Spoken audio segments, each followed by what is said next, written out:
Alright. Hello there, how's there? Alright. How's everyone? I mean, like, one thing is actually mostly I should be asking, like, how's everyone now? I'm so sorry, Vanessa. I was supposed to start the stream like 8 hours ago. Again, another 8 hours ago. I was supposed to start way earlier. Like that is reason why. Technically my anniversary is on the 7th of April, not 8th of April on my day. You use I just seen it only on Discord, right? The one that you show your character. Now the funny thing is, right, I have to apologize that I didn't start way earlier. It was because was it because of my tiredness? I don't know, but I was supposed to start early. I don't know what come over me. The moment I lie on my bed just for a short while, the next moment I woke up, it's like, oh my god, it's already 4 a.m. It was like freaking 4 a.m. on my side. I was like, I don't know. Like, I lie on my bed. The next moment is like, ew. I look at my phone, I was like, oh, it's 4 a.m. I was like, wait, what's the matter? 4 a.m.? Like, seriously? Like, dude, I was supposed to start way earlier. Like, I'm actually, I have to apologize for that. Like I knew like Vanessa wanted to chat, because on her side it's like there was thunder, all this thing. But on my end, it's like I don't know what come over me. The moment I fall asleep, I have no idea what happened. So it was something that I feel so bad in a way, considering that this number one is my 4-year anniversary, my fourth anniversary, not 4-year anniversary, my 4th anniversary, because it's like I started in 2021 April 7, and right now it's really like 2025 4-year or it's like 4 year. The funny thing is, right, I think I like vaguely remember, like, because I don't remember all my 4 year, you know, the opposite of the second really happens. Now the thing is, it's actually more so that I was actually thinking of, like, I think I barely remember one thing about all my anniversary was that first year, second year, like, first year I think I was just chatting. Then second year I think because I did have a laptop, a proper laptop to stream, I actually did cooking stream. Because I'm not very sure, for one of the year I did a cooking stream when I was back in Japan. Then after that, it was later on changed because I was no longer in Japan. Because right now I'm no longer in Japan. I can't, like, the funny thing is that my mom don't allow me to do cooking stream in my room, because in her view, it was like, your room will be full of food that is not good when you sleep. And I was like, okay. And then after that, she but you can eat in your room. And I was like, I'm an official need a hikikomori because I can eat in my room. Yeah, you remember that stream? Yeah, the thing is, right, a lot of those people who, like, I don't think I ever tell anyone. I think Vanessa and Neji-san don't even know about it. Is that the reason for April 7, like, I can start earlier, I can start later. The reason why I start on April 7 is because I should explain in my Discord, but I'll explain it again. Is April 7 is also my house cat birthday. It's really kind of like funny, because I was like wondering like which day should I debut on in 2027. But then again, when I remember why at the day it was my cat birthday, and I was like, you know what? Let's stream on that day. And I didn't talk about my cat because at that time, Vanessa and the others didn't talk about it. But on my end, it's because it was my cat birthday, and at the time I was like streaming as a Japanese live streamer. It wasn't as an EN streamer. I was a JP one. So I've been streaming in Japanese. So I kind of like, I think I did talk about it because I was about my Watashi no neko no tanjobi day. Like, I was talking like it was my cat birthday. So I was talking about it, and then after that, like few months later, Vanessa and the others joined in, and then all this thing happened. So but the thing is, because I remember I talked about it once, but then I never refer it back again. So I never talk about that why April 7 is. I think it's do you know, I think this is the only time when I finally speak in English on why April 7. It was just simply because it was my cat birthday, so happened to be. Now the fun thing is that right now I'm actually gonna eat prata. The thing is that my ice cream is melted.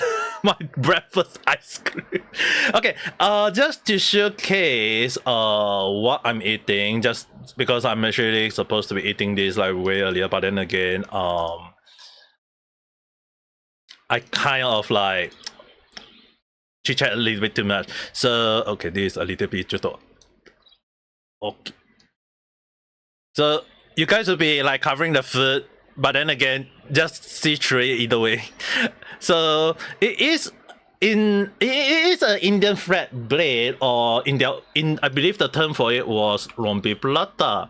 Now it's kind of funny in a way because it is one of my favorite food that I tend to eat, and most so ever is actually one of.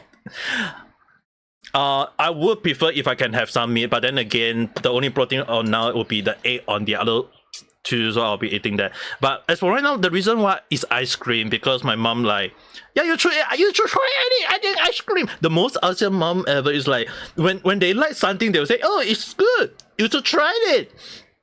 Seriously, I cooked this.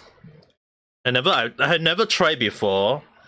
Seriously, I never tried it before with ice cream. It's like technically, it's to me, right? It's something like a ice cream waffle in a way. But if my mom says it's good, I guess I have to trust her take in a way though, because it's my own mom, for goodness sake. 3 piece. Your breakfast is 1 kg of meat with onion and 3 pieces of chicken breast. Damn, that's a lot of meat, a lot of protein, I would say. I think any gym user, gym goer will have say, "That's a lot of protein. Good for you. Go and do some workout now."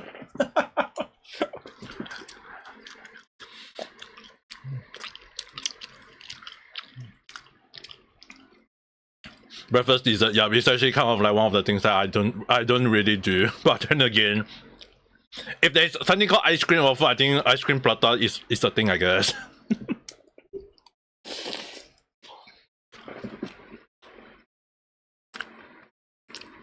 Actually, not bad.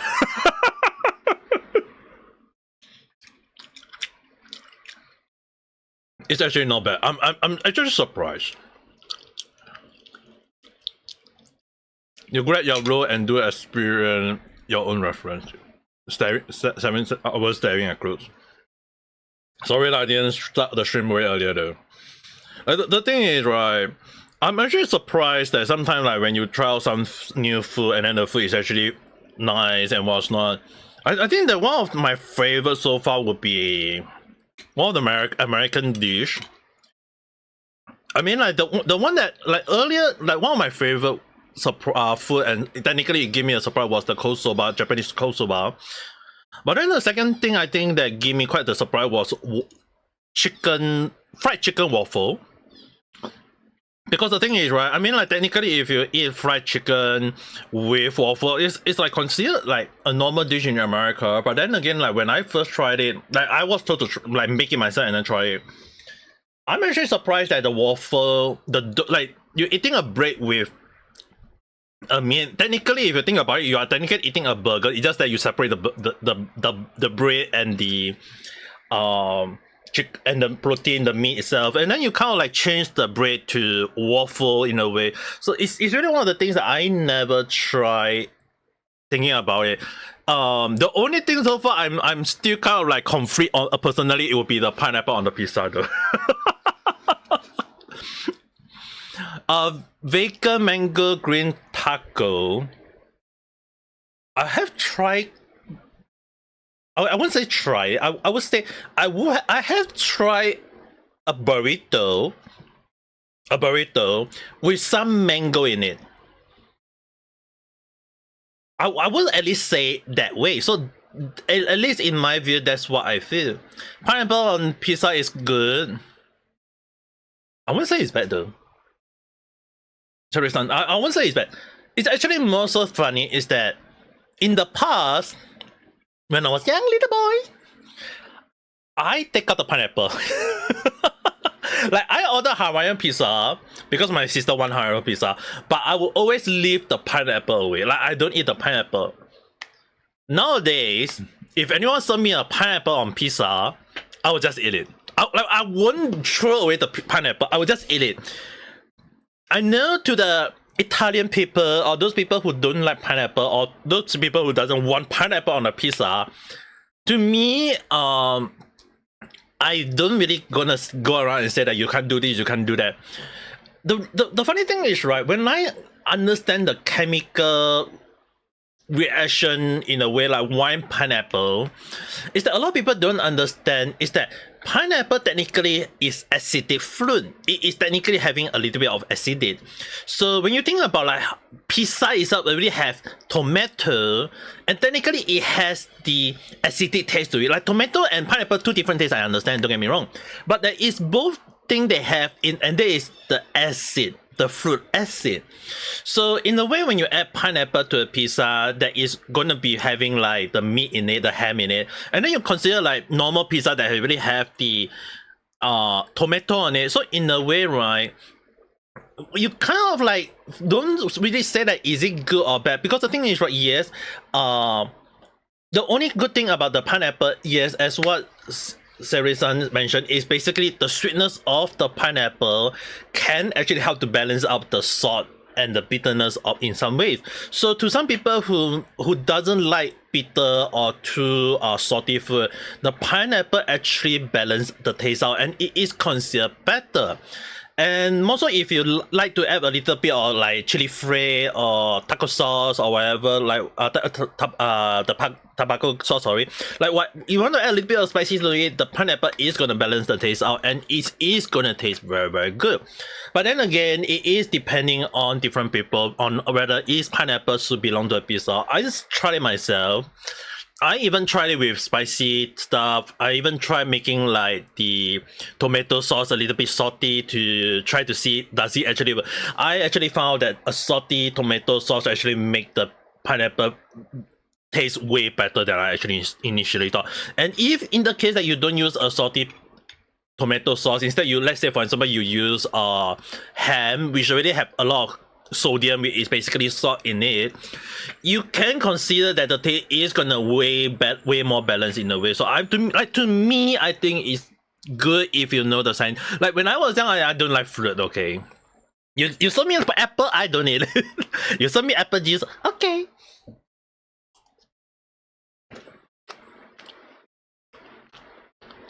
Uja? Ah, that one I know.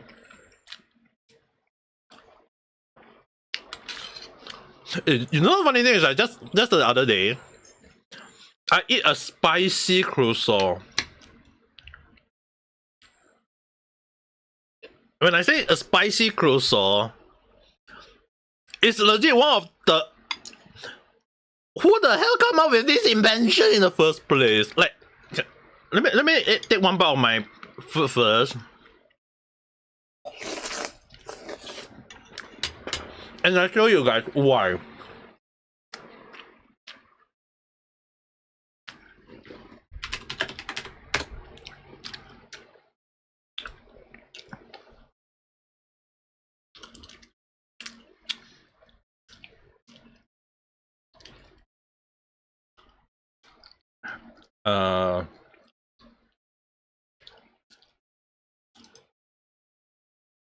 Okay. I think Vanessa knew me very well on one part is that I never like eating too spicy ramen, and that is the Korean spicy ramen, right? In case anyone want to know, it's basically the.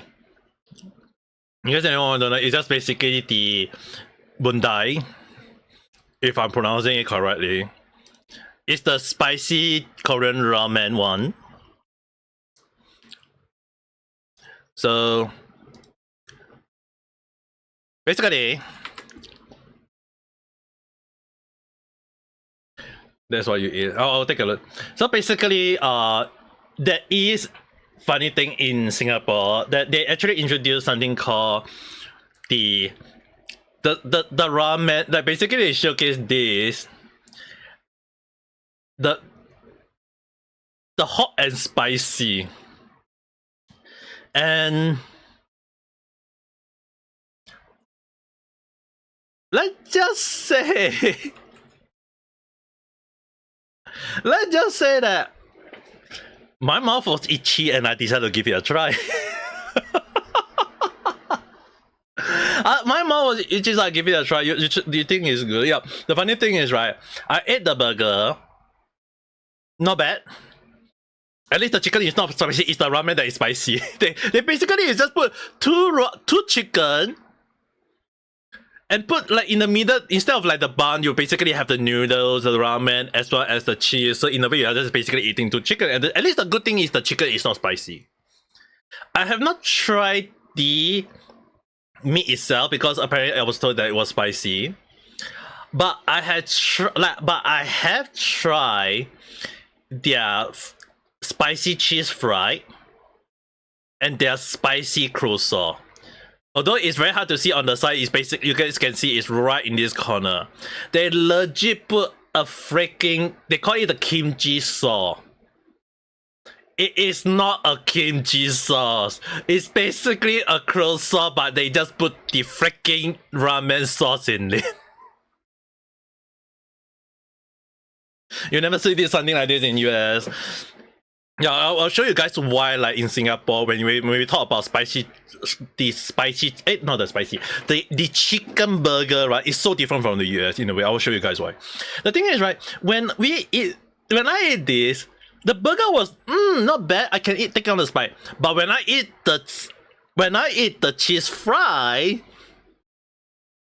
When I eat the cheese fry, the first thing in my mind was like, this is a monstrosity.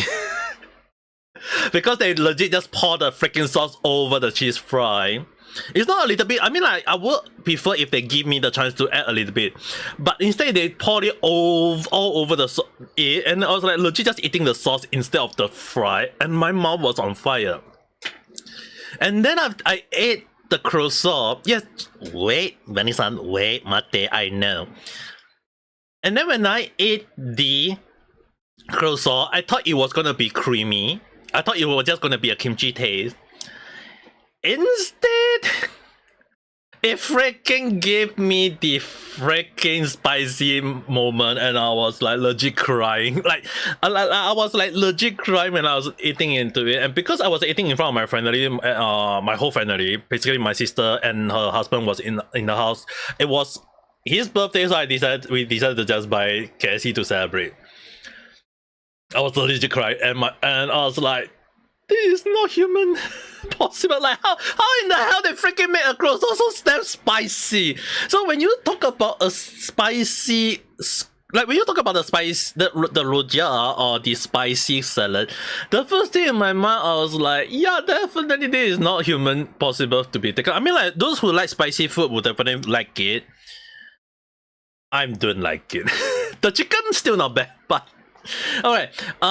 To answer to the most US thing about like what is the difference between Singapore's spicy food, the chicken burger. Why is it so different from US? Is that if I show you guys the popular food that we tend to eat, which is technically in Singapore, in my view, is called the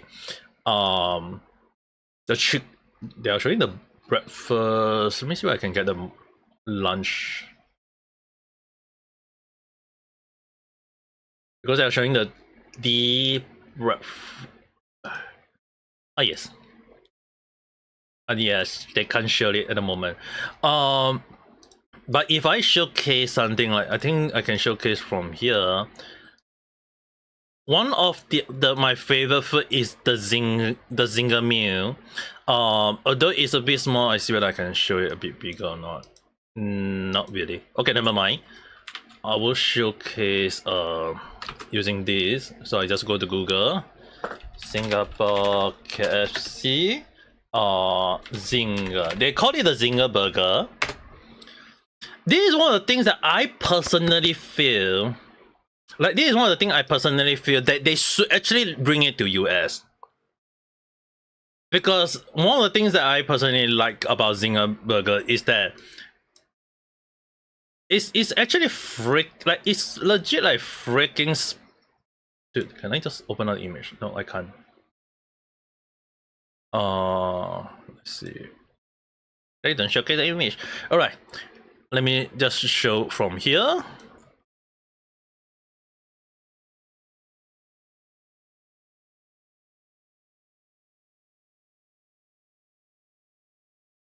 Yep. If you consider looking at this, right, it is like if you think that it's just a commercial image, it doesn't look like this. Yeah, you have a big coming because the thing is, right, it is actually crispy. Like you can feel like you crunch into it, it's legit crispy looking. And I like Zinger burger a lot because that's what make a chicken burger because you need it to be that crispy, that you need that to be tasty. And that is one of my favorite burger in Singapore, which I miss it for 6 years when I've been living in Japan for 6 freaking. Like I live in Japan for 6 years, and the first thing when I go to KFC in Japan, I was like, they don't have this. Like why? Like why? And then if I show you guys Singapore McDonald's. There is one thing that I like from them would be the what was it again? McSpicy.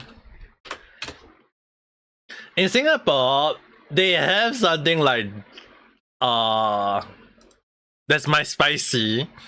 And if you look at the chicken, they call it the McSpicy, but it's actually their chicken burger, but spicy.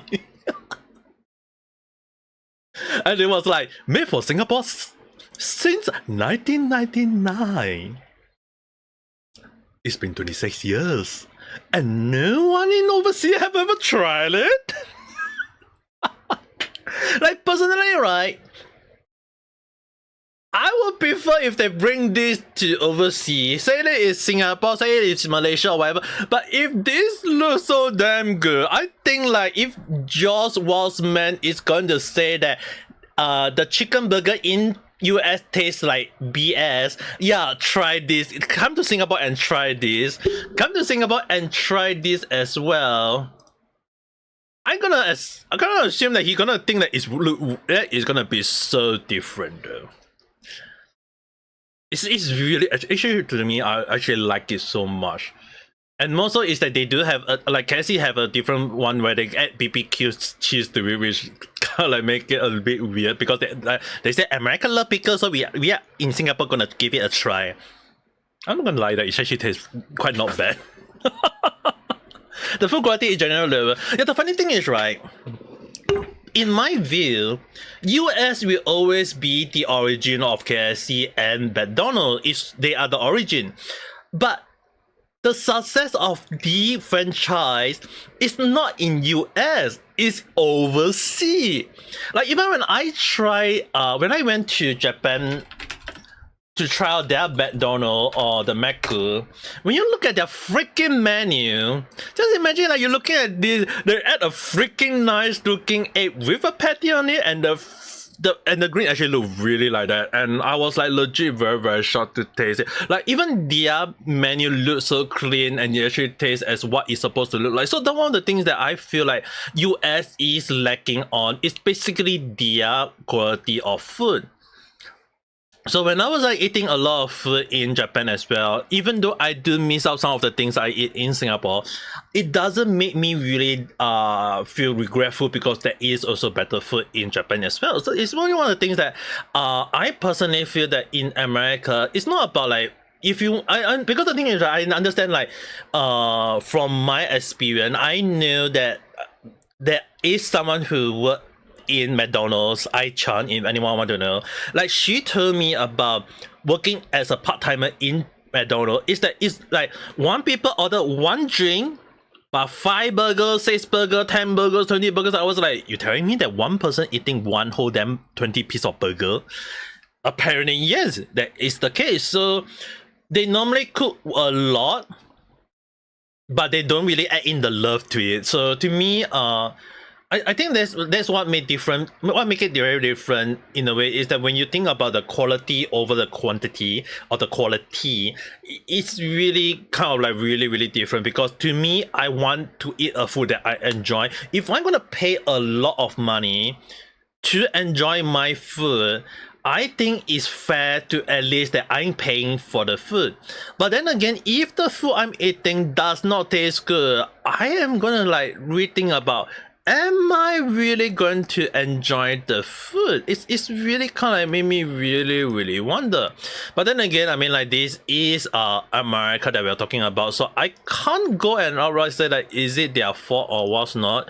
I mean, there is a possibility of that there are people who complain about food being slow, because if we are talking about like food being slow, then I think it's fair that we have to like understand from that perspective, because it's basically what most people would definitely think. Oh, sorry, that's the wrong one. Sorry, where was it again? Oh, this one. So Venisan sent me this, and apparently this is the Indonesian spicy salad. It's also a question of cost. You don't know much about the price difference between each country, but it's common and relatively inexpensive, so of course the quality will feel. Price, I wouldn't say it's cheap though in Singapore. We'll compare the price later. We'll compare the price later, but one of the culture, the aloo rojak buddy is your favorite. Dude, they look like, if you okay, this might be weird for me to say it. It's cold, right? It's being served cold, right, when it's on.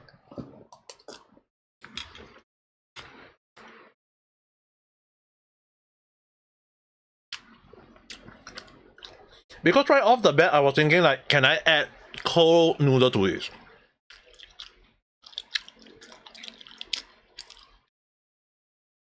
No, because to me, right, I think like I might add cold noodle to it, and it's gonna absorb the spicy soup. Now, to me, I think I will add spicy. I will add noodle to it because I like noodles on it. Maybe that's my personal taste. Am I wrong to think of that? Tangy sour. I do like that tang. If it's tangy and sour, I will definitely add noodles to it.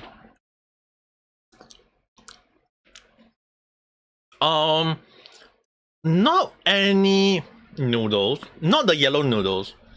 I think I will add this one to it. No, I know you. Some people were thinking of the glass noodle, but I was thinking of this one. It's bihun, but it's actually thicker.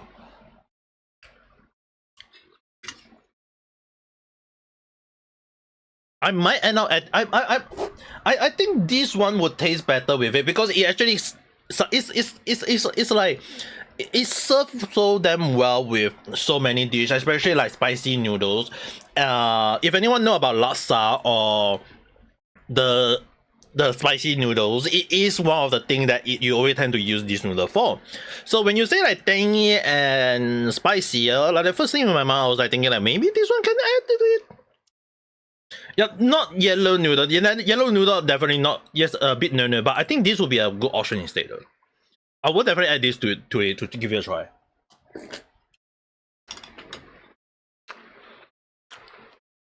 In case you want to, people want to know, especially this one I'm talking about. It's spicy noodles. And the noodle that I showed you earlier is that it's normally in this dish, though you can see like normal noodle, but the best noodle to add is always like this one, because it absorbs the spiciness and it doesn't have a weird taste to it, so it tastes very nice. Tastes raw. If I go into Gordon Ramsay mode, it would be like, the fruit is so raw until that it's still fresh. It's still freaking fresh. It's not. It's still. Okay, let's use the US dollar to dollar to USD, so that we know the exchange rate.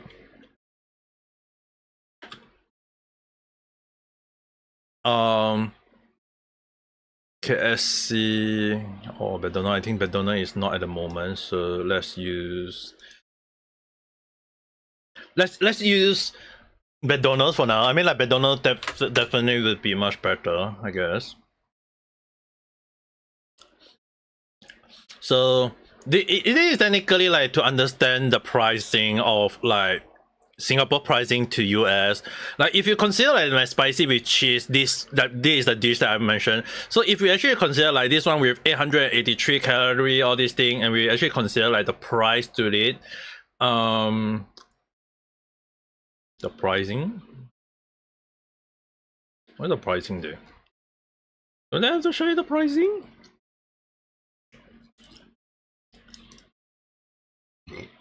Let's see whether they have Singapore menu. Yeah, because I don't want to like dot myself my or something along the line. Let's look through menu price. Oh, they actually show it. Nice. Nice. So okay, let's use big breakfast as the main big breakfast with 2 Hokkien in it. Let's use this as the base price. This is just, I believe, is the meal which include a hash brown with the coffee, a cup of coffee. So let's use this as a price to vacillate like I believe this big breakfast is a common dish in all countries. So if you're using this as a baseline for to understand the quality of how it look as compared to US, maybe I have to add SGD to USD. They don't do the auto convert anymore.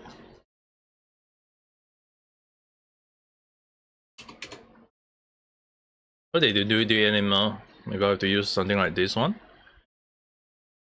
Reject. So if we say like it's 770, this is the final price, which means that it doesn't it already include GST, tippings, all these things that we don't actually accept tip in Singapore. But then again, you don't really need to care about that. So this is the base price. You don't need to add tip, you don't need to add GST, whatever, because everything is included. So 77. At the end of the day, you are paying technically in US dollar around 568 for a big breakfast value meal. So it's actually cheaper. And if I going with, let's say for example, the double McSpicy upsize meal, which is $10.80. Again, with that you do not need to pay for the tips. You are paying around $8 for it. And again, I mentioned, because if you include like the fry calorie, the drink calorie, in the end it's like 1,200 calorie, roughly estimate. I think it's actually considered cheaper in Singapore than compared to US itself. And the one thing is that, I mean, like inflation, exchange rate, everything, if you consider about it, right? It actually kind of like makes sense why some of my US friends in real life, when they come to visit me in, whether is it in Japan or is it in Singapore, the first thing they always ask me is, bring me to the McDonald's. I still legit remember the 2 freaking couple of them, like the both of them love to go to McDonald's. So the point that when I went back in Japan, we were legit sitting in McDonald's, the 24 hours McDonald's. We were just like legit sitting down and chit-chatting and eating the freaking meal from 10 p.m. all the way to 6 a.m. And then we order breakfast, and then after that I bring them on a tour, Japan Kyoto tour guide along that line. So it's really kind of like funny in a way, because the thing is, right, like their mindset was like they want to try out different country fast food.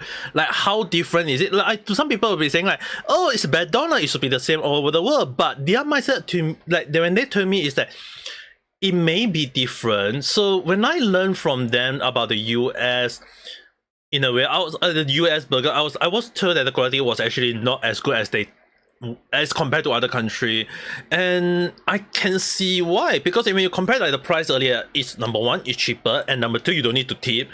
I know some US people don't like the tipping system anymore because technically tipping is should be to give for the additional service. But in Japan as well as Singapore, we have the same mindset of not having the tips. It's because it's like it's included in the price, and the price will be inclusive of the salary for the employees. So it's really kind of weird. Like when I learn about the tipping system, it's not about like giving money and then ensuring that they have the money to like if you want to help the employee, I think that's a fair share. But on the other hand, it should be the employer responsibility to pay more to the employees to ensure they have like the benefit, as well as that they should be like feel motivated to do more work. We don't tip. I was told that they do tip a bit, but I'm not sure there. I may be wrong.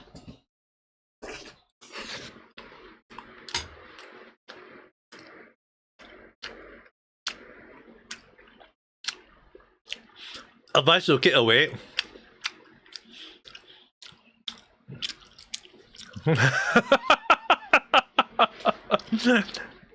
Keeping away on your last. Normally I would drink coffee, but I'm not sure. To me, personally to me, when I drink coffee, I will fall asleep though. Oh yeah. Now that I think about it, I've been drinking coffee for like the past few days. Is that the reason why I've been falling asleep? Exercise. No simple one.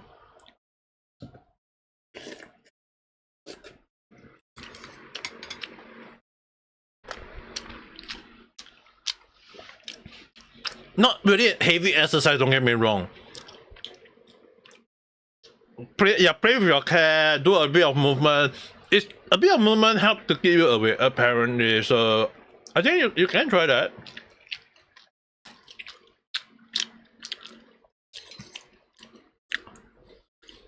But don't get me wrong, Sherry-san. I mean, like, to me, right, if I go to US, if I given a chance to go to US for a visit, I will give a try in the US version of, like, let's say McDonald's, KFC. I want to see personally up close how bad is considered bad for you guys. Like, I hear a lot of situation, like people saying like it's really bad, the quality of food is bad. Like, to me, I want to like give a I want to try personally up close to see how bad. Even when someone said me like the banana is not as clean as you think might be, and I was like, well, that is one thing. But then again, personally up close giving it a try would be a different story. So if you give it a chance, I think I'll probably do that. But then again, I mean, the one thing I'm actually surprised about US, in case anyone are not aware, is actually that I'm every time when I go to America restaurant, not in America but in overseas, basically Japan and in Singapore, when they indicate that American restaurant, the one thing that actually surprised me a lot of time is actually the size of the burger, the size of the steak, like the amount of French fries. Like, you're telling me that is normal? That is like freaking 2-3 person serving, for gonna say. I mean, like, if you're hungry, you definitely can eat it. But then again, when I saw like the serving size, is like, dude, I'm paying a lot, but then again, I'm eating a lot. Like, I actually surprised that the food is so huge that I'm actually like, there was one time, I think there was a restaurant called New York. I'm not sure is it from New York, but I think it's like New York or something. I can't remember what's the restaurant name. Me and my mom, we ordered like 2 different meal. We thought that it would be just a normal serving size. I ordered a burger. My mom ordered some chicken steak. When the serving came to us, we were both like shocked at the size of the burger. I was like, you telling me that this is what America eat for a living? Like, dude, I initially thought the price was expensive was one thing, but then again, when I saw the freaking size of the burger, I was like, that explains why you guys are freaking serving us so that large.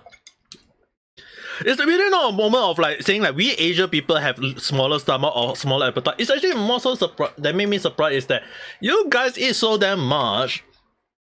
And then when US always like people complaining about obese people, obese this, obese that, dude, how about try controlling your freaking food serving for once? Like if you guys like, I've seen a lot of people saying like, if they eat a lot, they exercise a lot. Okay, that's fine. But it's you eat a lot, but you don't exercise, and now you're complaining about people getting fat. Like, dude, how about controlling your your food intake for once? For goodness' sake.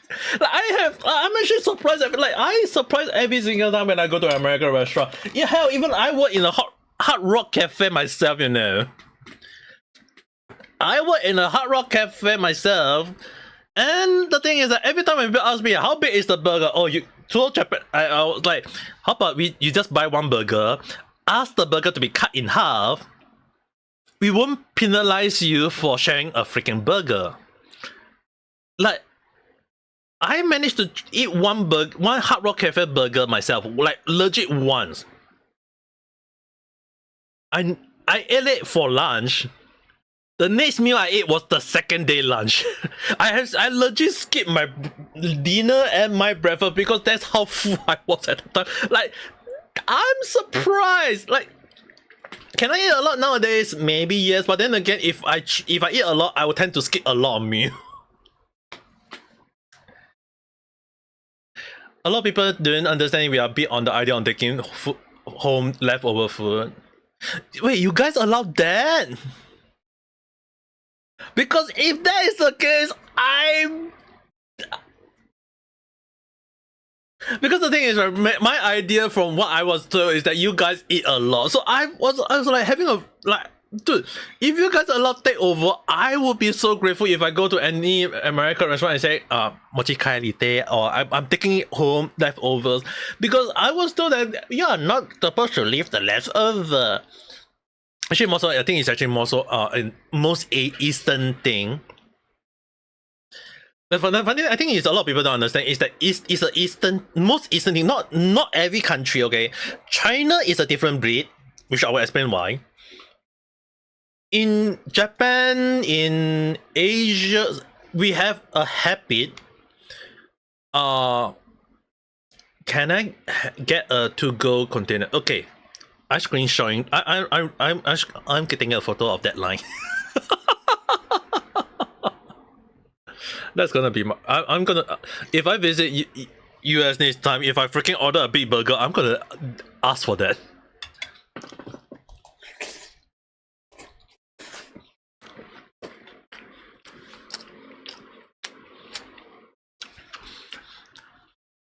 Like one of the things is that we are well known to not have leftovers, because it's like it's best to finish out your food so that you don't have leftovers. Chinese one I will explain a bit different. It's a bit different. For most Eastern is that even including Japanese Eastern way is that it's a waste, and you should be grateful for the food, so you need to finish it on the spot. As well as that it's actually I think it's also because that they believe in the idea that if you have leftover, there will be bacteria on it, and if you eat the leftover food, you can get sick. So most people have the mentality that you need to finish out the food on the day it is, like on the day itself or on the meal itself.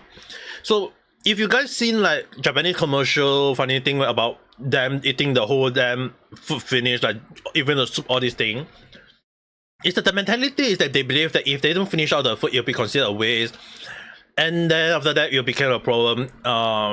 All these things. So in most Eastern country, is that it is best to finish the food. After this time, you can take your time. Now, for Chinese, it's a different breed.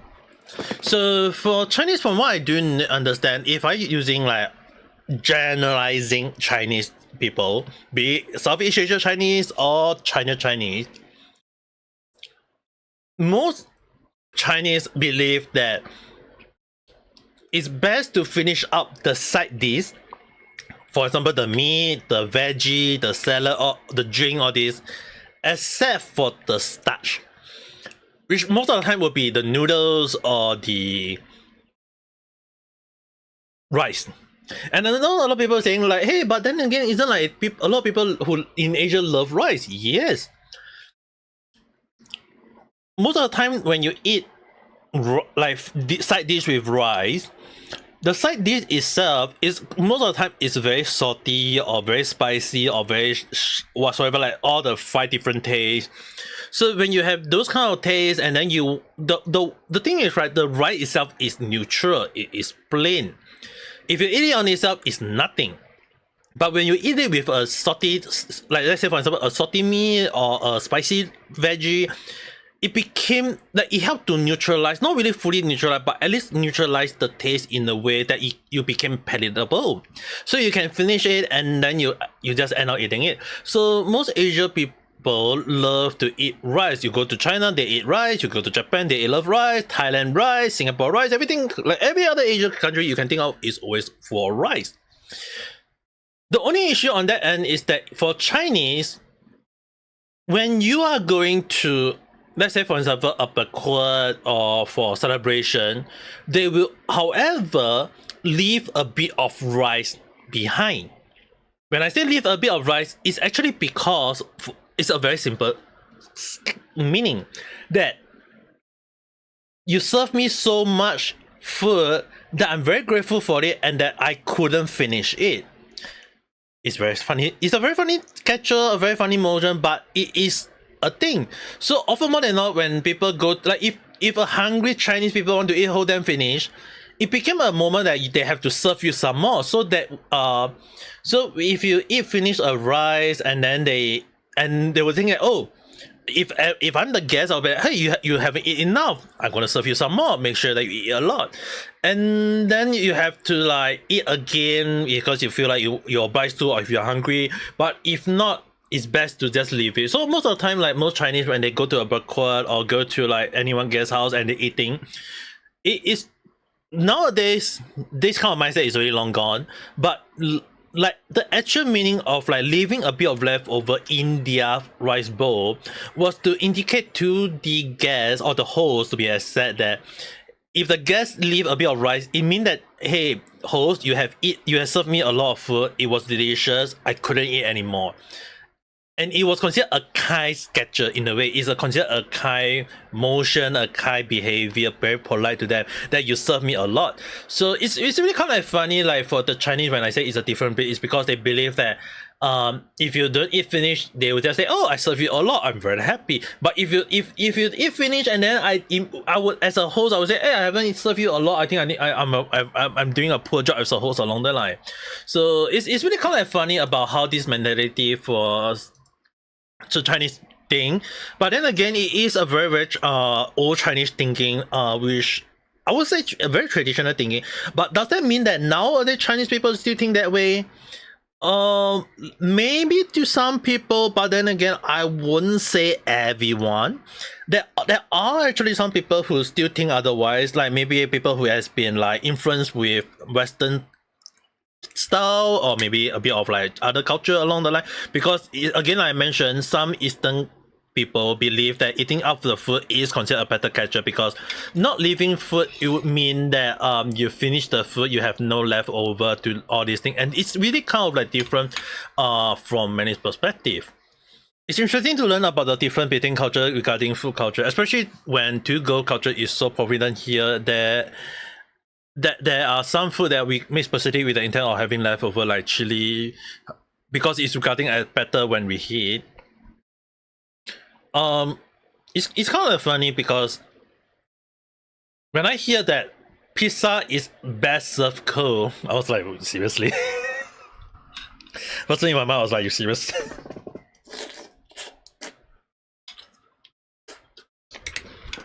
But I can understand why when I eat it. So normally when I eat pizza, especially most of when I buy Domino pizza, one of the funny thing is that I learned if I eat 2 or 3 slices and I'm full, and I got 3 or 4 slices left, I can leave it for the next meal and I still be happy with it though. Like I initially thought that when I was very young, I have the misconception that people say that you must eat finish the whole damn pizza with your family. So if you eat it yourself, you have to eat finish the whole damn thing. But to me, when I eat pizza, if I eat like 2 or 3 slices, I give the leftover for the next meal.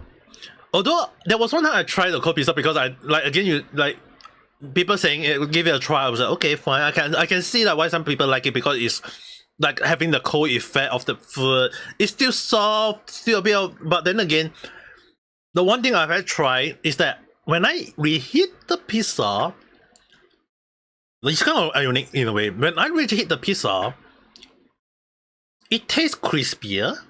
The crust, it tastes crispier. And the sauce, the cheese, all these things is more meltier than the one that when you bought it. And I actually am not liking that. Sometimes when I order pizza and my parents say that they can't eat finish the leftover, I'm like, that's good. That will be my breakfast. I just need to reheat it the next day and I have a very tasty breakfast. Dude, like the funny thing is, right, when I'm living in Japan, that was, if I believe that, I'm not sure whether they are, let me do a check first. Japan Domino 3 for 2,000 yen. I think it was.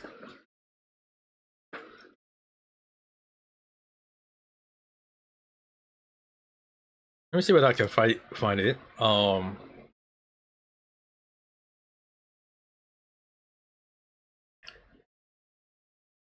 There was one like Pacific promo.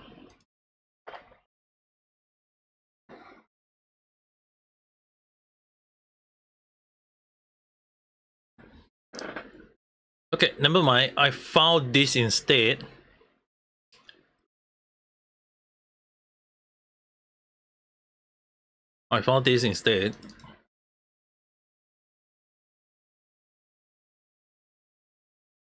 So basically, they have a Japan pizza, which is a regular size pizza.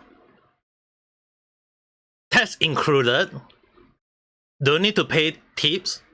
If you go and like go to the shop, get it yourself along that line, it's considered 600 yen. And if I go to like if I go to like 600 Japanese yen to USD, that's freaking $4. Like it's just a freaking $4 pizza that I can eat for 2 or 3 meals.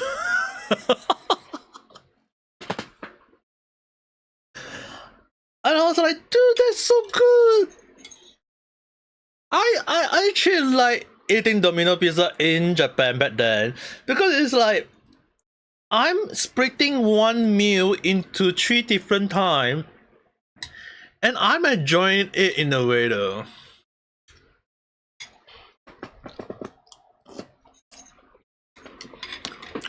Small pizza for you guys, but will go about $8. Oh my god, that is way more expensive though.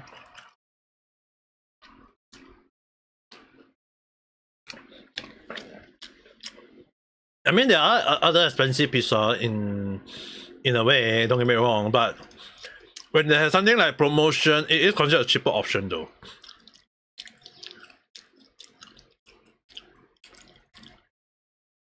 They got like 500 yen for small size pizza, or even like 50% off any pizza if you're ordering a big one. Like there's so many different pizza all over in Japan as well in Singapore. So the one thing is, right, I don't like. I don't see like why we consider like too expensive or too much. It's like, to me, if I can split into leftover, I think it's considered a good thing though. even right now, the food that I'm eating that you guys see on the screen is like, it seems like a lot, but it's actually not a lot. And more so is that if I eating it very slowly, I can slowly finish it though. If you like, again, like, give it a chance, I would definitely go to US. The only thing I'm afraid of US is basically the gun situation. Like I fear for my safety in America, but then again, if given a chance where everything is alright, safety, everything, to me, I would definitely give America a visit, a try to understand, like try out the food, the steak. I think like if talking about the steak, there is like America's steak, there is like Australia's steak, there is the Japanese steak, like all different steak all over the world. But I was told that the America one is a different breed, so I really want to give it a try if given a chance though. It's not really they say, oh, you just go and buy a US meat along that. Like, it's actually more so like the way they cook it have a different taste to it, I guess.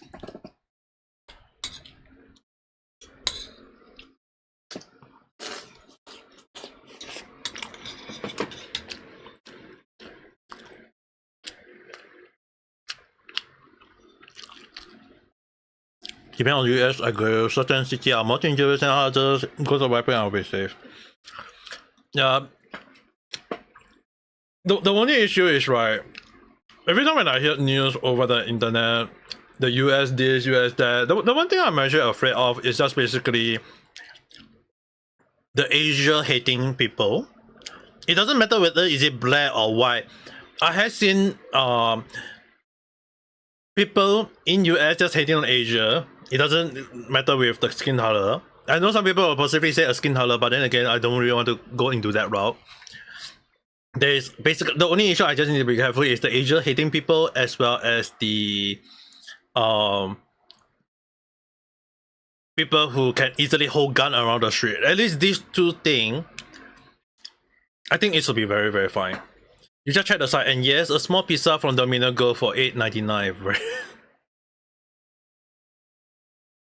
And yet all over the world we got at least like 50% discount from the price itself. Like in Japan, they always say like 40% discount, 50% discount. Even if you buy a pizza at that costs you around 10-20 bucks, if you get a freaking 40-50% discount, if you go and get it yourself instead of delivery, you go and get it yourself, I would save out on the money and I go and get my pizza myself. And it's still considered technically I'm actually exercising, and as well as that I'm actually saving on the money. And they don't, and it's also kind of save cost on the shop itself or the company itself, because they aren't paying people to go and do the delivery. It's like, I don't know, I mean, like, America have their own situation. Not saying like everyone is the same, but it's just that when you consider like a lot of people have in US always causing, like, I always seen like situation like even on the recent case about food dash situation, I was like, if people require food delivery service, I can understand that. But if people aren't happy about the service, why not just go and don't use it?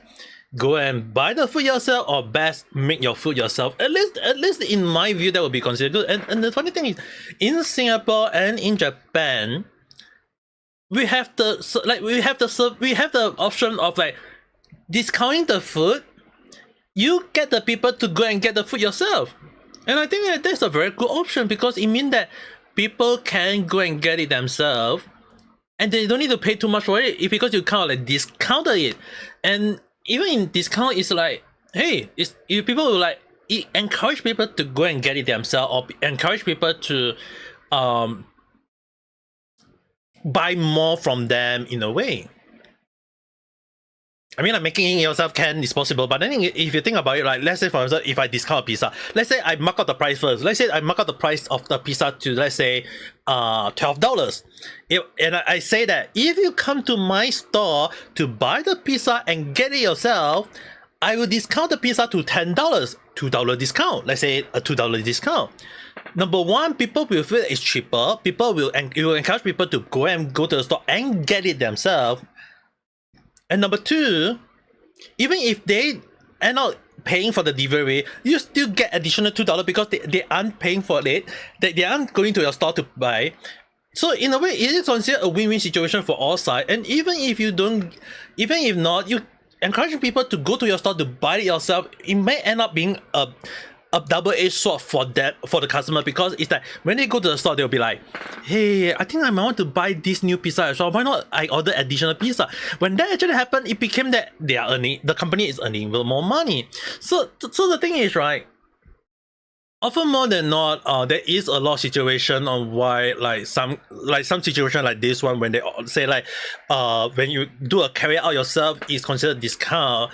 Like for my marketing experience, it's technically, it means that you are encouraging people to either go to the store to buy yourself, regardless of whether public transport situation. But if they feel that if they go and get it themselves, it's better, it's cheaper, in a way it can be considered a better thing, because it encourages people to go out.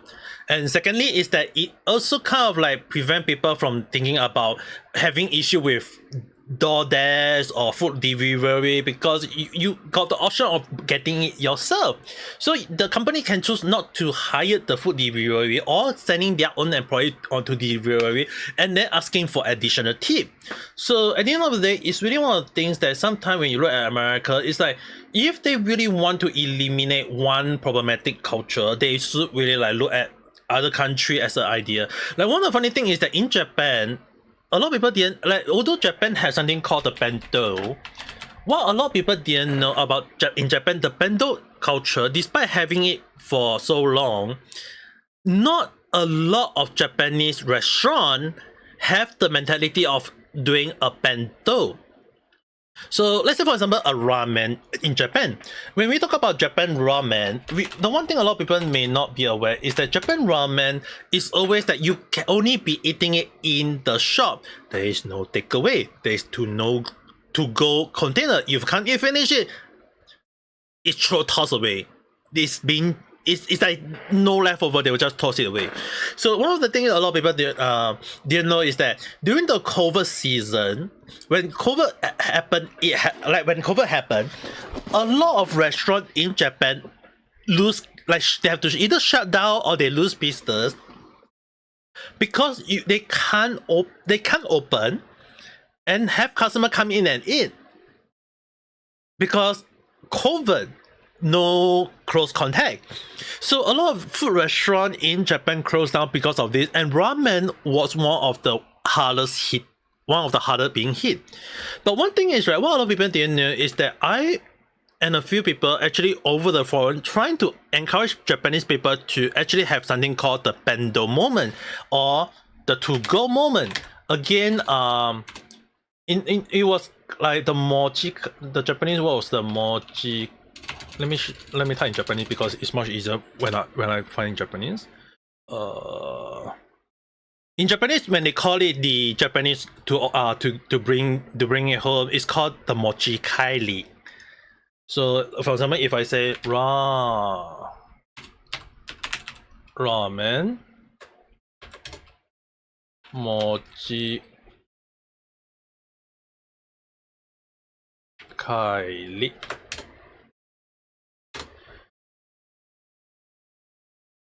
They finally introduced something like this, or even something like this.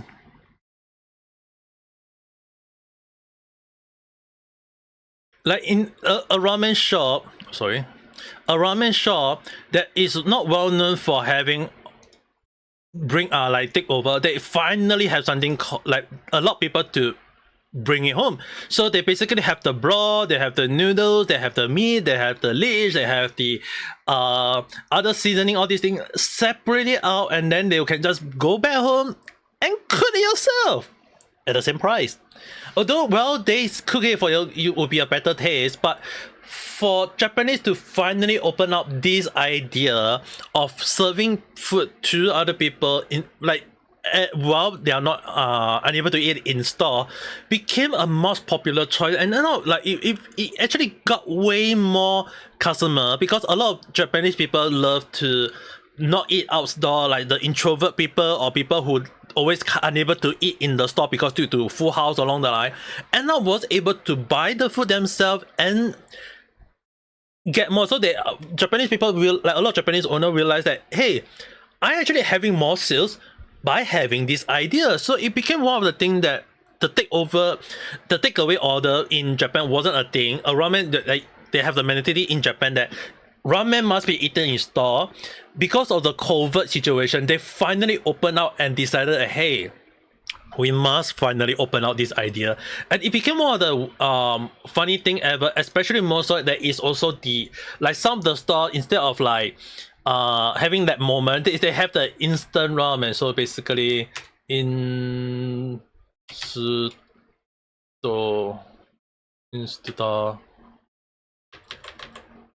ramen.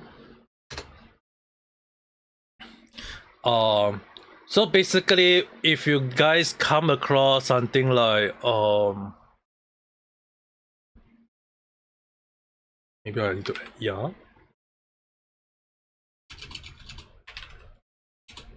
ramen, yeah, instant ramen.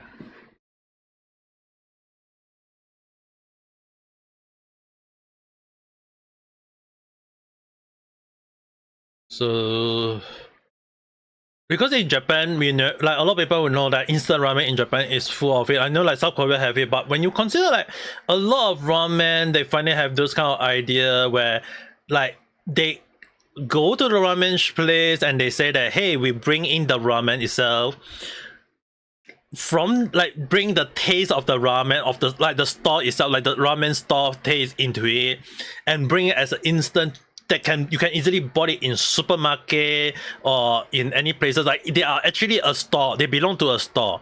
But because you can eat it, you can cook it at your own house using a microwave, you boil it out or whatever, like you can cook it at home, it became one of the best option people always go for. And it became one of the things that a lot of Japanese people, especially like those who own the store, realize that if their noodles sells and they are having like a problem over the COVID, why not just serve a frozen version that you can eat, people can easily buy in supermarket, or even like order it online.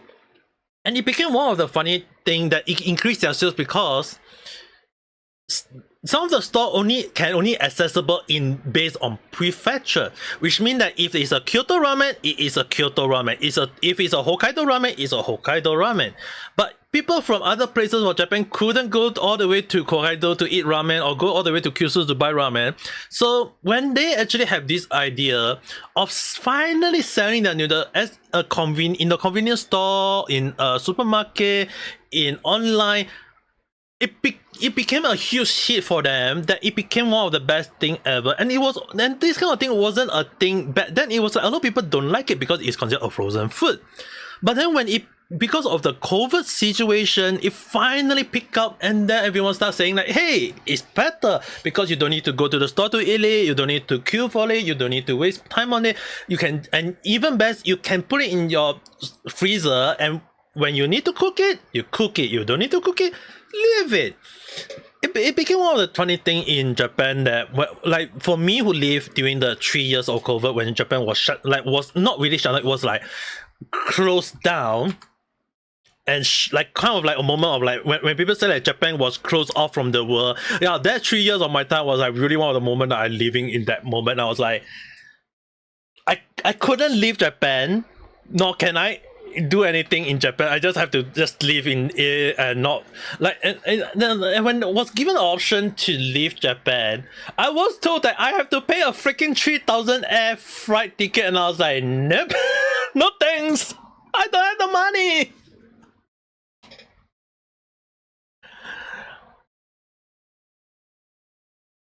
If I had, I think I should check. Let me do a check on Discord. Definitely sent me.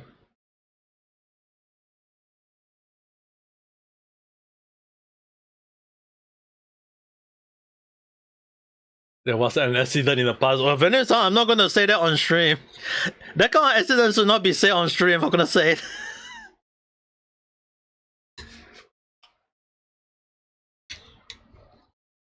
It's a good thing I wasn't eating while I read that. Instant ramen is very popular here, especially because of how cheap it is. You're surprised at how long it took elsewhere. It's actually more funny is that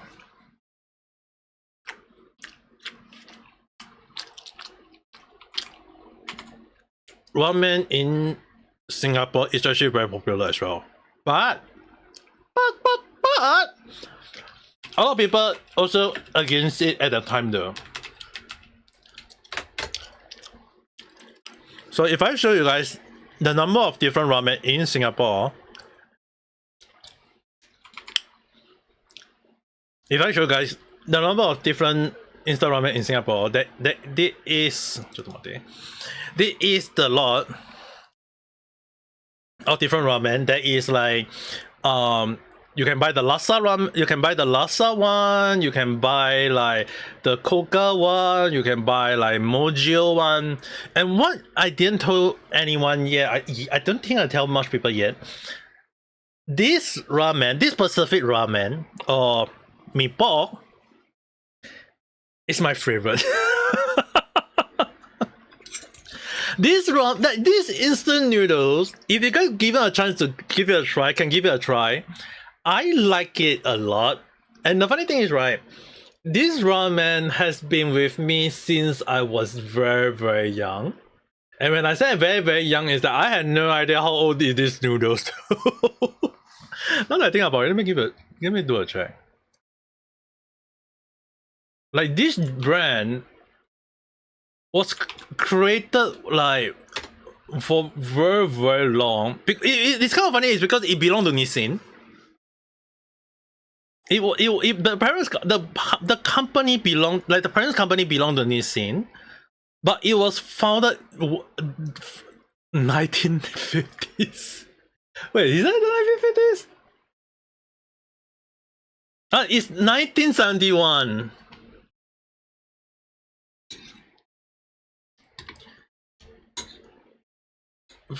(1971).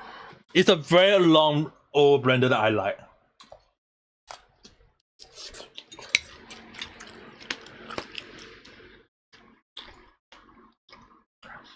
I know she is releasing tomorrow, but I'm not sure whether I can get her or not.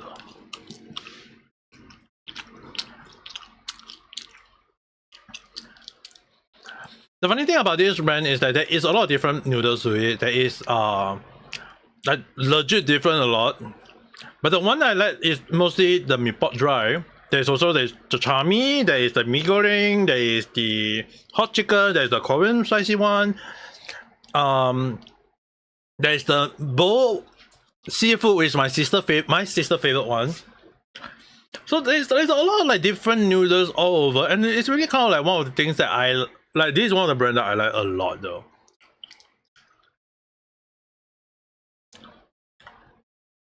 Mee goreng.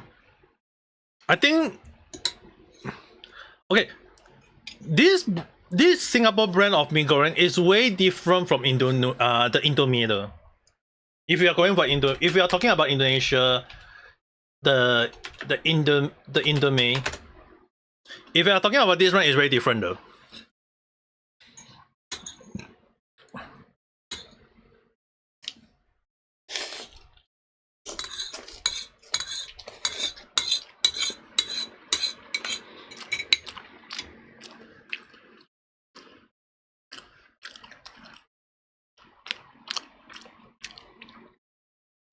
Okay, the difference behind it is that you guys use the seasoning, right?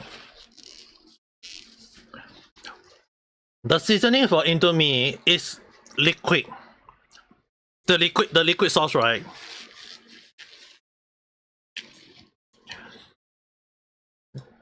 This brand, the mee goreng is powder form. It's different. That's the difference. They are not using liquid. They are using powder form. So it's not like the sweet sauce is liquid. It's actually solid. That's why I say it's different.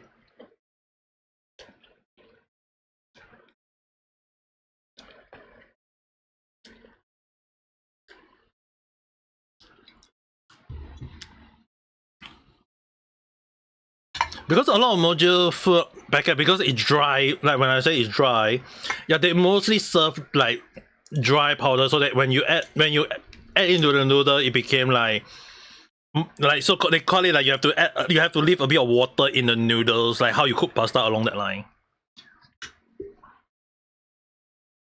That's why I say it's very different.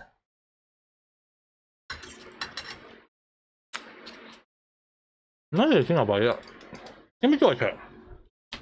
US.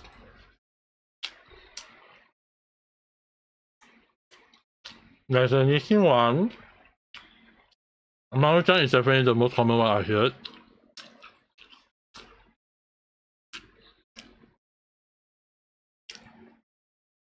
This one is the fried noodle. They call it the chow mein, but it's actually pronounced as, it's based off the Chinese word 炒面, which means fried noodle or yakisoba or whatever they call it. Basically, it's just fried noodles. Or in Indonesia or Malaysia, we love to say mee goreng, but it's very, very different.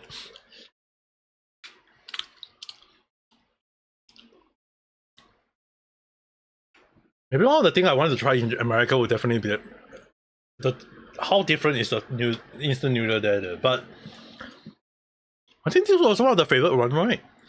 If I'm not wrong, I believe that you want to head overseas, compare the food than ever now. I suppose this means that you need to get serious about practicing your Korean and Japanese.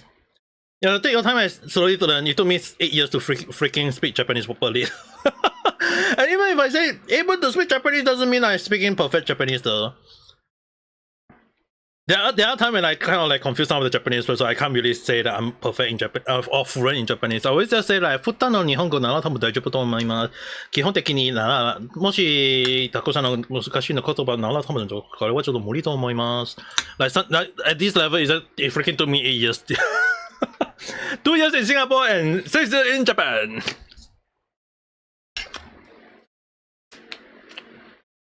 Now go and rest.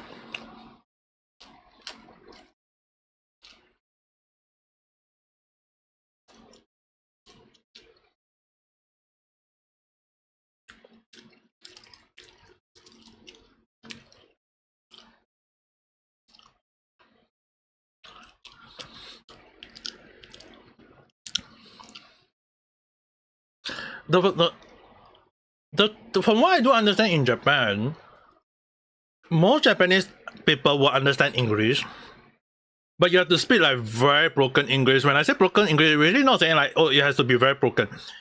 It's actually more so that you have to say words by word slowly so that the Japanese can catch on.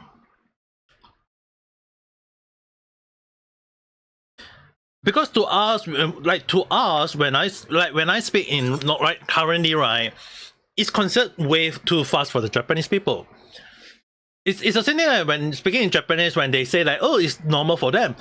They understand that when you look at other way around, it's like normal to us, maybe too fast for others. So basically, in a way, is that if you want to speak in English sometimes, like some of the English words, say words by word, the important words for them, and I think they will understand it. But like, based on my experience living in Japan, like a lot of Japanese people like that I come across, even when I'm speaking to some of my classmates or when I'm speaking to some of my co-worker, they all understand a certain amount of English, but they can't phrase it well. They can't like go with the idea on understanding like what is the pace, what is the understanding, what is the words, the important word they need to take note. So in a way, when speaking to Japanese people, if you want to use English, you have to be very like specific, focus on some word that you want them to understand, as well as don't speak too fast. And when I say like right now I'm speaking normally, when I like how slow do I have to go for the Japanese? It is this slow for the Japanese people to understand what I am saying. That speed. That is the speed that the Japanese people need to hear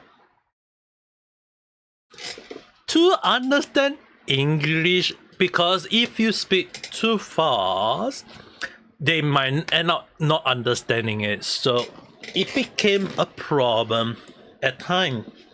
And more so, some of the Japanese people while they are slowly using English word, does not mean their English word is a 1:1. For example, when we talk about bread, in Japan they use the German word pan. If we use like toilet, they will say it toiletto. If we ask supermarket, instead of supermarketo, they shorten it to super. So it became like one of the things like when you consider like all these speed and the word themselves, it's really like it's close but not close enough.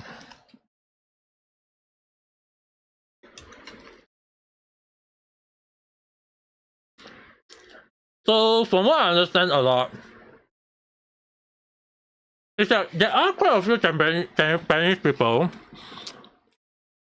who actually come and ask me for help to help them on speaking English. And the thing is, in Japan, they do have English speaking lessons though.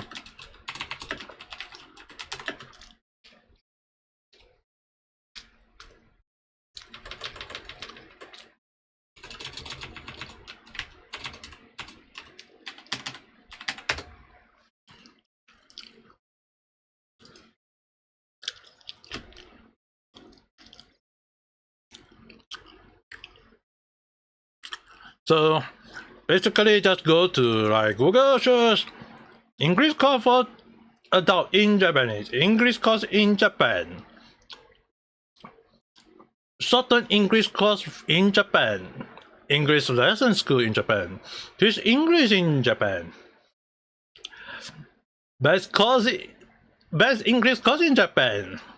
So basically, when you think about how some of the Japanese people speak, and when you kind of learn from their understanding,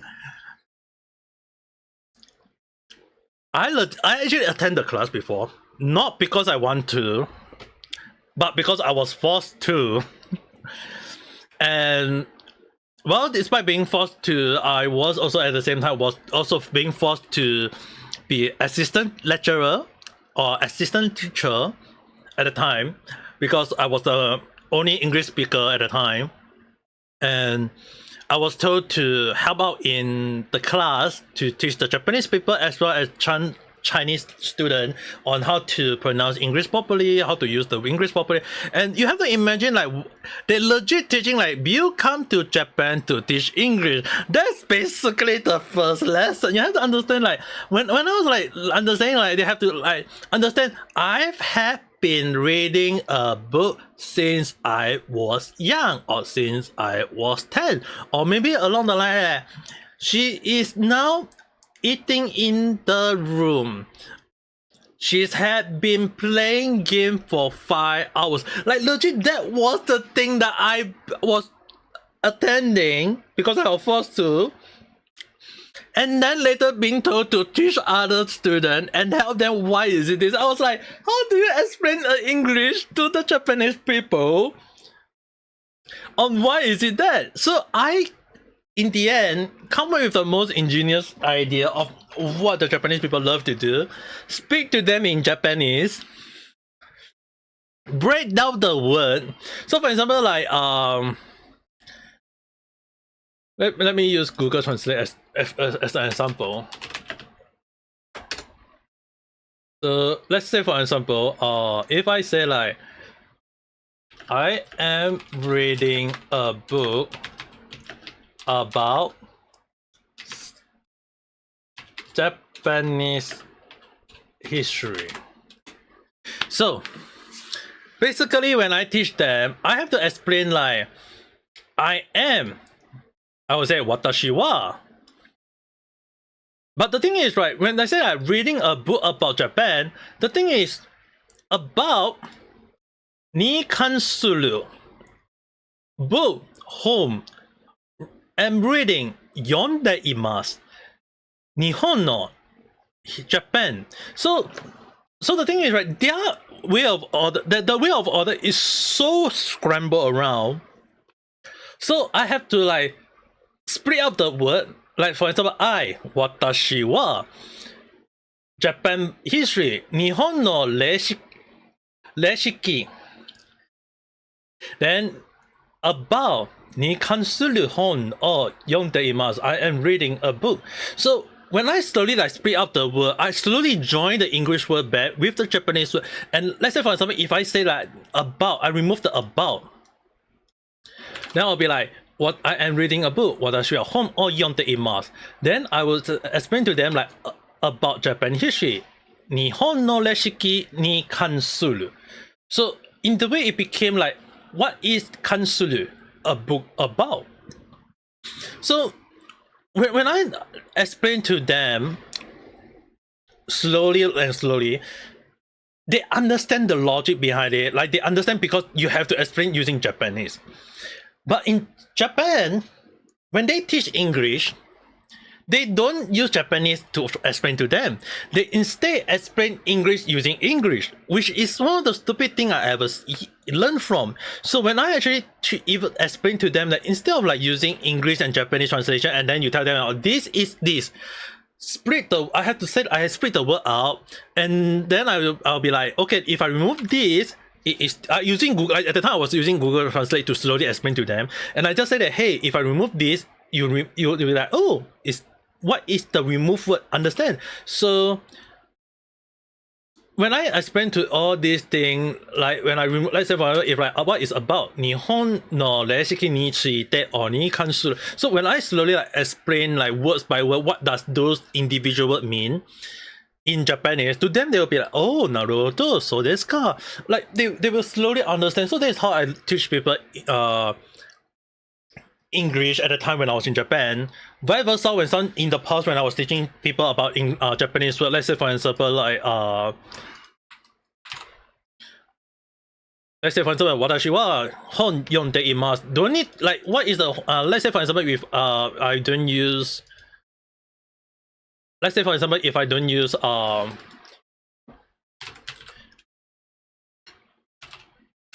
私は本を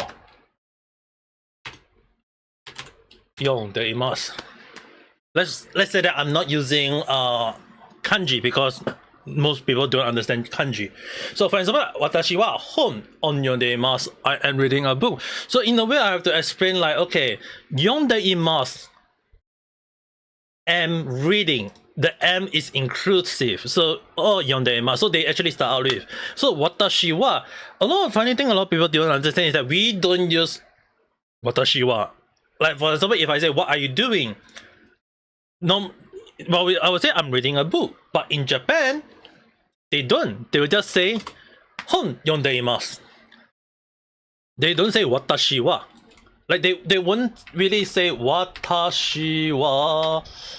No, because to them it's like 私 for some for some reason English will translate as we are, but actually it means 私. So for example, if I say 私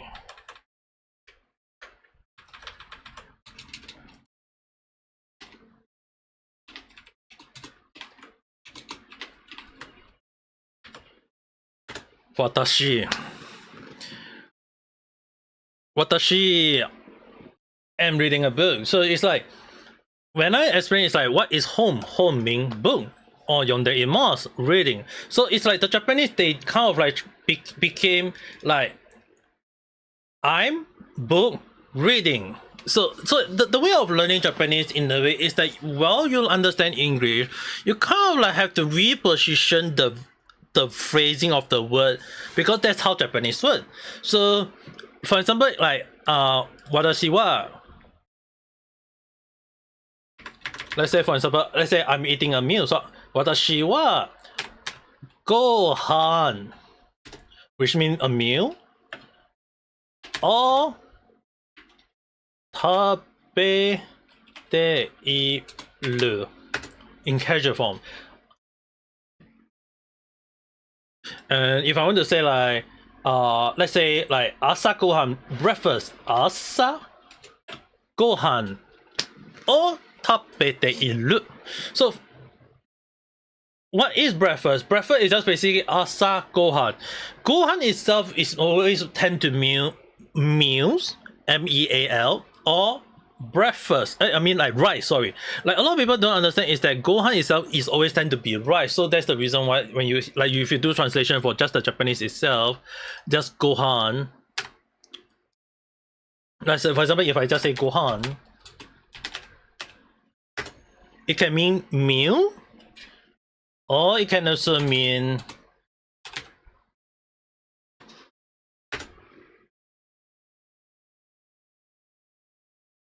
for some reason dinner, all these things. So the thing is, right, gohan itself have many different things. So when I tell people like, okay, what is gohan? It's just basically meal. It can also mean rice because the word kanji gohan mean cooked rice.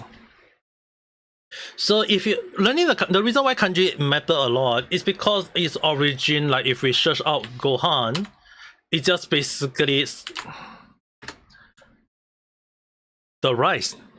The rice is called gohan.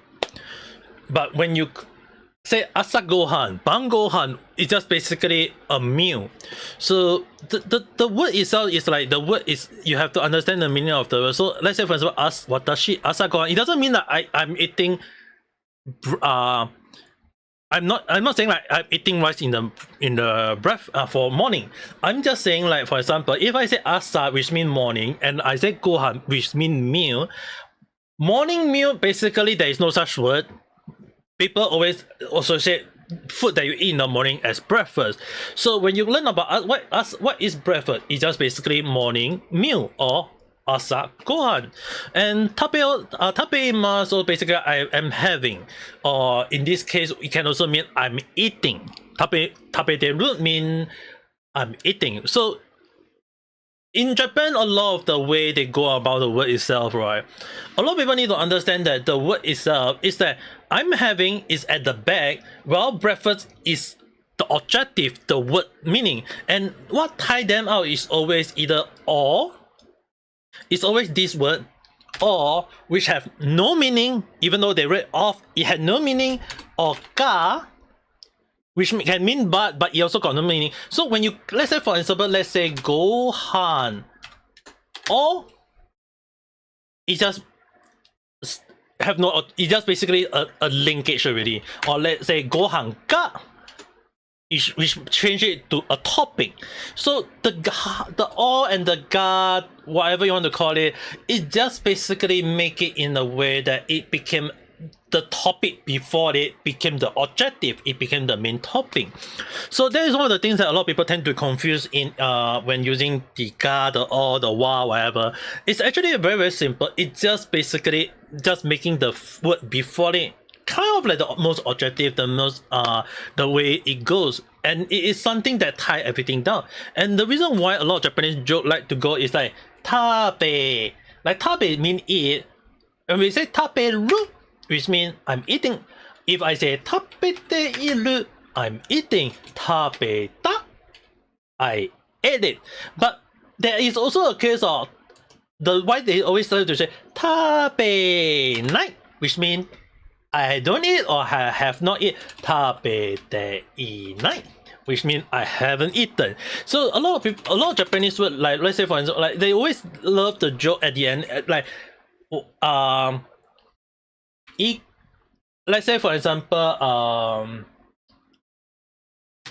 ite ima inai, I haven't been there, which is technically the word ite kuru, which means I'm going. So the thing is, right, the joke sometimes when people say ite inai, they will always say like ite kuru, which means like I'm going off. But sometimes they say ite inai. So it's like it became a running gag in the old Japanese that when they love to use the word. It's basically it's like a lot of Japanese word always at the word end is that their objective is so different, which a lot of English people can't translate properly. Even I myself, when I'm sometimes doing translation, it's one of the hardest thing because the joke is only accessible to Japanese itself, not in English.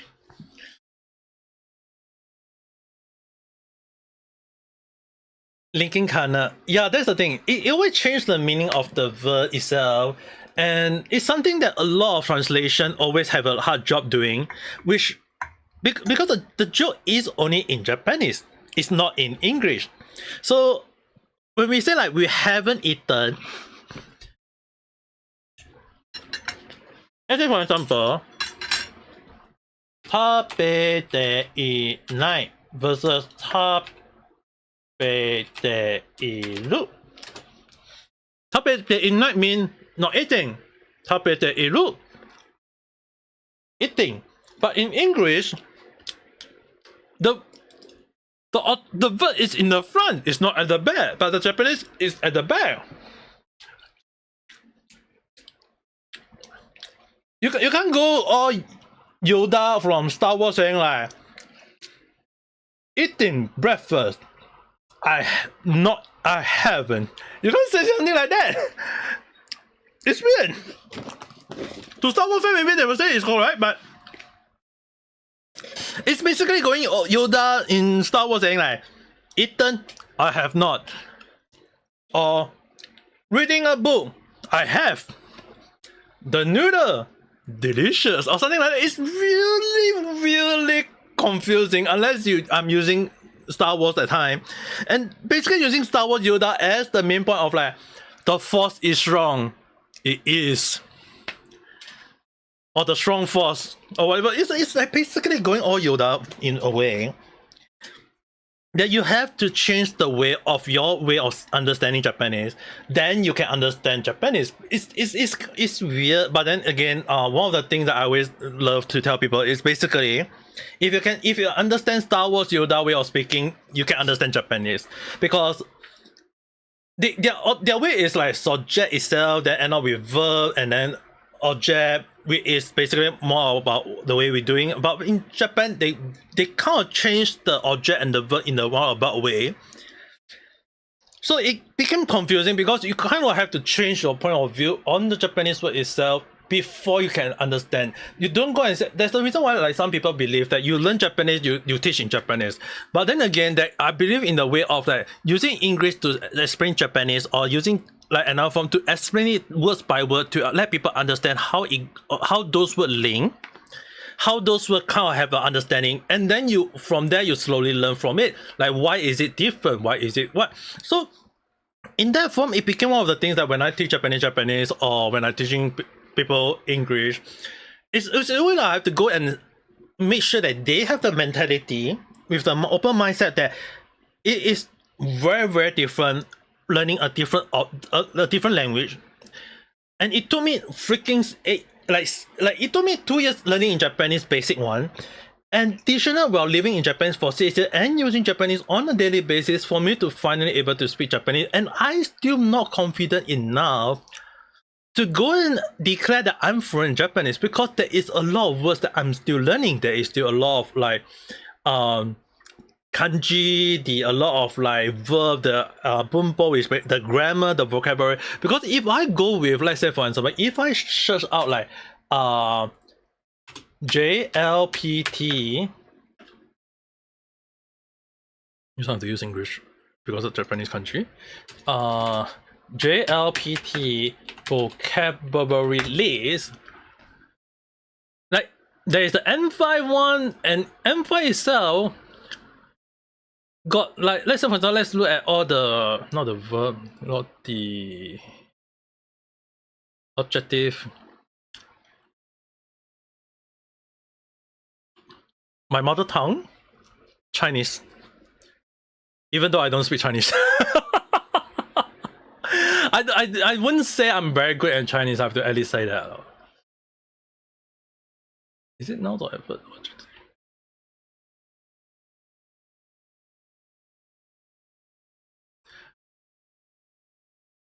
Okay, basically you learn all this word itself, the word at the back, and then after that you have to learn the verb, and not the verb, the adverb, like ちょっと大丈夫、だんだんと、どうも、どうして、どうぞ、初めて、一人、一番、いかが、いくら、いくつ、いろいろ一緒に、いつも、結構まだ言っていません。like when you learn all this word, you have to understand like all this meaning, what does they all this word mean, and you have and it's just only like M5 itself, so you have to imagine like there is like M4, M1, like let's say for example, let's say let's use like let's not all go all the way to N1, let's just say N2 itself. Like N2, there is like way more kanji word. You can just basically see it's a lot of kanji word itself, and it's way more confusing. And the funny thing is, right, I only just barely passed my N2 though. If anyone are curious, I only just barely passed my N2. And I'm really not confident enough to take N1, even though a lot of people say that I'm speaking Japanese very, very well. It's that when you learn, you have to understand like a lot of the Japanese word itself is really not simple, because if you are going deeper into understanding the word itself, the kanji, and from what I do understand is that you have to learn a bare minimum of 1000 kanji. And 1000 kanji is not a simple thing to do, because especially more so is that the word itself, like because like I mentioned, like when I say like my mother tongue is Chinese, I always tend to confuse some of the Chinese word with the Japanese as well. So like for example, like this one is kyoka, in Chinese they pronounce it as 强 and then you'll be like, how am I supposed to pronounce this in Japanese again? It's like, it's so confusing. So there's a lot of moment of like I have been struggling with Japanese at time, because of the kanji itself is very, very familiar to Chinese. But at the same time, it's really one of the things that I also kind of like feel that I've been not using Chinese myself a lot lately. Like I speak in Chinese to my family, but it's really one of the just normal conversation. Why I don't really go to the point of like saying in detailed Chinese, like those you see in China people, because I'm not saying that I'm not using it a lot whatsoever. It's just that I don't feel like there's a need for it, so I end up not doing it. It's the same thing for Japanese. It's like a lot of Japanese word they teach, they want you to learn, and then when you live in Japan, when you understand their culture, everything, and you'll be like, do I really need to use this again? Even Japanese people telling me that it's hard, as well as they're telling me that some of the Japanese words they don't use it on a daily basis. It's just that people, like you, why would you want to never say sento, which basically means politics? Any sane Japanese people will know that it's the word sento, but then again they won't use it, because why? Why would a normal Japanese care about the politics in the first place? They don't.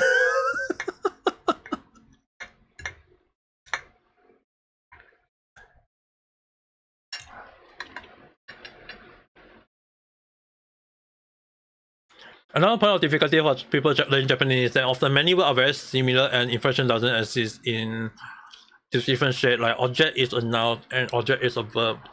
That is very true.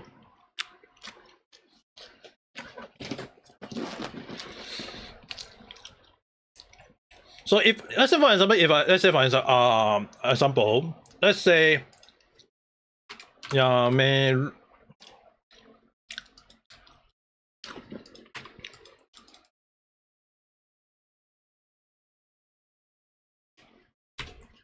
Tomari.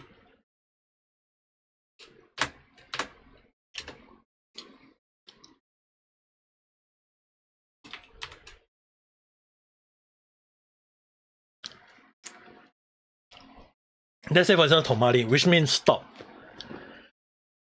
But the thing is, right, Tomari can mean come to a host or be limited to, but then when we revert it, it became Tenshi, stoppen. And then you start seeing a lot of Japanese words. Like even Akari, like earlier I said Tomaru, Tachi Tomaru.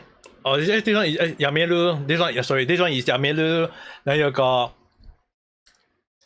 Yamu, Tachikiru, Tomaru. You got so many, like one stop got so damn many meaning. And then when you go and let's say for example, let's say some of the Japanese word in reverse, let's say for example what was the word that I can come into my mind first?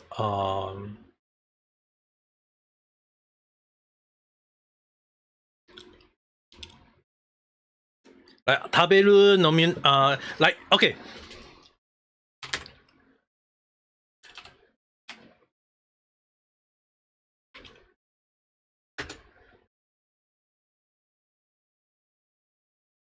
What was okay, this one can. Is it okay?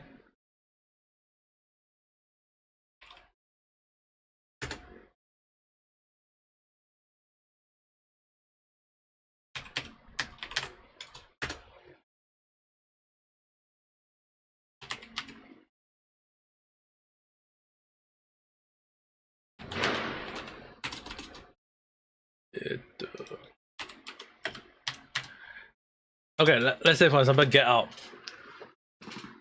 There is non-lu, which means a ball, or okiakelu, or even okilu itself. And then when you got so many words that is so familiar to each other, that you'll be like saying like, it doesn't freaking get out. Yeah. No, you can say get out on the train, get out on the bus, or even okilu. And the funny thing is, okilu itself, it can mean get out as in like getting out of the bed or this thing, or it can also mean that you rise up along the line. Like you can see the word rise here. So the thing is, right, okiru itself, which is commonly known as wake up, can have like different meaning. And then if I use like okiru in the most sensual way, if we say like in the most essential way, it can also mean when a guy little brother decided to okiru, which means that person is having a horny moment.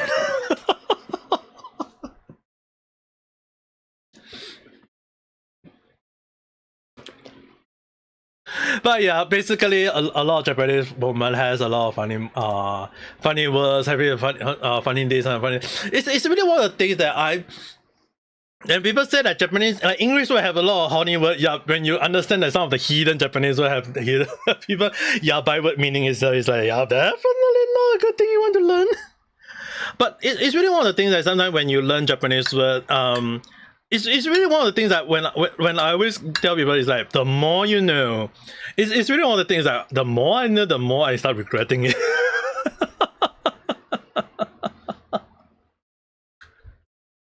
Slang is a very dangerous thing indeed. If people can come up with the most simple word and in the most simple English word and make it the most yabai meaning, do not think that Japanese don't have it. The moment you start listening Japanese people saying those words, you better be careful. Are they meaning that as what you think they is, as a normal meaning, or is it as what you think they are trying to indicate? Because if they say like even okiru would mean get out, and if they say in an essential way, oh, あなたのそれはちょっと起きるですよね, which basically means that your little thing is standing up. It's likeやだな. It's really one of the things that like I learned so much in Japan. Most so ever, I'm learning it in Kyoto, the place where a lot of Japanese people doesn't like. Because why? To them they claim that Kyoto people are mostly snake, mostly two-faced, and I can see why. So if you go to Kyoto and if a person tell you okuteki wa kirei desu yo ne, your wish word is very very nice, right? It basically means you're wasting time.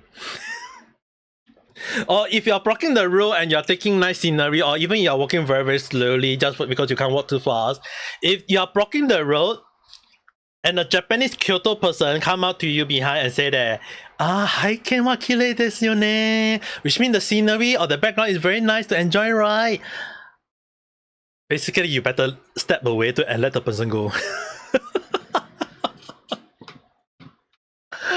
I got the uketeke, the utektoke ka kirei desu ne once. Like legit, I got it once though. And I didn't realize it. I thought like, oh, my watch is it's a present for my mom. And then when I learned from my Japanese teacher, I was like, oh, you just basically got slapped. I was like, yada. Kyoto is like New York. In a way, yes. I wouldn't say entirely like New York, but I would definitely say some of the behavior do have a bit of New York behavior. As in, when they say some stuff, you better be careful of what they say. But at the very least, I would have to say at least the Kyoto people are having nice moments. If you do respect the Kyoto people, they will respect you back. So I don't think you need to go around and start saying like, oh, is Kyoto people really bad? It's just that when you know them well enough, they aren't that bad either. So if I can stay in Kyoto for 6 years, I personally don't see any issue on Kyoto people being a thing. It's just that sometimes they are just being easily misunderstood. But then again, I also won't deny there are such bad fake people in Kyoto. But then again, if you go to any other country, there will always be those kind of questionable people doing questionable things all over the world. Like if, let's say for example, let's say Johnny Somali or all those nuisance streamers all over the world, like in South Korea, in Japan, in Philippines, all this, like the recent case. Like if we say like, most people of them can be from Russia or from US or from any other country, yeah, it doesn't mean that in a way, all the people are that bad. They are good people. It's just that sometimes when you see those kind of bad fake people doing all those things, it became a problem that people will also say or generalize them as one. So like for example, let's say US people having like all those like nuisance streamers coming to Japan and causing all those trouble. Does that mean that all US people are as such? No, it's just basically, in my view, that they are representing their country and they, in a way, representing poorly on their country. So, in a way, people will misunderstand that and generalize people. Like, say, for example, all those nuisance are from US, then nuisance people would think that, hey, US are nuisance as well. But in fact, it's not all US being nuisance. It's just the bad fake people. So, when I explained to some of my Japanese friends about the nuisance streamer at the time, they have the same conception as me when I first say about some nuisance streamer, is that they may seem like they're representing their country. They can say they're from America, they are living in America, they donate this, they donate that, but they are just only the end result that we are having issue with. They should be the one that should be called out. If the US people do know of their situation, they will be feeling ashamed and call their own people out. Because at the end of the day, it's those bad people that is causing the problem doesn't mean they represent the whole country. If Johnny Somali represent the whole US, then in a way, I think the US will definitely want to kill that Johnny Somali if he does land back in US.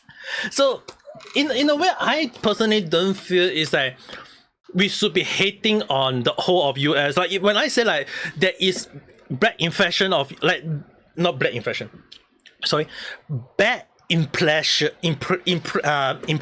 of US people, then I think that's justified on why it made a lot of people look bad. Because you have one or two people causing problem for many US citizens, when in fact it's just only one stupid idiot. So in a way, I don't think it's right to like say, oh, it's like, to me when I say US is not safe, is it really not safe? Maybe I just seen the wrong side of the coin. So for me, always kind of like when I say like, when you look at a dice that is like 6-sided dice, there is always the one dice that is unseenable by many people, and that is the dice facing the floor. That is the side that we have to look carefully, and that is how one of the things that I always personally feel that, like maybe some people cause problem, and then we should look at that problematic person, not a representative of that country, but as the person alone. So for example, like the one that caused issue in Philippines, I don't know his name, I don't know him, but then again, if he is saying that he's a Russian person and he's living in US and he's a nuisance streamer, he should not be representing Russia, he should not be representing US. If he's a nuisance person, he's a nuisance person. He should be tried as a nuisance person.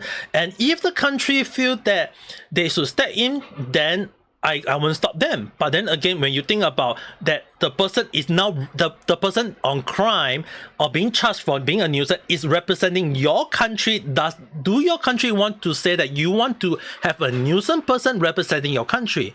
If the country itself don't feel that they want a nuisance streamer to represent their country, then they should let those nuisance streamers be judged according to the law of that country accordingly, and also at the same time call those nuisance streamers out, because nuisance streamer has always been one of the things that causing a lot of problem for many other people.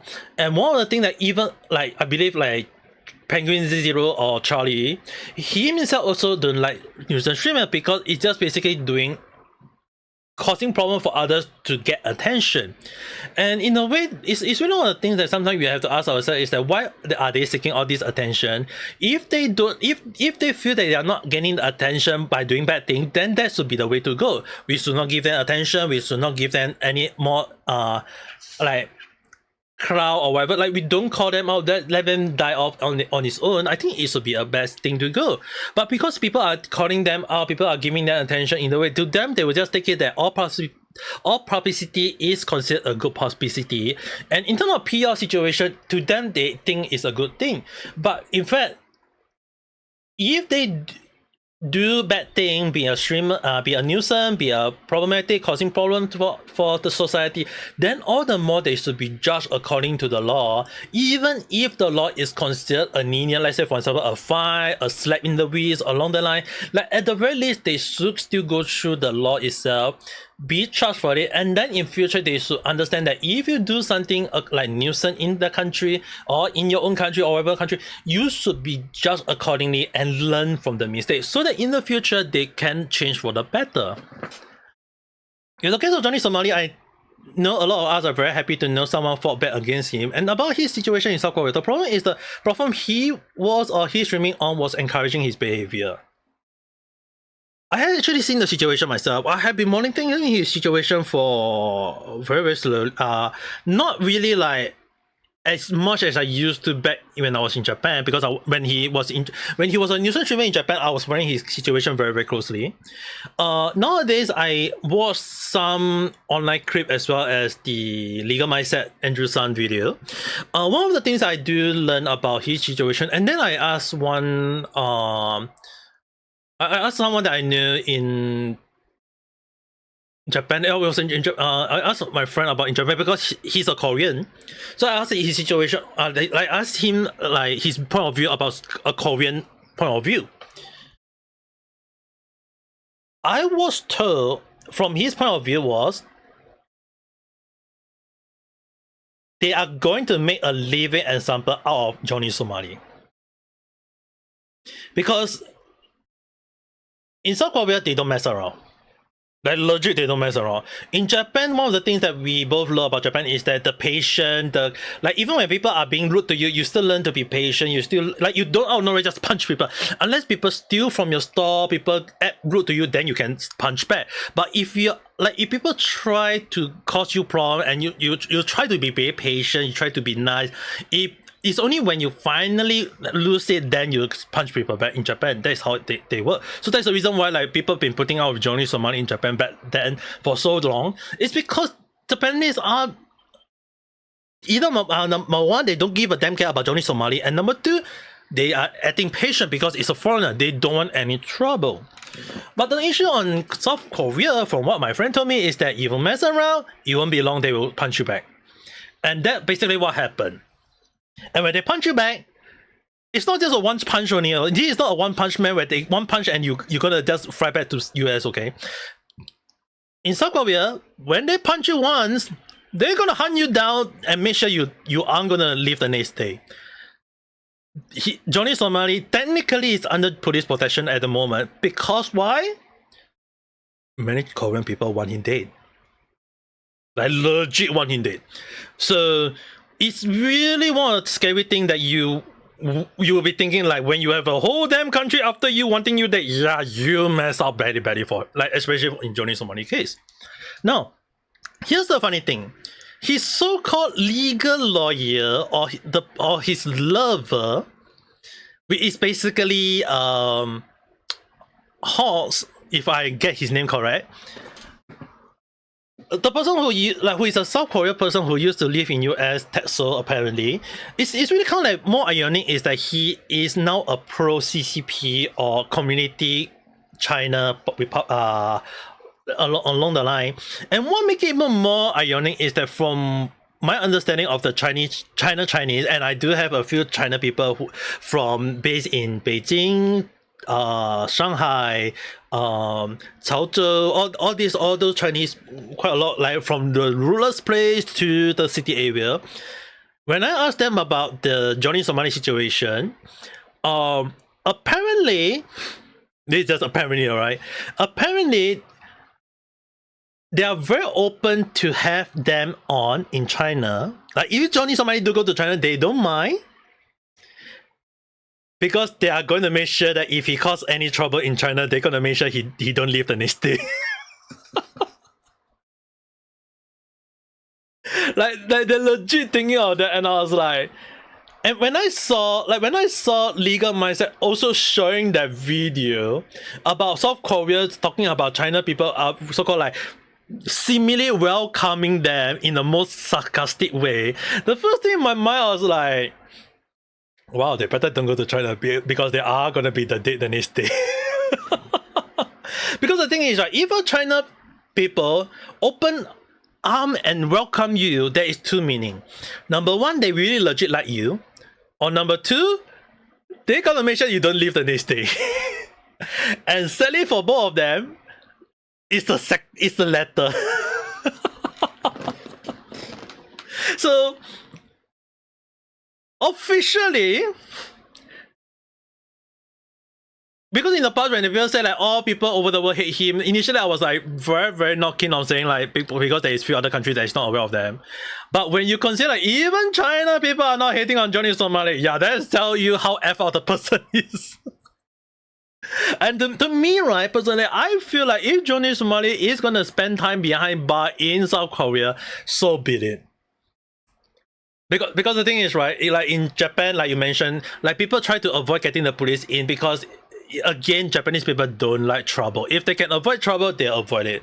Me living in Japan for 6 years, even I myself try to avoid problem with the Chinese, the Japan police. And most of it is that I actually have a few run-in with Japanese police, not because I do crime, but because I'm a foreigner. So there are times when some of the police will come up to me, ask me about some situation in Japanese. When I can't reply in Japanese, they will say, "Are you a foreigner?" And then they will ask me to check my passport, is it legit? Because there are actually some people who overstay their visa. Or, and for example, if I say I'm here as a student or trying to look for a job, I have to have the right visa to kind of back me out. So the thing is, right, a lot of time in Japan, we will have a run-in police. Some people will say like, oh, the Japanese police are very, very rude. So far, based on my experience, I don't have a rude police handling my case. There was even a case when I reported about a situation on my end, and the police was actually very kind to me though. Even the case when there was a stabber in where I was staying, like when I say a stabber, it's basically someone who going around just stabbing people for fun, okay? Like that, I talked about this long ago, and it was always very, very scary experience for me when I managed to avoid it by a hair. Like freaking hell, I almost got stabbed to death. So the thing is, right, when you have those kind of dangerous people and then you got the police going around doing patrol, yeah, they will come out and ask you, like, because they will be like saying like, are you a foreigner? Are you part of the people? Or will you come across? Like when they were trying to, like, when you tell them what you experience, what you think about it, they will listen if you explain to them in Japanese properly, and they can understand even if you are speaking in broken Japanese. So far I don't have any bad experience with any local people other than one Japanese female streamer, long gone already. That female streamer long gone already. But it's really one of the things that, other than that, I don't have really bad experience with most Japanese people though. Like if I still remember, oh yeah, there is one moment when I came across. I talk about this, I almost forgot. There was the scam call. In Japan, yes, there is scam call in Japan, and it's really one of the funny thing I ever experienced. I will say it again, is when I came across like ole ole da, which means that it's me. So basically, the scam call about it's me in Japan is basically that sometimes they will call the phone and they will say it's me, I'm being kidnapped, and the person is actually more so is just a actor or a fake voice actor, whatever, or sometimes it can be a machine, AI or whatsoever, and they'll try to scam old people saying like their grandkid being kidnapped, their kids have been kidnapped, and then those people will all be kind of like being fooled or being scammed into transferring money to the kidnappers, and then end up to be that they are being scammed. So I have been that, and I actually on the call of that person, and the funny thing is that they say, "I'm your son, I've been kidnapped," and I was like, "I may be an old man, but I'm a freaking I'm being a single virgin old man ever since for who know how long when. So you telling me that I can have a kid?"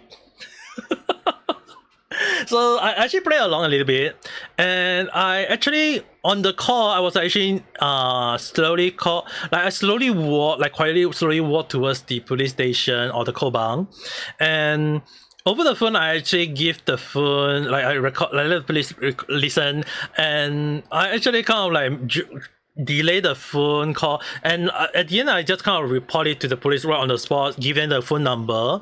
As I don't think they need to explain too much, they just write it down whatever, because, and they also explain, I also give them my Zailu card, which is basically a replacement card for my passport, because you don't really want to hold your passport all the way when you are living in Japan if you are on a long-term visa.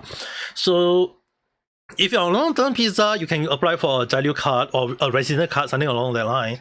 And I just give them that, and they just say that, hey, you did a good job, and they take over from there. I haven't heard from them ever since, but it's one of the things that sometimes you just have to be a good citizen. Don't do anything stupid, don't do anything crazy in Japan. And I think like Japanese people won't go around doing bad to you. It's just that the reason why a lot of Japanese people are now being fed up with nuisance streamer, if you guys notice, they are only fed up with nuisance streamer, not tourists yet. It's just that there are some bad tourists, so there are still such cases. But if you respect the Japanese, if you speak in them in polite form, like if you buy thing from them, if when you buy thing, if they give you a change, or even if they give them a set amount, when you take your item away, just say arigato. It doesn't take long to say that much, and they will say gozaimasu or arigato gozaimasu. They will actually return the politeness back, the respect back. So if you pay your respect to Japanese, they will do the same for you. If you do something back to the Japanese, they will do the same thing back to you. So if you punch a Japanese person, they will punch you back. So it's really one of the things that sometimes when you see like online situation about Japanese people are being like fed up with all those foreigner people. Yeah, they're only fed up with the problematic people, not everyone, because they know very, very well that only problematic people are the people they should go against, not everyone. There are good people. It's just that sometimes, like legit, just sometimes, it's just foreigner hating Japanese people that is also causing a problem. And a lot of people may not be aware there are actually foreigner hater in Japan. Sadly, yes, but they are very, very minority. There are very, very little of them. So it's the same thing as any other country. There is always that kind of people, but overall, I don't think we should, like, even Japanese people don't really want them, like, don't want to be associated with those kind of people with them, don't want to be like saying like they are part of them, like, or part of them being part of them as well. So it is something that a lot of people need to understand. And to me, there are so many people who generally believe that Japanese people admire American foreigner when they visit, assuming they are not rude, is fine. But there is also persuasive idea they tend to speak about others' indemnity behind their back. Not denying that. I won't admit, but I won't deny. So basically, if you are saying like some Japanese people talk badly about American people behind the back, I have come across a few. Because the thing is, right, like I mentioned, like when I say like I have bad impression of American people, the guns, the drugs, the black hating of everyone, or maybe the Asian people haters, or just any out there where you can get killed, get shot, get stabbed, got whatever. Like yes, those impressions are very, very bad, but it's only on places that we do not know and end up visiting. Let's say, for example, let's say New York City itself, the one we earlier mentioned. Is New York City considered safe? Maybe part of it is safe, but not many places. Like maybe some of the poor maintenance place is considered bad. Then maybe that is, excuse me, like maybe that is the place that we have to say that, hey, maybe those are the problematic places. Like it's the same thing like in any other country, even in Singapore or in Malaysia or in Japan itself, there are problematic places all around. And in a way, really one of the things that sometimes when you consider like, is it really safe or not, it's really not really saying like, is it safe or not. Like you mentioned, like any large city is generally considered unsafe. Like it's the same thing as Shibuya. Shibuya, one of the largest sitting district in Japan. Is it safe? On the main road, that is. If you go to the back alley, that's the red light district. And red light district, why is it unsafe? Is it because there is a lot of like the sex worker there? Not really.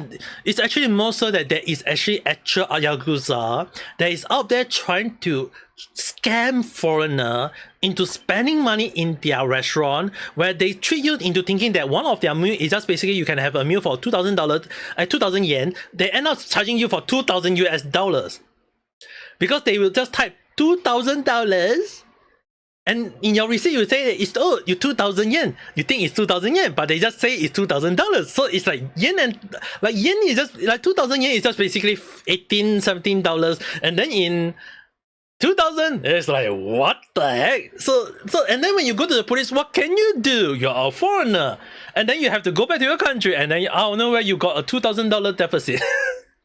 So it's really one of the things like a lot of people need to understand while visiting Japan is that yes, on most of the places are safe, but then again, is it really safe? If you know, you know. If you don't know, then better be careful, because it is technically the same in Japan. Even in Singapore, there is a lot of scam call that you can get almost on a daily basis or any other place, and you can't really like deny saying like, is it true or not? Is that if you consider like any place got scammer, yeah, any place got scammer. What can you do? Nothing. When you remove one, there's many more. So it's really one of the things that sometimes when you consider like any other country, Japan, or even US, if US have it, other countries have it, but not that obvious.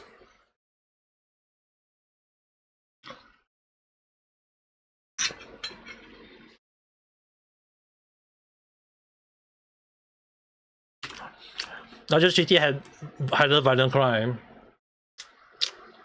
I haven't covered about Japan crime for quite a long while, but I can go to it right now.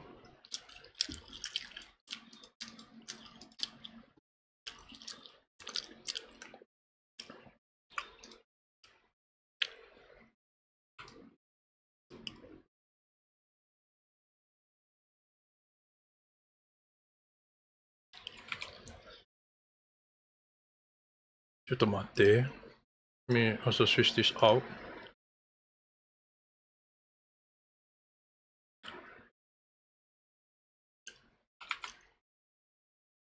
Okay.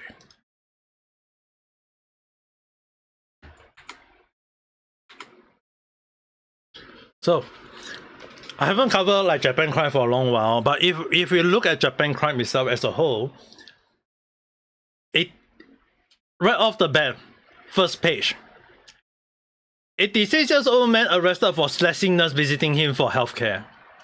Police in Osaka had arrested a 86-year-old man on suspicion of attempted murder when he slashed a 26-year-old nurse who was visiting him for healthcare.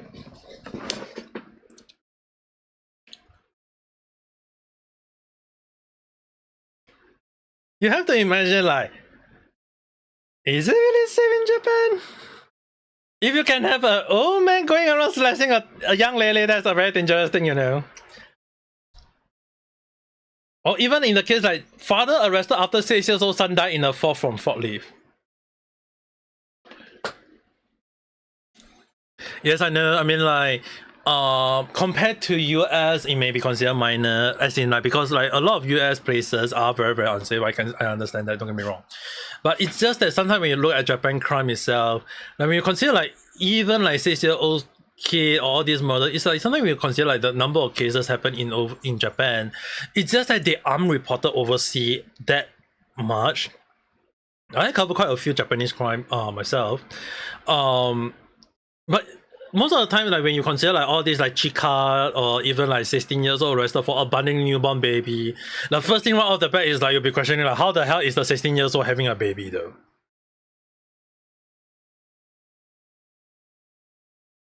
So I have like there is a lot of like crazy new like even like Running Man. They call it Running Man, not the Korean variety show, but basically 38-year-old man on suspicion of public indecity after exposing lower porn.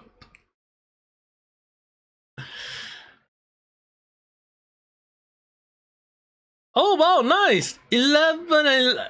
111 online for child exploitation crackdown. Online CP. Basically anyone they want to say. Like Japan basically finally catching on it. It's like that's a good thing, right? Finally. Dude. A lot of time when you have like actual people like actual CP in Japan, they always get caught as lolicon, and it's really giving like people the wrong impression because lolicon is lolicon. CP is CP. Those people should get arrested in Japan.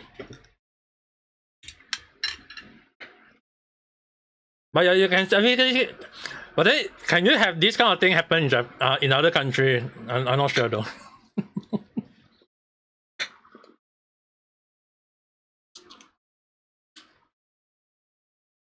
Like I mean, like, technically, if you think about it, 111, that's messed up number. Number one is messed up number. But number two, at least they are being arrested and being charged. So I think that's still at least kind of like balances out, at least in my view though.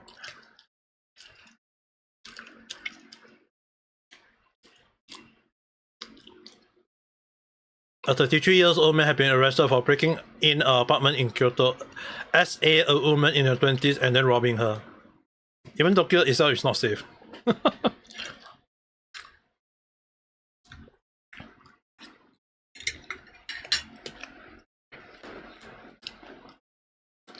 Only of the idea that Lokong aren't to be trusted, but there's always people arguing it's a very odd situation.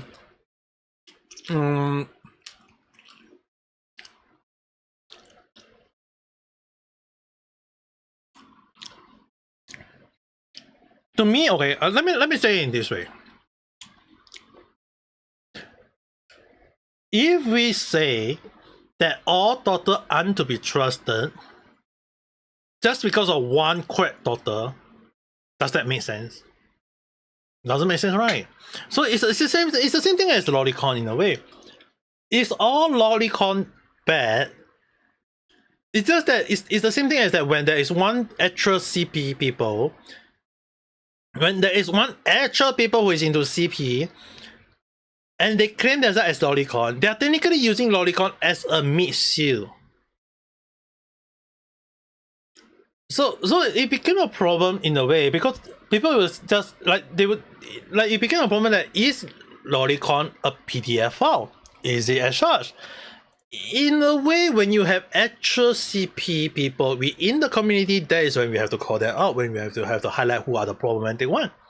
But then when you kind of consider is that the case? Lolicon have their own culture, their own habit, where they say no touch of the lolly, which means you do not touch the girl. That should be the case. The reason why they actual culture on lolicon situation is that they do not touch the girl. You do like that doesn't mean that you can go and watch the CP along, okay? When they say do not touch the girl, it's basically no touching of the girl, even CP, because CP is technically the touching of the young girl. So in a way, a lot of people have a very misconception on lolicon in a way, which I can't argue because to them they will just say that it means that you're admiring a young girl. Does that mean that it is okay?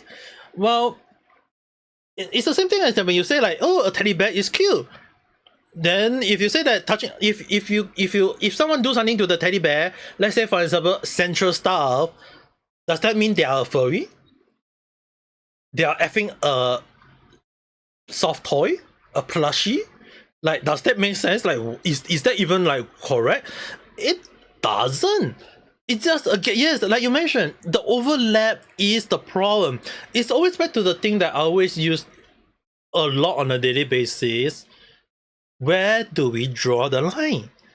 Where do we understand the differences between the lolicon and the actual CP? Is it that in both cases they like young girls? Yes, but lolicon do not touch the girl, they do not watch GP, they only admire and say that the young little girl is cute. And they want to protect the girl, let the girl be an innocent, to not tainted by the dirtiness of the world, the darkness of the society. They want that they want them to grow up as pure and innocent. But then actual CP situation, there's a different story. There's a grooming situation, there is a central situation, so there's a different story.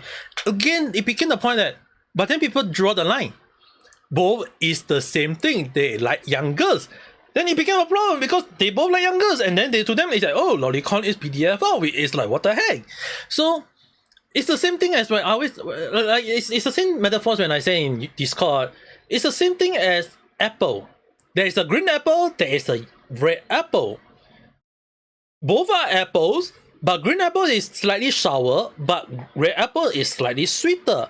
But people will just say that green apple is apple, red apple is apple. Both are apples. What's the difference? Both are the same apple, but then again they taste different. They are color indifferent, they have a different taste, they have a different texture. People will say it's an apple. Then what can I say? People will always say that it is the same thing, even if to us it's a different story, it's a different thing. To them, what differentiates in some people's mindset about what is the similarity between lolicon and a CP is basically inclusive of young kids. So when you kind of like put that one into one, then obviously they will have the misunderstanding of that is it the one and the same. To me, it's never been the same. It should not be the same.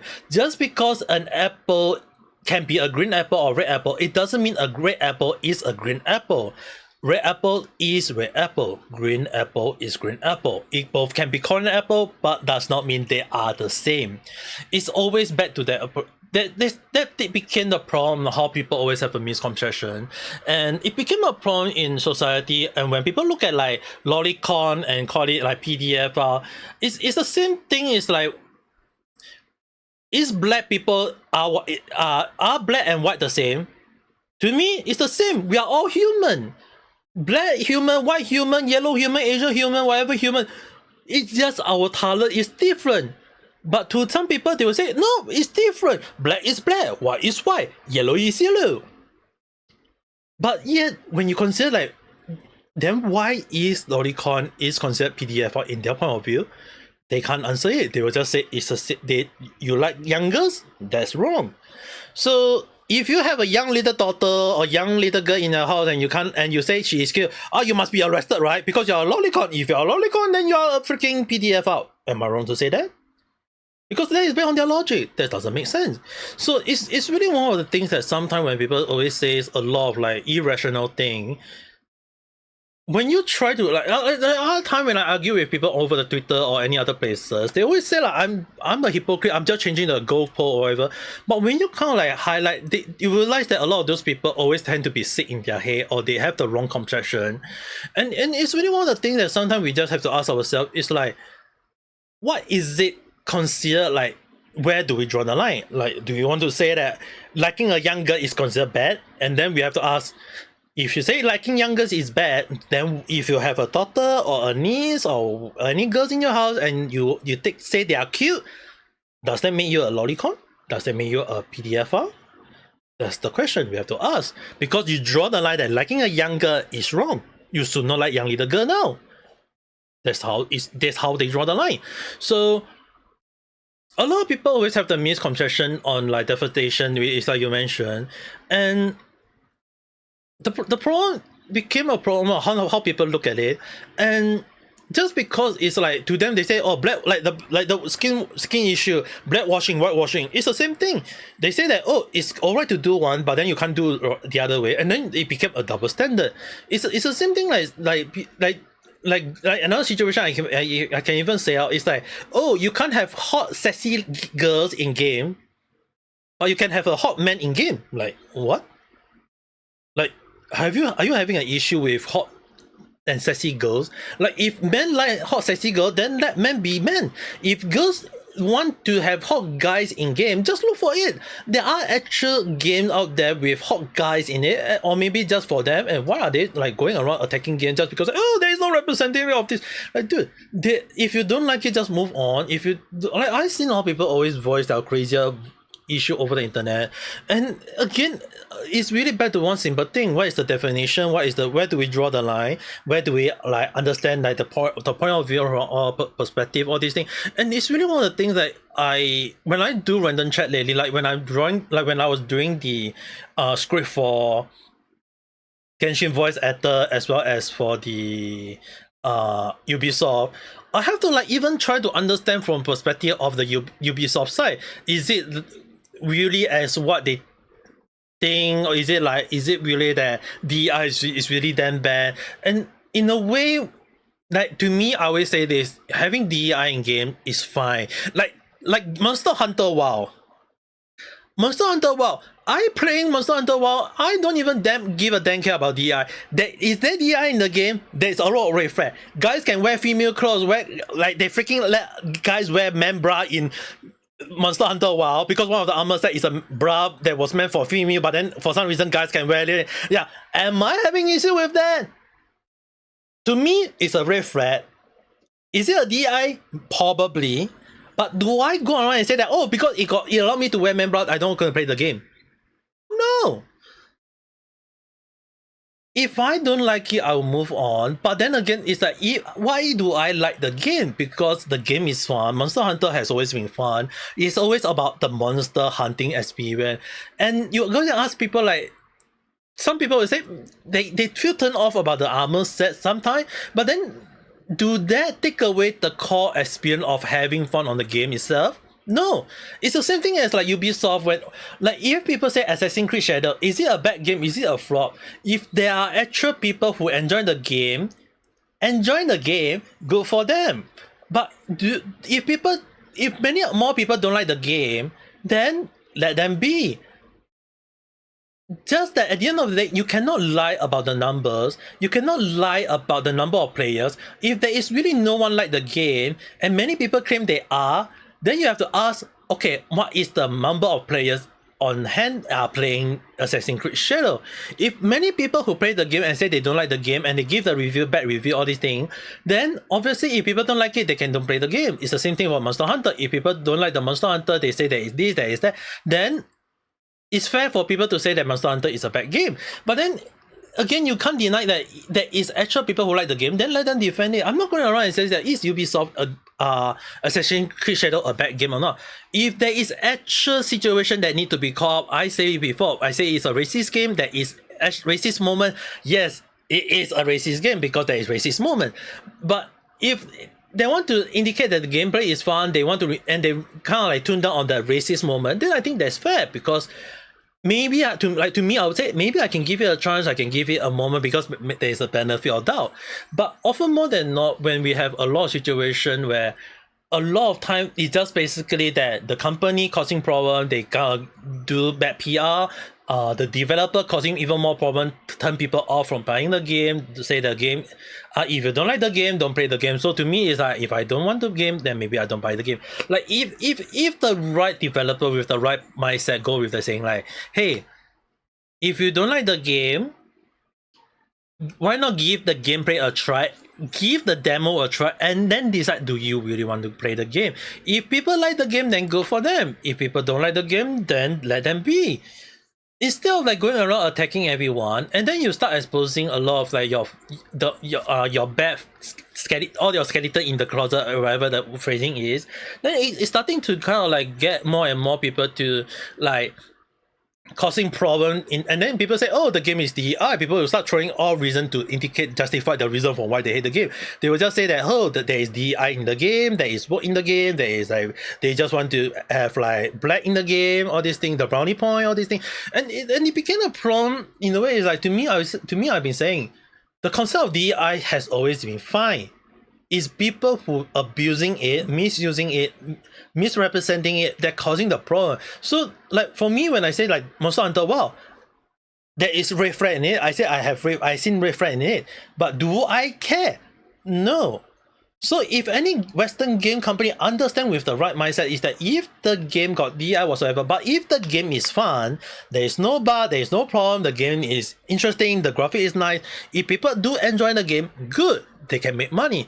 But if they purposely make it that it must be an DI world or whatever, a cancel culture, whatever it, or just to so-called own the chart, then you are going to lose all your money because you are turning away your fan base who had trust in you. So it became a problem, like people just going around and saying like this and that, and to me it's like it's just basically a problem like, do I really want to do this kind of random chat anymore? Like I've been holding on to random chat for a while. Like I can assure you guys the next topic I was going to talk is basically random chat 506. It was supposed to be 505 before the whitewashing of the My Hero Academia miracle. But the thing is, right, when I was preparing at the time Ubisoft topic, I was actually preparing not just about talking about Assassin's Creed Shadow. I was also preparing in a way to ensure that I'll be also bringing back old topics such as Star Wars Outlaw. Do Star Wars Outlaw became the hit as they want it to be? It didn't. So like Ubisoft, is it fun to make fun of them? Maybe yes, maybe no, maybe depending on how you look at it. But if Ubisoft is banging on Assassin's Creed Shadow and it failed, then you consider that they have been failing not once but multiple times, including one of their previous games, the Star Wars Outlaw, and then out of nowhere they also have the MFT situation, all these things. So when you think of like a lot of point of view, a lot of story, you have to look at that. The failure doesn't mean that, oh, Assassin's Creed Shadow is gonna be the only game that caused the game to fail. You have to be very, very careful on like a lot of situation, like the Ubisoft have been failing over the years. Then number two, maybe that the introduce of DI and all was not help to accelerate the failure of the company. Wouldn't say directly one shot, but maybe, because at the end of the day, people is just going to assume that it is. We can't be sure, but if a game do, like if we do highlight, like let's say for example, like if the introduce of DI help in the introduce of DI at what year had lead from at like so-called link in the time exactly when the company start to fail, then we can say that maybe in many people's eyes of view that it is maybe what lead to it, like DI may be the lead to the failure of the game company. But if it's not, then obviously we cannot say, oh no, I say DI is a failure. Because to me, DI itself has always been a moment of representative of the minority, and I can see the goodness in it. The problem I'm having is the problematic people who is misusing it or misrepresenting it, and that's caused the problem. Letting people wear opposite gender isn't what we consider DI. There is a very specific connotation to what the term, and I don't think you can explain that in chat, Twitch chat alone. It's true. Like to me, when I say red flag, did I say it's DI immediately? No, I only use the word red flag. Why? Because there are actually men who actually wear men bra. And they use the word cross dress. And I won't really say is it wrong, because if there is actual people who want to, like actual men who want to wear men bra, to me it's a red flag. But it doesn't mean DEI, like you mentioned, it's not DEI. If they want to say it is DEI, then let them be, because there are actually people, like if I just search out online, though this might end up being getting me very badly, but if we say like cross dress, let's say macho Japan macho man wearing bra. It is a thing. You can just basically say it is a thing. A man bra is a thing. And in 2023, okay. Sighting 2020, that freaking 12 years ago, almost 12 years ago, man bra is a thing in Japan. So to me, is it DI? I did not say it's DI. I only say is a red flag. Because there are actually, it's a thing long ago, so I can't say it's a DI. So it became a thing. That's why a lot of people always go with the misconception that is it DI or not. To me, I can't say is it a bad thing. If this is a thing, like when man bra is a thing, I can't go and say that it's DI. Because for some reason, that some men just want to wear bra.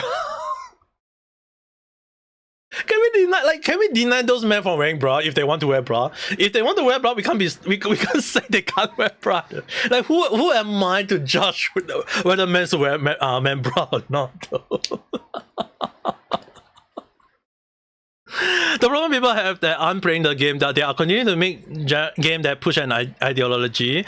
You might not know how deep the Gamergate scandal run, but we recently got document from the government about how some money are being put into making game push the agenda ideology. So it is important to continue pushing back against it, or it will keep happening. Okay, in regard to that, right? Probably because I am a Singaporean, so I can say this safely. Government controls media is a thing. Government control media is a thing. The only issue on that end is that to how much the control is. The control on that is that if the government want to push our ideology for it, you can't deny that they want it to be a thing. And the only question is, will the majority people accept it? If the majority people don't want to accept it, the government should step away. Like, don't step into it in the first place. Because they know very well is that if they push the agenda for it, or the ideology, or the methodology for it, people are going to be mad. The only issue is that control, like, it will be back to the problem of like why they say that controlled media is a bad thing. If they say China's censorship is bad, then now look at how ironic US censorship is. Because US censorship is almost the same as the Chinese censorship. They say that you can't have sexy girl in game. China didn't want to have sexy girl in game. And now look at the ironic twist. America also don't want sexy character in games. And then now, what happened even more ironically? Chinese is finally being allowed to have sexy game character in their game. Like the Chinese government is now letting their like Chinese government is now aware that hey, if having sexy girls in game make them more money, then why not? Because they now know that America is failing. Because of like America or the Western game company are failing because of that, then why not push the opposite of it? If you know one route is failing, then go against it. Now it became a moment of like why a lot of Eastern games, especially Chinese games such as MiHoYo, all these things, why are they releasing a lot of sexy characters? Even like Warframe Wave. Warframe Wave, they released a so-called like a girl that looks sexy. Out of nowhere, people start losing their shit. It's the same logic. It's that if they realize that what is the actual winning formula, what many people want, they follow it, people like it, they make more money. At the end of the day, it's all about the money. But the government, the question we have to ask, are they pushing for the agenda because of it, or is it because that they are their own religious or ideology? Let's say, for example, in Europe, where, let's say, for example, Britain, like Britain is majority of the Britain or the higher up considered like the actual Britain white people. It can be like black people or it can be other people. And then when you look at some of the people in US government, it's basically like all different. Like I just spoken to one of my UK friend just recently. He's visiting Japan today. Like when I was thinking about the government in US, he just basically tell me that most of them are just Muslim. And then when anyone know about Muslim religions, is that Muslim religion is technically almost similar to Chinese censorship. You can't have girls show their body because it's considered indecent. So if the UK or nowhere say that you can't have girls showing their body because it's against their religions, then it became a problem because they will try to put religions into the politics. And it's not a first time that I have seen throughout the history about people using politics hand in hand with religious. If anyone know very well in history, there are few wars that started in the old past, started because of religious. Different in religious different view, all these things possible, but religious has always been a thing. Like the Crusader situation, that's been one of the worst one ever, because they say that, oh, you are showing a little bit more skin, off to the dungeon, off to the prison, or whatever you want to call it, and then never it became a thing. So it's really one of the things that sometimes when you look at a lot of like things in the past versus now, are we really that different from the past nowadays? It's just that the only difference from how I view it is that we are all going down back to the same old ancient past, but it's just that there is social media, there are now people who are aware of all this, it's just back to the same thing as people just causing problem and trying to add in religious, their own mindset, their own ideology, pushing for it, and then it became a problem. And at the end of the day, it's really one of the things that even I myself feel tired of fighting against every time. I've been fighting against racism, I've been fighting against like government not handling world peace properly, and at the end of the day, I feel like I'm so tired that I've been doing random chat over it, and sometime in like I've been doing something like those kind of little, I won't say politics, but kind of like highlight those situations. But I always personally been so focused on focus and then be very vocal about that.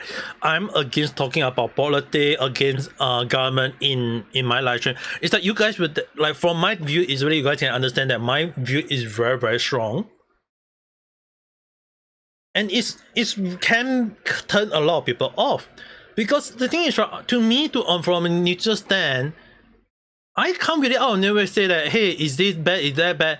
It's that sometimes when you look at a lot of point of view, you can understand that maybe this is the reason, that is the reason why. But then when you look at a lot of point of view, is it really as such? It became a problem in such a way that I always try to tell people, as a VTuber, try to avoid talking about politics, try to avoid talking about religious, because it never ends up well. It is a problem in so many different ways that even I myself try to avoid as a holder. Oh, Ai-chan! Hisashiburi desu ne. How have you been?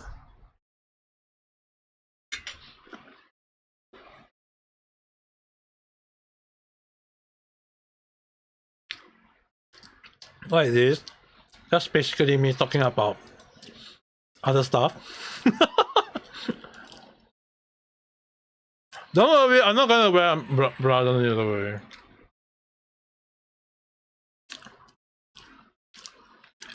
Train to Japan? Oh!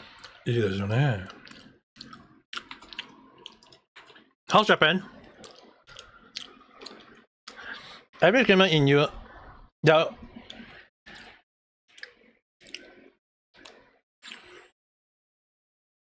Because we are getting funding from outside companies to continue pushing ideology, so they aren't losing money regardless of if people play them or not. There's another reason why people are so upset. Maybe that's also another reason, maybe that's one of the reasons, but because if you look at the whole ordeal, all this thing, it's not wrong that they are not losing money, but then again, when what they are losing technically is their reputation, their branding. So in a way, they end up losing something. It's just that whether do you want to sell your soul for the demon just for the money, that's just the case. Average gamer in US do want attractive character in games. Game not having attractive character was one of the things brought about by the DEI. Let's just say that for DEI, right, when they say they want ugly character because they are actual so-called ugly people in real life, quote unquote, okay, ugly people, okay. Can we really like go around and say that is it really they are ugly people? I mean, like, to them they think that they want representative, but then again, like, if other people say it's not attractive, then it's just not attractive. If you are not happy about it, deal with it. That's society. Going for many war, yep, that's not the reason why I was able to lose weight in Japan. But getting a Japanese sugar daddy, good luck. But so I think I already mentioned this, that I'm going to Japan this year for a vacation. I think I can say this already. It is technically confirmed I'll be going to Japan in June. mid of June, mid to late June, around that day. So imagine if I say that, oh, I'm going to Japan. Can I see Ai-chan? Imagine if I miss Ai-chan. It's like, walk past Ai-chan without realizing that's Ai-chan. We can meet out. Actually, I'm not going there alone though. My family is with me. I bring my family up.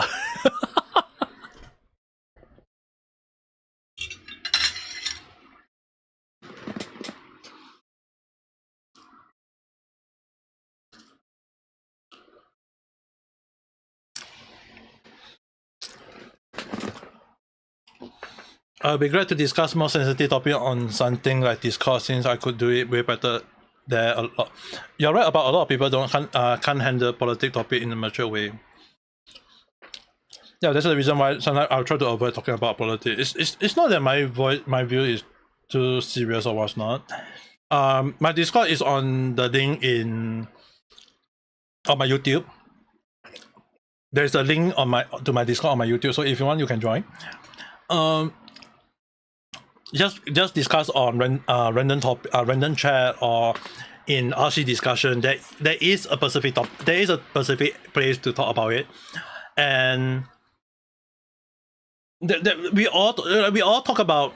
A lot of us talk about like different topic on the RC discussion or the random talk, and to me, I think like when you affinity trip. Imagine if I go let me talk about the affinity trip later. Imagine like to me, a lot of time when there is a lot of topic I have to avoid talking about on random chat or even on live stream.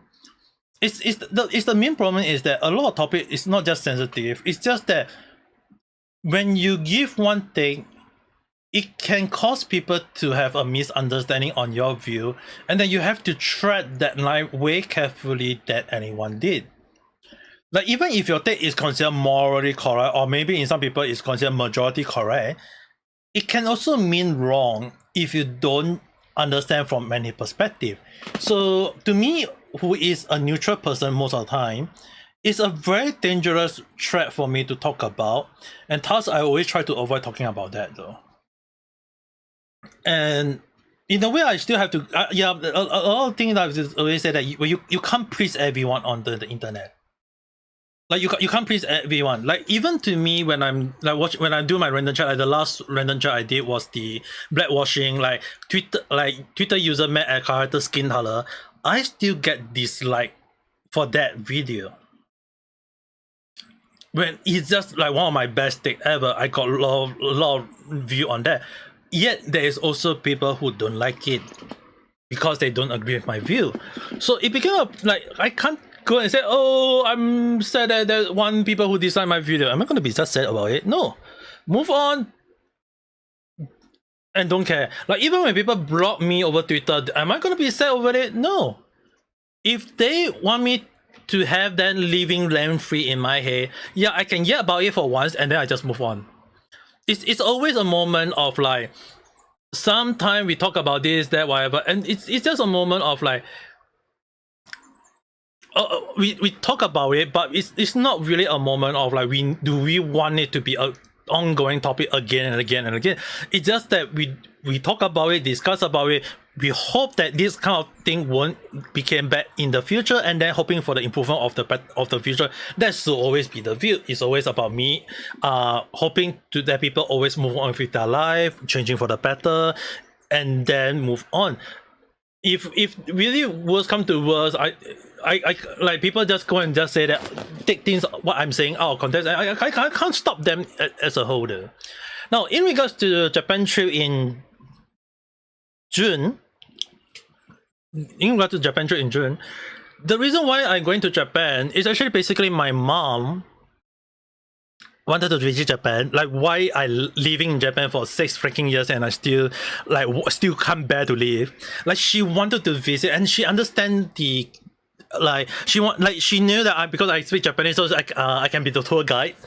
More so is that it's my freaking it's my freaking backyard, so I wanted to go. And imagine if I go to Aichang, I know that Aichang is going to go. I'm just going to say that I'm afraid of Aichang just introduce herself when I introduce her to my friendly. The younger is going to say something, like Aichang is going to say something, but if I say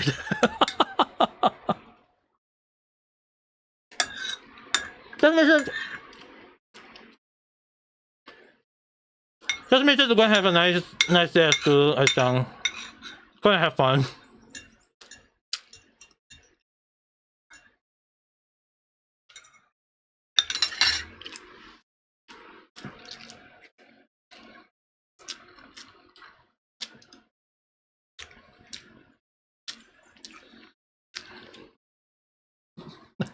That's right. I've been starting eating from the start of the stream until now, and it's freaking almost 3 hours.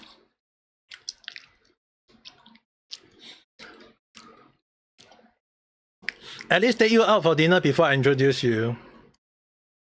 We are only going to Osaka for 1 day only. We are only going to Osaka for 1 day only.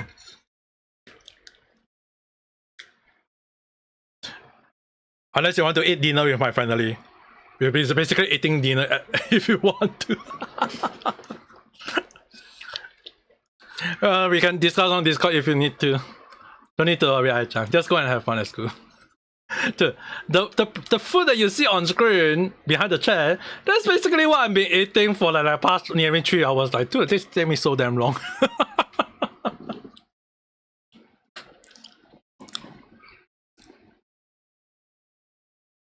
Why, Aichang? You want to how you want to? I will just say, this is one of my listener. This is one of my listener from US, and then how you gonna introduce yourself? Aichang, how you gonna introduce yourself? I know you're at the station. How you gonna introduce yourself when I just say, oh, this is one of my listener from US?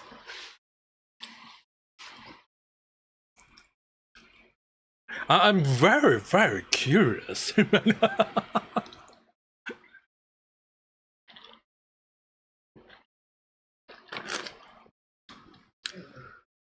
case anyone wants to know what I'm drinking Sprite Zero. I hate no sugar drink, but then this is like the only drink that my dad can drink, so I can only have like this kind of drink for now. A friend from US. Okay, friend zone, right? We shall put the friend zone moment, okay? Okay, nice. A young girl who have been taking care of Ame. In what way? They're gonna have a misunderstanding. They're gonna have a huge misunderstanding.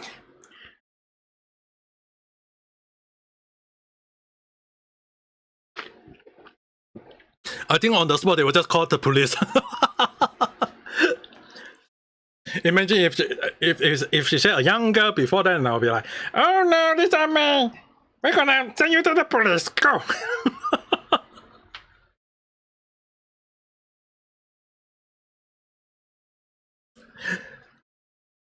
Yeah, well, let's just introduce as a friend that I know from US.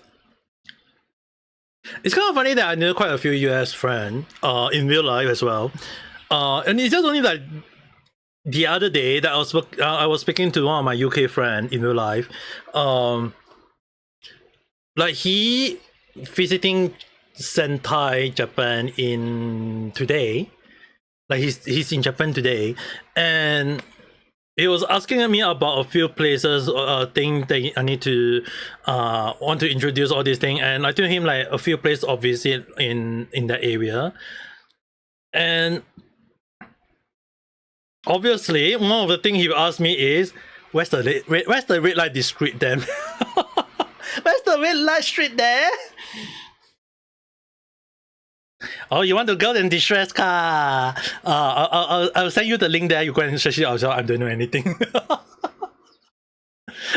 You're legal, but still sound weird. Dude, even if it's okay, let's say for example, like let's say that even if like we are talking about like legal, right, legal situation, right, legal age, all these things, it's not wrong, okay. When you say like younger, let's use like the majority people interpretation of young girls. I mean, like in Japan, soldier, or even like when we use the word young girls, it's like the first thing a lot of people will have the misconception is that are you a minor?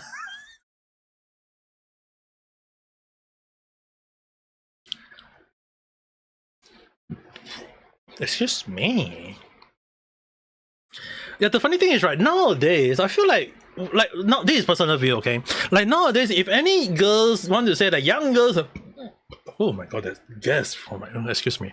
Like if we're gonna say like in terms of like everything, I feel like personally on my view is like now if we're gonna like legit say like just to ensure that people don't have a misunderstanding like is the girl underage or not, we must use young adult. If people use young girls, people are gonna just think that oh, is young, is the girl might be 9 semi-young girls. Can I just say young adult? I might feel it might be wrong, but then again, I feel it might be a better moment of like young adult. Might be a better option like for now. Like I don't know, like the internet always been internet. Like sometimes you can see the weirdest people are giving the most weirdest thing ever, and it's really one of the crazy thing ever. Finally found the first video of yours I've watched. It's been over a year now. Your YouTube channel had grown a lot since then. Still one of the few new YouTubers with a voice I actually enjoy. Thank you very much. It's actually kind of funny is that the number of videos I uploaded though have been on pause since almost since the start of the year. 500 random chat over one almost nearing 2 years. I would say nearing 2 years. Also, it's not a very easy task to me though. Like it just means that there is a lot of topic I talk about, a lot of things I always give, like sometimes benefit of doubt, trying to take up the skills, see this, see that, and then it's really one of the moments that sometimes a lot of things I do way before, like I jump here right now, is one of the earliest viewer of mine. When at that time I don't even do random chat. Very, very young adult. This yearly, very, very young adult here. Like the last time when I upload my video was just basically I won't deny the part of like doing the weirdest voice. Like I was being asked to do ASMR. I'm like, this old man can't do some ASMR. This man is just very, very bad at doing ASMR. I'm just gonna do this and that. It's crazy how you got recommended because of Niji Sanji drama of all things. It's really kind of funny about I didn't cover about Niji Sanji topic. I know some other VTubers still cover it. I know like Nekomata is still covering it. I know that Savi-san still cover it. I know I don't want to mention about Savi-san because of Nemu-san. But I still have to mention that there is quite a few VTubers out there who cover about still covering Niji Sanji nowadays. The reason why I have to pause about Niji Sanji situation, I know it's very, very bad. It is very, very bad on many ends. But because why I have to stop it is just simply because of my not my safety, but it's actually more towards the safety of someone I knew back in Japan. Don't really want to blow the cover of that person for now, and at the same time the person is really kind of like don't really have too much sources on Niji Sanji anymore, so I can't really also rely on that source anymore. But the funny thing about of anyone want to know about Niji Sanji situation is that it has always been bad. Since the JP time, it's always has been bad. I only just covering and covering up the bad behavior. Like I will say that it is a very bad behavior. They need a proper PR. They need to understand their management. I've been saying all these things since that time. It's always about the management. But at the same time, if the fault of the Niji Sanji is what causing them to wake up, then so be it. To me, I don't care really. That's how much I talk about it. And at the same time, I also feel that if talking about Niji Sanji has never been a positive thing about to me, I think the fair share would be to avoid talking over it. Number one, avoid people just going around and saying that I'm just a drama tuber. But actually more so on that, I don't really want to talk about Niji Sanji anymore because it's just not worth it anymore. And if anyone were to ask about like what's my view on the fan, to me, if there are actual fans who want to enjoy Niji Sanji, so be it. Anyone can enjoy what they like. If they like DI, so be it. If they don't like DI, then be it. So the thing is, it's really one of the things that sometimes I don't really like to go around and stop people or tell people what to do. Calling out the bad behavior, for example, like DI in gaming industry, to me, if they are misusing DI to push their ideology agenda, then I will have an issue with that only, with that person only. But if it's not like it's just only that one person only, but not the view of the overall company, then I think there is a benefit or doubt that the whole company should really change for the better. But then again, example like Ubisoft at the moment, they are pushing for it, they want it, and then like you mentioned that they are being paid to do it, they got company paying them, there is like investment over on them. We can't really go and say that don't do it, because to them, they are selling their soul for the money, they want to do it. It just means that they lose their reputation, so be it. It's at the end of the day, is that you have to gain something to lose and then lose something over it. There's always that balance over a lot of things. It's the same thing for many other companies. It's the same thing like even HoloLive, HoloStar. Like, I don't really like to talk about is it the change in direction or different in direction with HoloLive talents and the company have a big issue. Maybe in some situation, let's say for example like Cover, maybe their management is really F out at the moment. But then again, when you look at a lot of perspective, when you look at a lot of point of view, when Cover is changing and evolving rapidly, you have to ask yourself that is it worth to stay in the company yourself? Is the company worth defending? Is the company worth supporting? It became that point of view. And more so ever for like Cover situation for the company of HoloLive, HoloStar, the issue on hand in regards to the company, in my point of view, is actually basically about how are they evolving so fast that their talent may feel suffocated. So let's say for example we use Minato Aqua, we use the Seren Frona, as well as Kole Sakamata. When they criticize the word different in direction, yet when we look at a lot of past like different talents in line, like Suisen-san, Miko-san, or Fubuki-san along that line, why are they still staying within the company, whereas other people want to leave the company? It's really kind of like they are able to adapt to the changes, but not everyone is the same as them. Some people like Minato Aqua, Kole Sakamata, as well as Frona, Seren, is that they can't adapt to that change. When the company grows big, there's a lot of things you have to understand. They have to fit a lot of rice bowl, there is a lot of employees, there is a lot of things they have to do, there is this, there is that, there's a lot of changes, there's a lot of things they have to understand.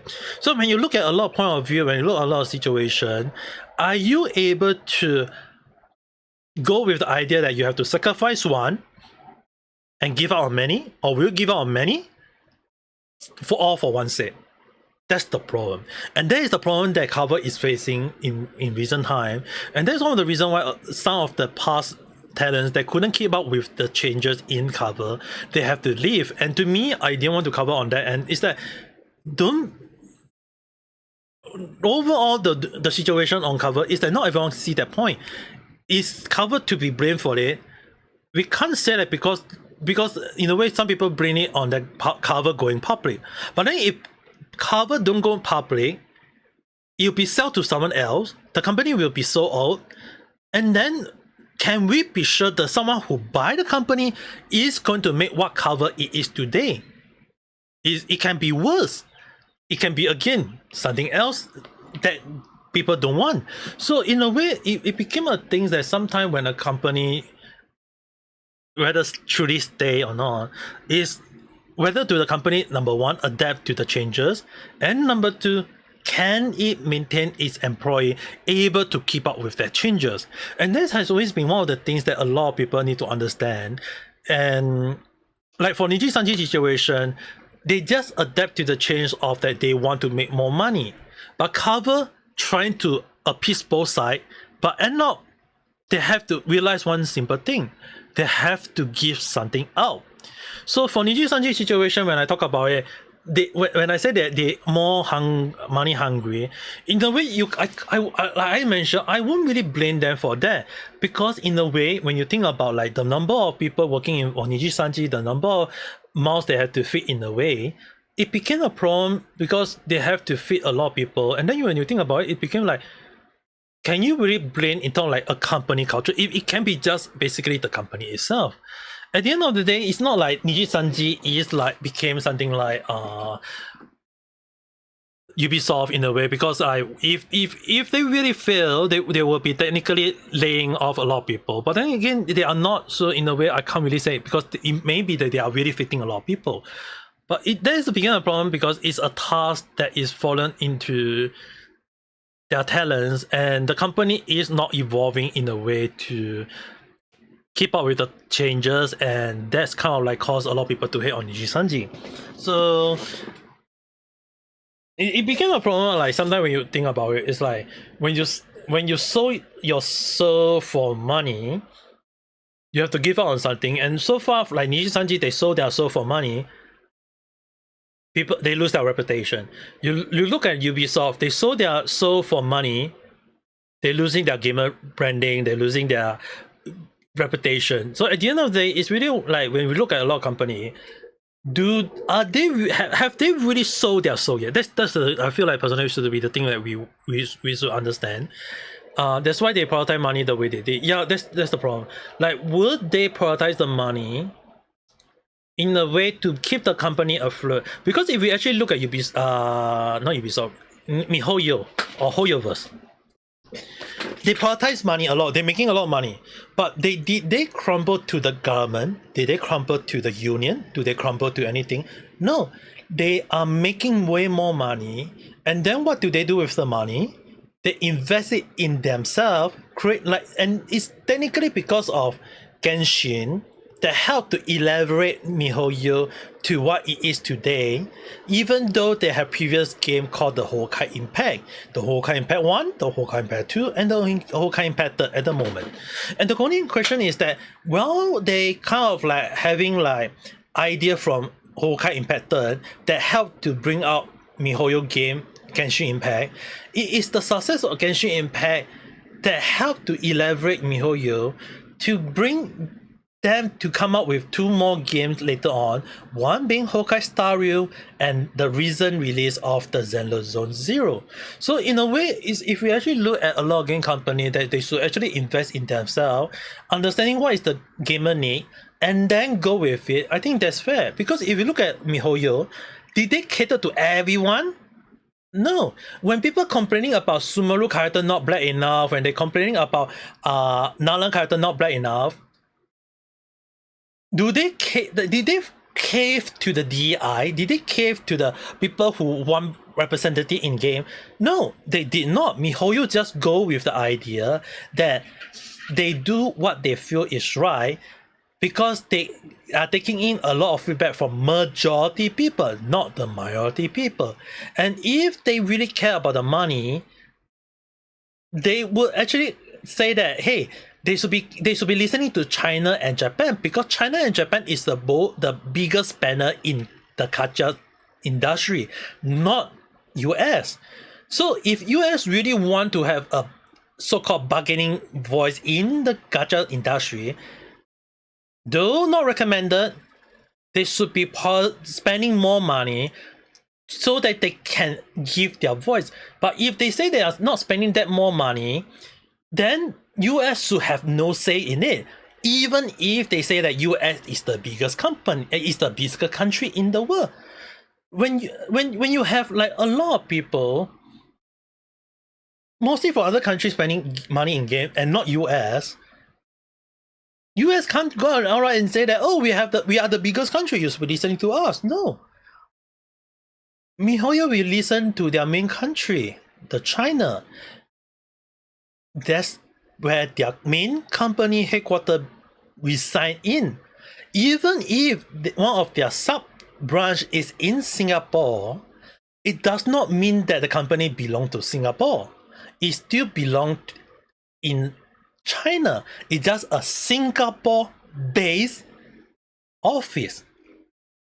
And that if you want to use Singapore-based company for union using overseas, then US must have a US union in Singapore with the approval of Singapore government before they can request for the union of the company, for the unionization of the company. So if the company cannot, if the company of the if the union cannot do that, the US union cannot do that, then they have no say. And even if they have a US union, it will not be a US union. It will be a Singapore-based US union that must follow the law of Singapore, not the US. And that is the reason why there is something called the unionization based off Singapore rule. So I know like Genshin situation where a lot of people saying like, it's Singapore. No. It is a Singapore-based company, meaning that they still answer to China, not Singapore. And if you want unionization of a Singapore-based company, you must have a union in Singapore itself. And that if you are using a US branch of if SA want to have a union in Singapore, they must go through the unionization approval in Singapore government. If Singapore government do not accept it, they can't accept it. So they can't have a branch in Singapore basically. So there is a lot of like situation happening for SAD that is like trying to use Singapore as a gotcha. In fact, I'm based in Singapore. I know Singapore law a lot. I like when I go to Twitter and saying like when I actually write something such as what was the thing I said again? Sometimes I really forget this kind of simple thing too.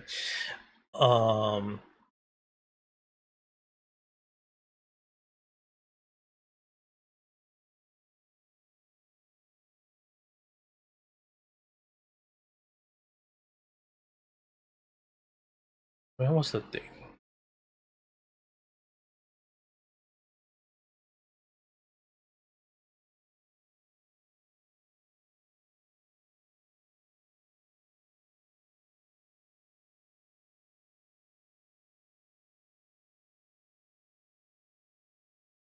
Oh yes, I actually say this line.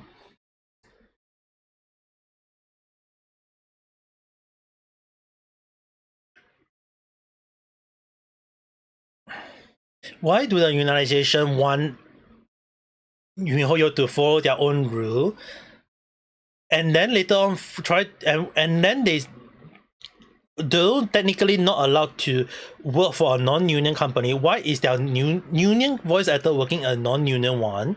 And that if by having more union voice actor in that company, meaning they can force it to be a union one, then wouldn't that be going against their own the company original country rule and law? And that is basically China. And at the end of the day, like if they are fighting for a better payment, better salary, that's fine. But the moment they start attacking other voice actor, attacking other or bullying them or saying like they are liar, all these things, then it just showcases that they don't deserve the support even if they are fighting for their own salary. So at the end of the day, it's really one of the things that sometimes you can't have either. You when you look at mostly both sides of the coin, it's just basically that when you, in terms of the eyes of the law, if I'm being the one listening, I would just say simple thing. If the company, if MiHoYo direction is do not align with yours, just leave. You don't like you don't want to voice for the company, tell them so. You don't want to voice for them, just leave. They can have replacement. They can look for other people out there. There is way more people willing to take on the role, even if some people disagree with that. So it's really kind of like funny in a way that people always go with the idea saying like MiHoYo is in the wrong, MiHoYo should cater to the voice actor. But the thing is, right, there is a simple Chinese saying, 你不做工你不拿钱咯, which basically means you don't work, you don't get money. And basically, the thing is, MiHoYo want to give them money, but they don't want to work. So if you don't work, you don't get money. And when for so long, MiHoYo, like the funny thing is, right, MiHoYo could literally replace all those problematic voice actors like within a month or so. The reason why a lot of the game patch over the EN cast, like why is there like no replacement, why they mute it, why they go with it, is because they're hoping that those voice actors will have a change of heart to come back and do their work so that MiHoYo can pay them accordingly.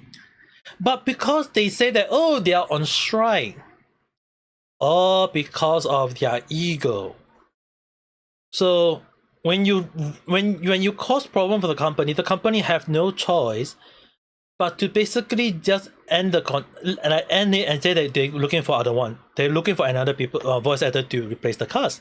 So even if many people don't like it, but if you think from the company's perspective, if that the company want to pay them, the company want to like have everyone enjoy their voice, but the thing is the company. It's not the company don't want. It's not that MiHoYo don't want. It's the voice actor don't want it. So it became whose fault? MiHoYo fault? No. And out of nowhere, people just say that it must be the voice actor fault. And then the brain calls into the voice actor. And then when you look at the voice actor start crashing out, it's one of the most stupid PR stunt on themselves. Then it became a thing is that they just shoot themselves in the foot. And it became a problem because it just basically, again, like when I keep saying it's a problem, because they caused problem for themselves. They could have just stick to the gun and say that they are just trying to fight for a better payment. Then I think that's fair. Don't bully any VA that is not union. Just say that, and instead of encourage that, instead of like saying, oh, that's misinformation. You should not have taken the role. Like, if, for example, someone got recast and the original voice actor is unhappy about it, then ask one simple thing: why did the person, like, ask the company, why did he get recast? And then the simple question will have everyone, they have to shoot themselves in the foot again, would be because you guys don't want to do the job. Then it became their problem. So the question is like, why are they going on a strike when they can actually go on a strike while doing the job for MiHoYo? If they say that MiHoYo is not part of the strike, then why are they striking either way? Like, aren't they supposed to be doing for the job for MiHoYo instead? Then it became a problem because they say it's a studio problem.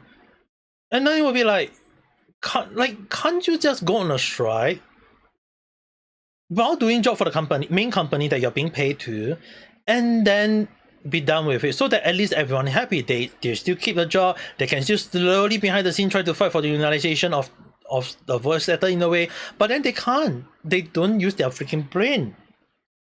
It's a very simple PR situation, and in my own turn using manipulation, but it's just that those people are just too stupid to do this kind of thing. And if I'm being the one to do it, I would do it. But then again, if that is only if I'm being paid to do it.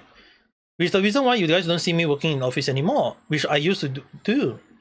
because like when you're working for a company, one of the worst thing you have to do for a company is just basically doing manipulation, trying to trick the company to invest in your company, trying to use the company to do whatsoever, or even sometimes when you do telemarketing, telling people that, oh, trust in the product is so damn good, there is other people good review, even if there are people complaining about it.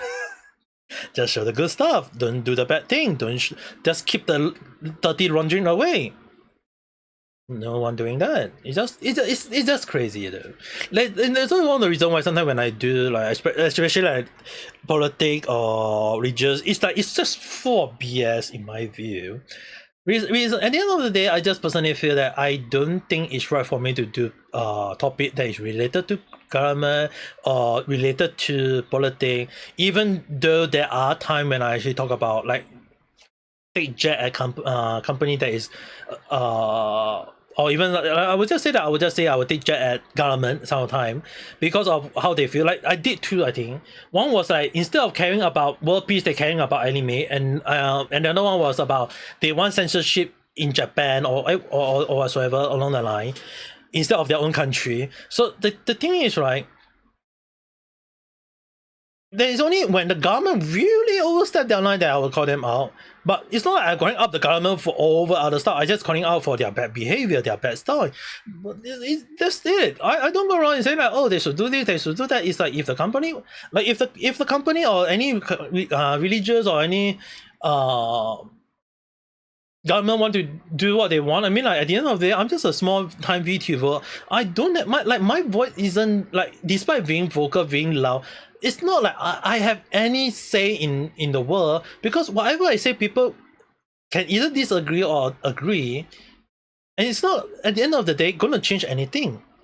The one that is changing the whole damn thing is those people at the higher up, or maybe in some people the behind the scene or the Illuminati, whatever the T is. Like, I don't care at the end of the day. It's just basically that I live my life. I want you guys to live your life. If there is problematic thing, we have to call out, we have to highlight, we have to be aware of, talk about it and discuss it.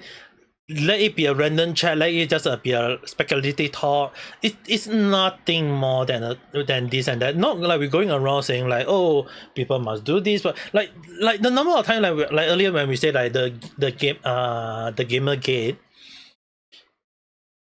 Despite Gamergate being a thing, it doesn't mean that it was a full success in my view. It was semi-success because, well, it did stop to some extent. It didn't stop the flow. The flow is still there. The gamer situation is still happening. The government is still stepping in. There is still DEI. There is other people trying to do this, do that. There is still the game journalists still not being honest along the line. Or even if they're honest, their mindset is still stupid to the point of that they are unable to give a neutral stand or point of view on the gaming all these things. So at the end of the day, it's really part of the point of like is Gamergate a full success? If it's still happening now, and then now they're criticizing the word Gamergate 2, if there's a 2 to something that is supposed to stop at the end of the day, to me, it's not a success though.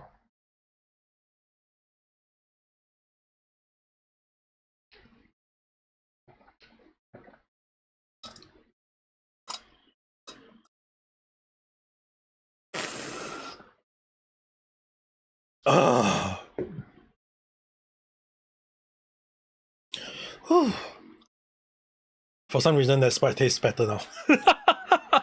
Not because you lose a lot of guests, but because I talk a lot. You'd like to become a professional newscaster with a VTuber model? Something like Force ID? I think that's possible though. I mean, the funny thing is, right, when I do random chat, I always use this room. And what you got? Okay, maybe some of you guys never seen this room properly because I always showcase the something on the board. But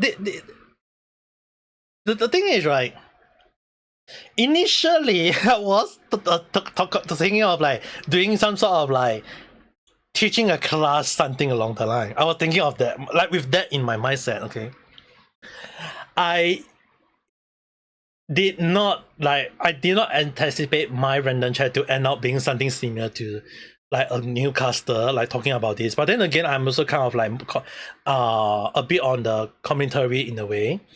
Time slot, the app, and so on, like VTuber, not like VTuber news. I believe Kisei was the one who do something like that, right? She is a very political VTuber. I believe she is if like when she always tend to report on big topic, breaking topic, all these things. So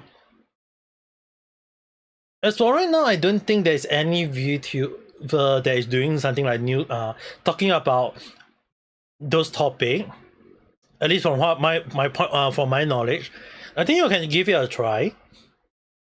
I think like you can give it a try. Like to me, I haven't done like to me I haven't done a lot of things. Like if I showcase like to me, like when I'm showcased like some of my old video, like it really changed over the years, the number of random chat though. Let me see whether I can open it out.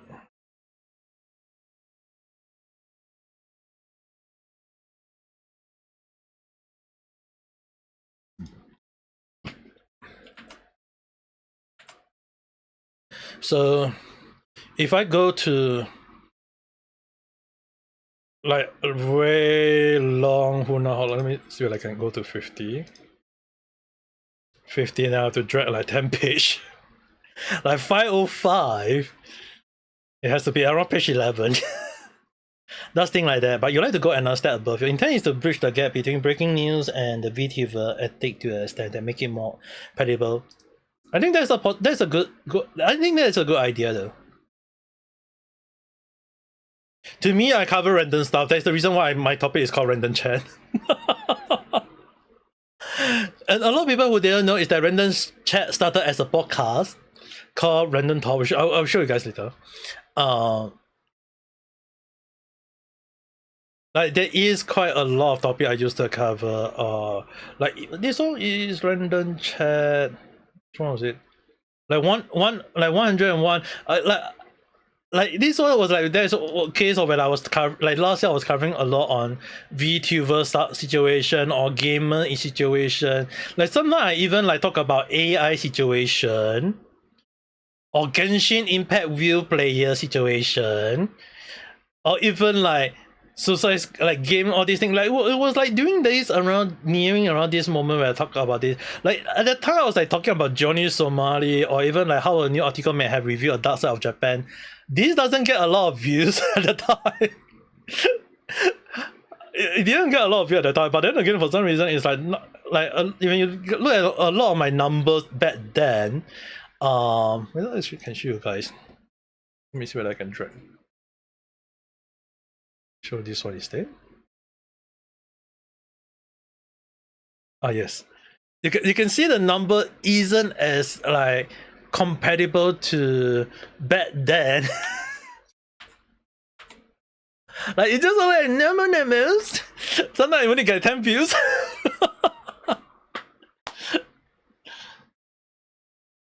You've been watching since 172. You haven't. No, it's fine. Like I cover even the funny thing is that Yandere death statement I cover about like before he did like long before like before he did his video about his apology, I immediately called him out at the time. like if I totally random stuff, so random. That random chat has always stick to his point, never stick to a single trend, and that's really like one of the moments that even like it first started as a podcaster. Like even when I tried to bring it back, it didn't have catered as many views as I want. But at the same time, like some of the so-called I come across, like they couldn't make it time for the podcast. I'm really open to doing a podcast again to talk about stuff, sensitive stuff or whatsoever, but just not.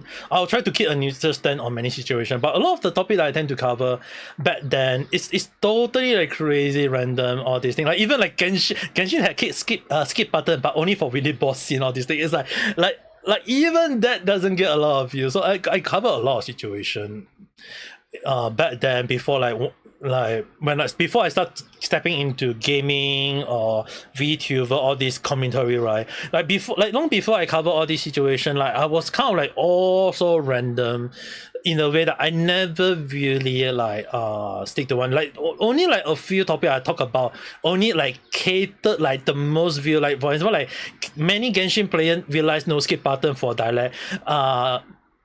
Like that was like the only one of the rare moment I get a freaking 2,000 views. But then when you compare like all my other views, not so much, Like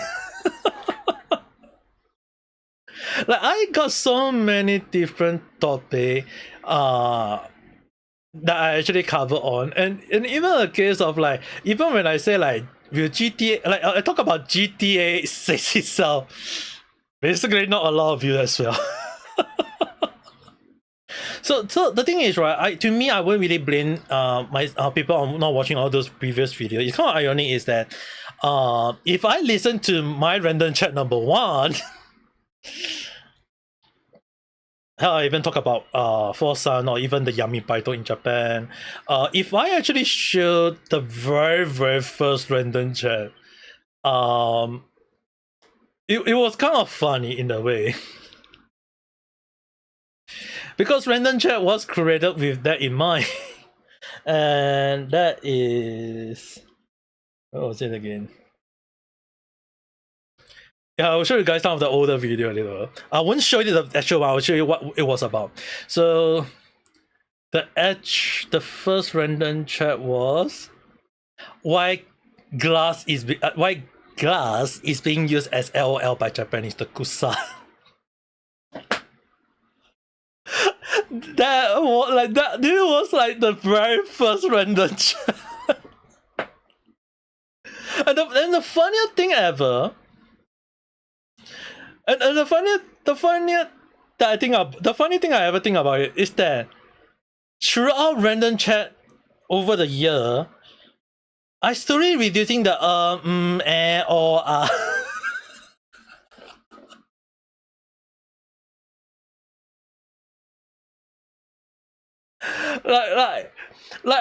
actually listened to it again, and I realized that, well, I'll be damned, I didn't realize that I used to so many times during recording. Like I did so many random chat, I actually realized that it has really improved over the year, over the random chat series. That when I look back in the first and when I listened to it, I was like, how bad was it? It was so bad. I was like, realized that at the time it was Johnny Somali. Back in 2023 September, when Johnny Somali when his first situation happened, I recall now, is that initially I was like, it was the second random chat, like legit, like random chat number 1, Johnny Somali was random chat number 2. So it was that one that caused me to decide to do something like commentary in a way, but I always try to give my point of view. And then as time passed by, like Niji Sanji situation, all these things, then I realized that I can't be sticking to one side of the view. I have to stick to 2 different side of view or different point of view, like take up the skill, like wait things out, see what is the point of view. So when I start doing a lot of those scenarios, I realized that a lot of topics that I talk about later on, it became a point of view that I knew that I want to talk about this kind of thing. I want to ensure that is like I giving the best thing. I want people to be aware of this and that whatsoever along the line. Like before random chat number 1, again, like I mentioned, there was like podcast, like which is basically random talk. or RT, random chat RC. So it was random, like before, like random chat is a thing. It was random talk. It was I call it random. I mean random talk because it's just basically it's my random talk. So when I decided to call it random talk at the time, it was me talking over like something like a podcast platform, talking about this, that, and it really kind of like a moment of me talking a lot of different point of view. So when I realized that I can do that, because during that time I couldn't get a lot of people, like podcast always been about more than 2 people doing it. So for me, when I couldn't get a lot of people on hand, so I decided to do it alone. So I shortened it from talk to chat, me doing it, and that's how random chat kind of like slowly changed from from podcast, and then change it to commentary channel, in a way commentary channel. And it's really one of the things that sometimes when I do all these things, it's like beforehand it was a lot of random stuff. Even like when I say that the pain for pulling Jingyan, or my talk on Hokkai Star View, or even the case of like when GPT decided to throw me, like all this was long beforehand, like so different. So like even the case that sometimes I even do video editing, like this is not the actual situation, but I kind of like do it for fun, just to share it. So it's really one of the things that sometimes when I do a lot of video, it's like a bit of like it's totally random, never stick to a single trend. But then again, it's really one of the things that over the year I've been thinking like, there are really like one of the few times that I really want to go back and doing such simple video editing, all these things, but my skill is just bad. I have the idea but don't have the skill to do so. Just don't have the skill to do so. But then again, random, like even when I do random like even when I do random chat itself as a whole, all this topic, I have to like go to my I have to go and bookmark quite a lot of different topic, like the news, like the right off the bat already have like people say like this is explained by Himiko VA months ago until the other VA called a liar or situation, like the Genshin situation, or like live streamer in Japan now have a trend of trying cherry blossom tree, yeah, nuisance streamer, all these thing. Like I have to bookmark all these, look through from different point of view, listening from different point of view, and it's one of the things that sometimes I have to even open up a lot of different tag to search things out, to like listen from different channel, what is their point of view, what is their taste, what is their understanding, what is their how they feel about the situation. Do they like it? Do they hate it? Do they whatsoever it? And they just one of the things that sometimes when I have to like listen from many perspective, it's really one of the things that sometimes I have to be very, very careful with my take. Not saying that I'm always right. I always highlight to one thing is that I'm not always right.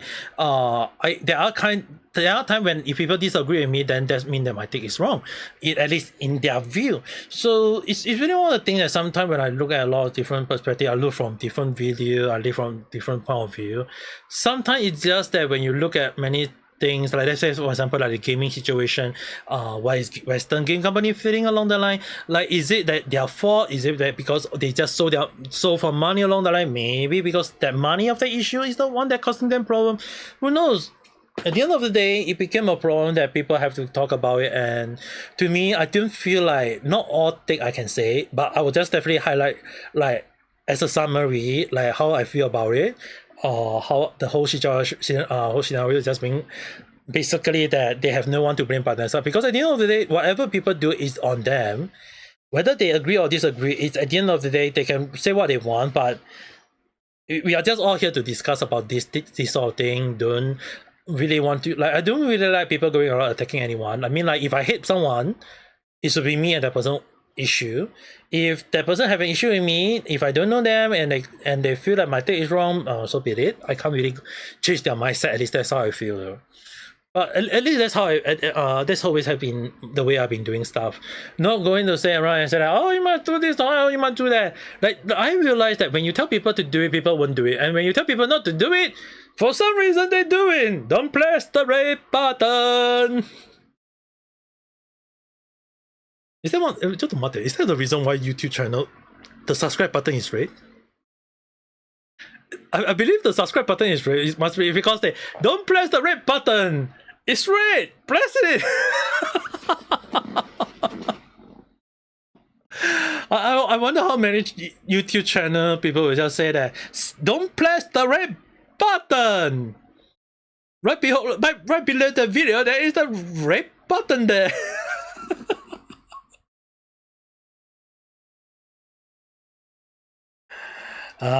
We are living in a world that is just sometimes just one simple thing might have a different meaning.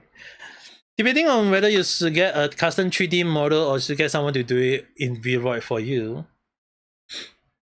Vroid is easy though.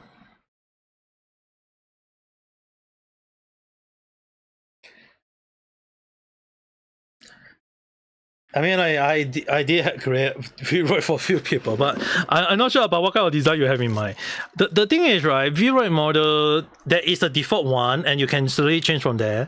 My suggestion for you would be download Vroid and give it a try first. See what can you design what you have in mind using the Vroid itself, because the reason why my Vroid actually why I'm using a Vroid now, it just worked for me. I know it's a very simple app to use. It's just that at the back of my mind, I have to highlight this. At the back of my mind, I did think that in the future, when I have the spare money, when I grow big, when I start earning from ad revenue, I would hopefully create a live 2D model. I will have to pay to do it, but at the very least, I will hope that I can get a live 2D model in the future, and then hopefully I can be the actual, what many people will say, the Vtuber. I still don't find it. I find it very funny is that a lot of people always have the misconception that VTuber has to be 2D, but there's something called 3D VTubing though. Joe-chan, how have you been?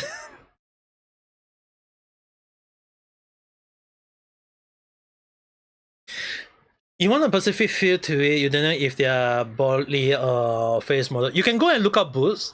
You can look up boots. Let me show you this site.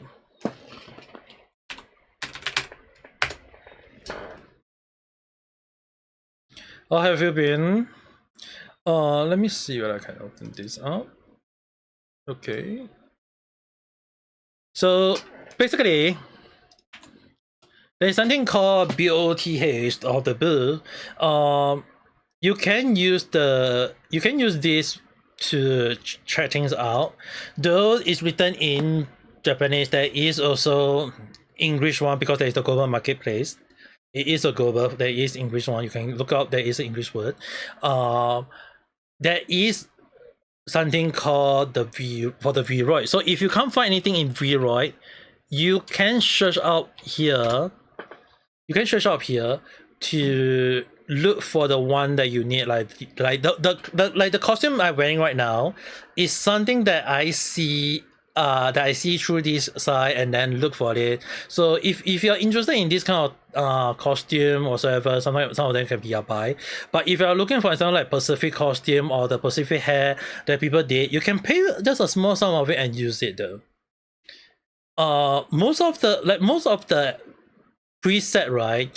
They allow the use of the person for live streaming, for all these things. So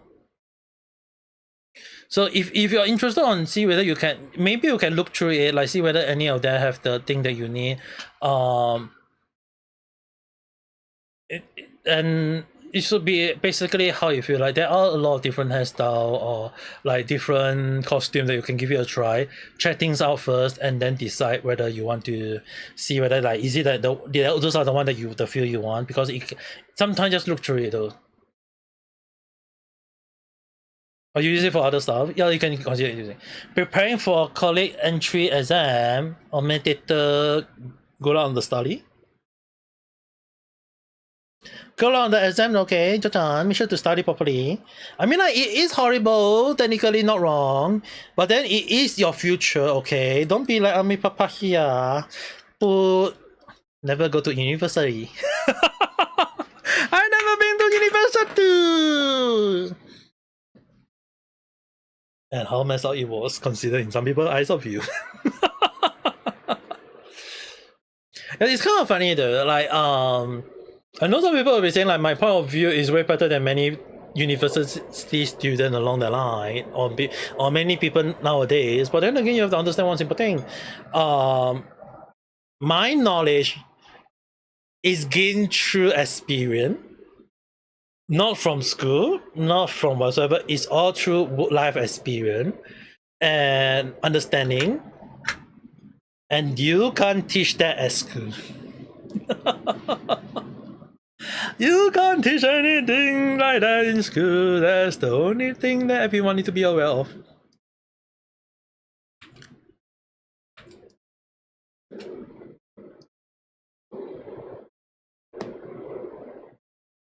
You're almost 30 and you haven't gone to university either. You do programming for fashion. If you do programming, I think you should be able to do some of the OBS programming easily there.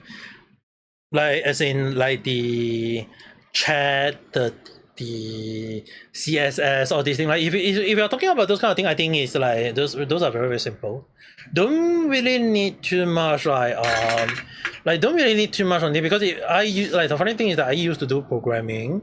Then after that I worked as because I was like legit pissed off that I couldn't work at Ubisoft back then, because it was like the only game company in Singapore.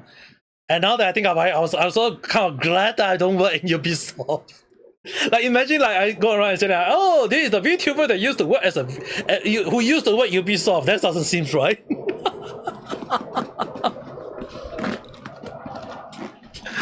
Like that would be the worst thing ever. If I imagine if and people was like, you used to work at Ubisoft, you serious? I know, I did. Lucky I didn't. But then again, right? It's at the end of the day, like knowing a bit of programming is just basically because I want to. When I learn about game creation, when I learn about like I actually even went to Sega and a few game company in Japan to understand how Japan game creation start from. So I have a little bit of like understanding on game creation, all these things. I kind of all thanks to that overseas study back then. I think another one thing that actually got me really into manga and anime was actually more towards that I've been to an anime studio and I learned I actually learned to do voice acting, and then after that I was like very in time, because it was like one of the worst moment in my life about voice acting. So I was like, the moment I was like thinking like, hey, you know what, I'm just going to be better in Japanese. So I actually learned Japanese, be better in Japanese. And one of the funny thing I ever did was when I was kind of like stuck in Japan because of the COVID, I actually took that time to learn voice acting, because there was like legit nothing to do, just doing some part-time. But then again, it's like you have to understand that it's a limit to how much a foreigner can work part-time in Japan. So I have like any other day I got nothing to do, and it was like long before, like it was like before I became a VTuber. So what I did was just go to anime studio and learn some voice acting. And then I got even huge more respect for the Japanese voice actor. Like, their voice acting is not easy, if we're gonna say. Like you have to imagine that when they do voice acting, it's like they don't see the scene most of the time. Sometimes they are being shown a picture, a still image, and then they have to imagine the scene in their mind, and they speak the line themselves. So if you sometimes see in convention where some of the voice actors standing doing some sort of trial and they speak their voice, they don't speak from the scene understanding what the voice is that they actually speak normally out and then understand it. But the one thing I have a huge respect for the Japanese voice actor is that from what I do learn from them is that you have to be like, you have to convey your emotion into your voice and bring that into the character so that the character will feel more alive. Something that many voice actors in the Western don't feel to do so. Like I believe I think I talked about Yahweh situation before where he voice kill and a lot of people was having issue on it. To some people they say that his voice sounds very dead. Some people still say that he's like they are just writing on his YouTube situation along the line. Who knows? Very hard to say. But then again, to me, I don't think that the voice was very good. I think there may be other better option. But again, if the studio thinks such, can't really think at the end of the day. You have some money in donation for running a service emulator for, or if you have some money, you can consider like looking out for commission if for people about all those things. Maybe you can look out for those things, but at the end of the day, I mean, like you want to have a proper model to start out with. Though VTubing doesn't mean really need to say you must have a humanoid image. You can go with like anything you like, even like a freaking slime work. I mean, there are some people who use very weird models, and they still call VTuber for some reason, and they are not wrong. VTuber has always been known as virtual VTubing, YouTubing, and there's no require. It's just only Japan kind of indirectly set the standard that all VTuber must be humanoid. At least so that when the people model them out, it will be look like at least like when we touch our face, when we move our face or we do anything, at least it's like it look realistic. It's just like in slime all these things, not that. But then as time passed by, it became better, so it became a thing that people just start using all the different animals or even insect, cockroach, all these things. I mean, like if Madara-kan can do a freaking cockroach VTuber model, by all means, no one's stopping her. You want to learn proper voice acting but struggle to change your voice in a significant way despite having done some vocal training, don't need to worry. What you guys hear on the internet of my voice, you don't hear me in real life.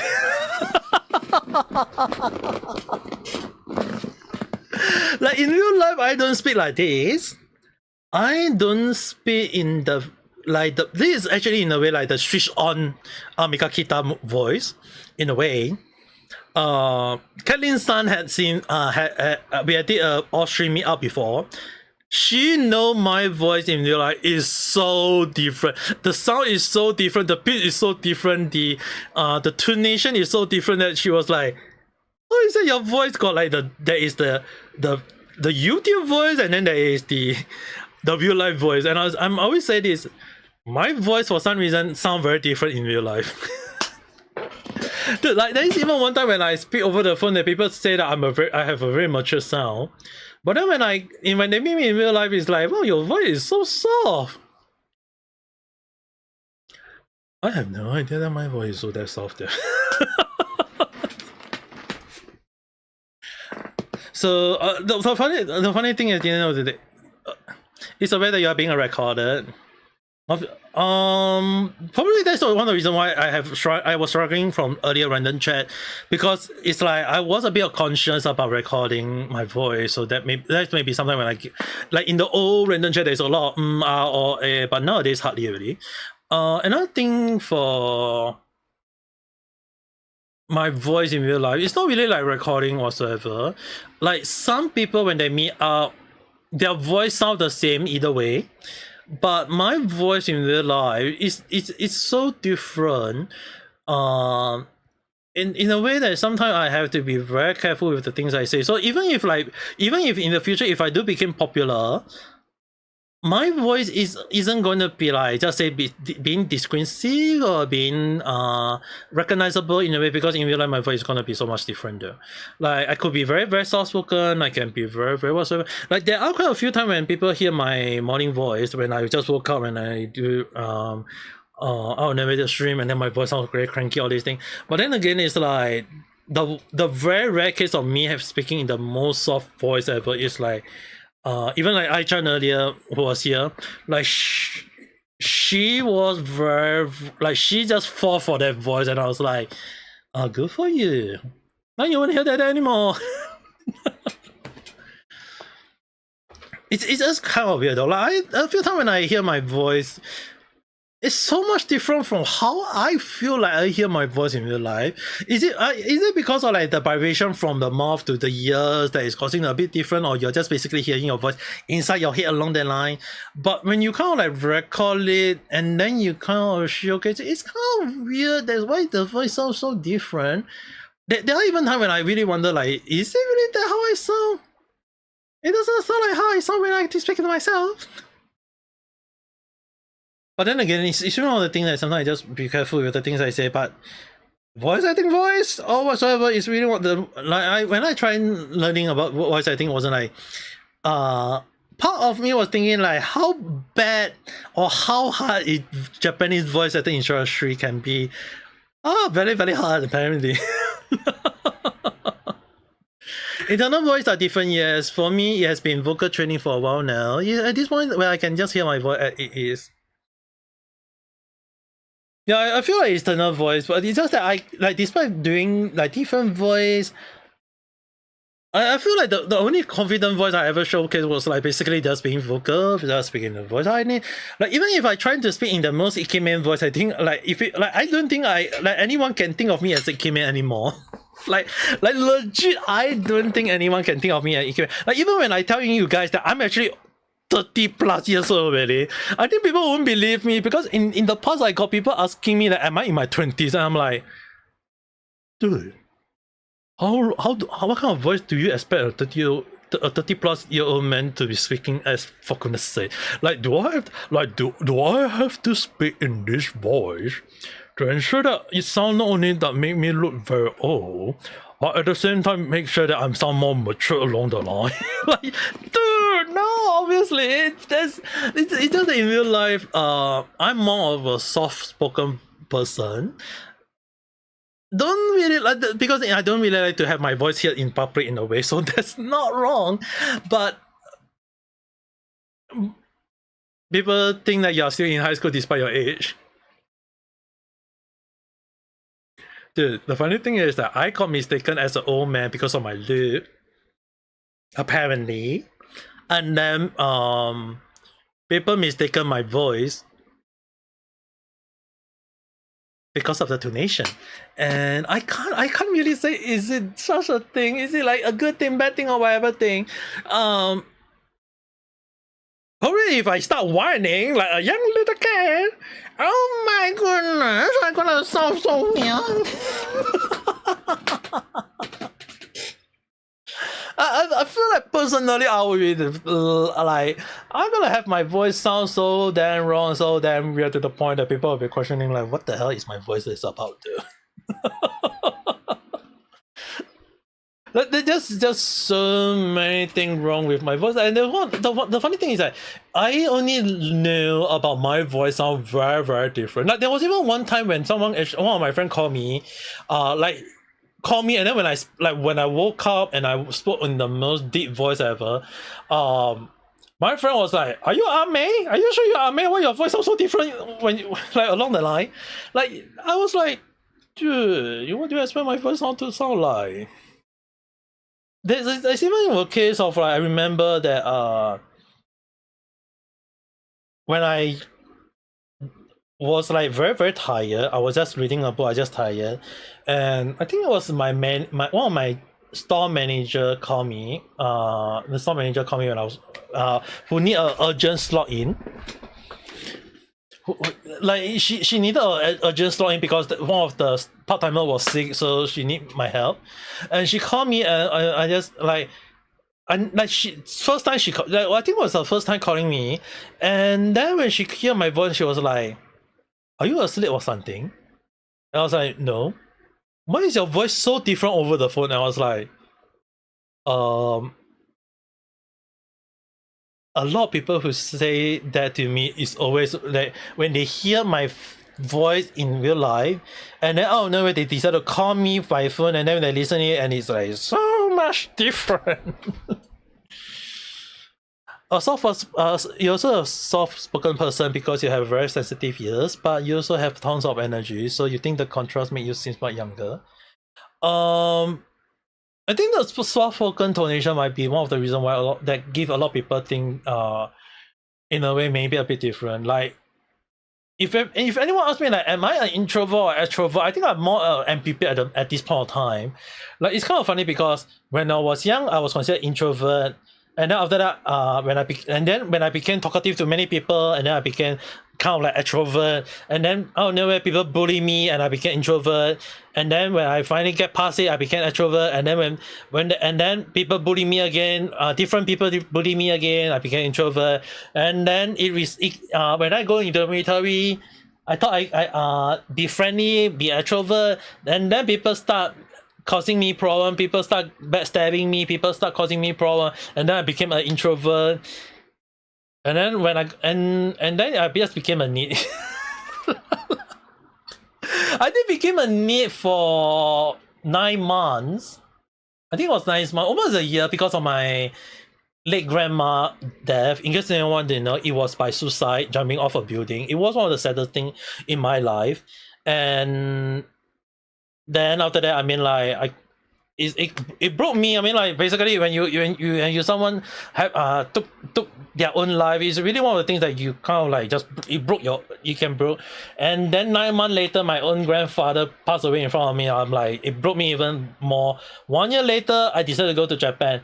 But like long before that, before my situation, I work in part store, I work in office, telemarketing, admin work, HR, benefit, funding, all this, like all the crazy thing you can think of. I did all of this. I even work in supermarket, packaging thing out, or even like doing sales, selling people things, selling people clothes, selling people shoes, selling people scissor, paper, or whatever you want to think out of. Like I do a lot of things in my life. And then after that, it's really one of the things that I decided to go, you know what, F this thing. The passing of my grandpa broke me so much that I have to like change my mindset, go to Japan, and that's basically history, says all my life. And what actually I'm grateful for going to Japan and living there 6 years. Not saying like I wanted, it was initially supposed to be a 3-year plan. COVID kind of like got it into more problem. One of the things that made me realize one thing about is that in Japan, I didn't just learn Japanese language. I didn't learn about drawing mangas. I didn't learn about the creation of animation as well. I learned cooking. I learned to cook in Japanese restaurant, in Japanese workplace.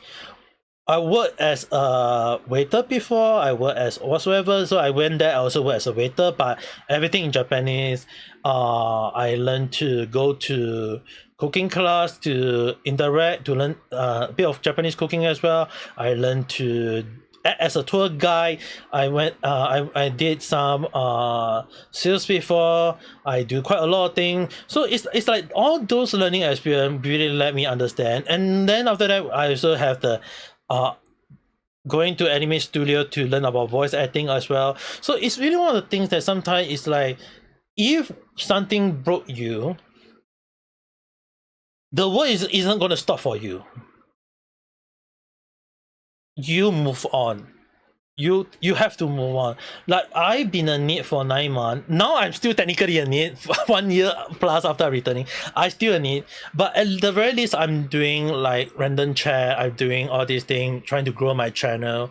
And I think it's one of the things that sometimes when I give speech like this, right, I don't want people to take it the wrong way. I want people to ensure that if I can move on, it's best you guys can also move on and change for the better instead of sticking to one. Like, and you see a lot of people over the internet like hating this, hating that, causing problem this, causing problem that. Yeah, don't be like them. Move on. Let them be them. You move on. You better up yourself. You create all these things. I'm also kind of sorry to hear about your father situation, but sometimes learning grief is something. I mean, like, you guys have to imagine, like, I lived in Japan for 6 years because I couldn't, like, my late grandparents, my dad's side, my late grandma took her own life. My grandfather couldn't deal with it. 9 months later, he died of a heart attack. in front of me, that also broke me and half. That's why I was like, I have to go to Japan to kind of like rest up in a way, or restitution or something along that line. What's the word? I don't know. Going, because it's kind of like, this that I go just to heal up in a way. Came back to Singapore. My final grandma, which is my mother, passed away 1 month after I returned. So I leave for Japan because of my late grandparents. I returned to Singapore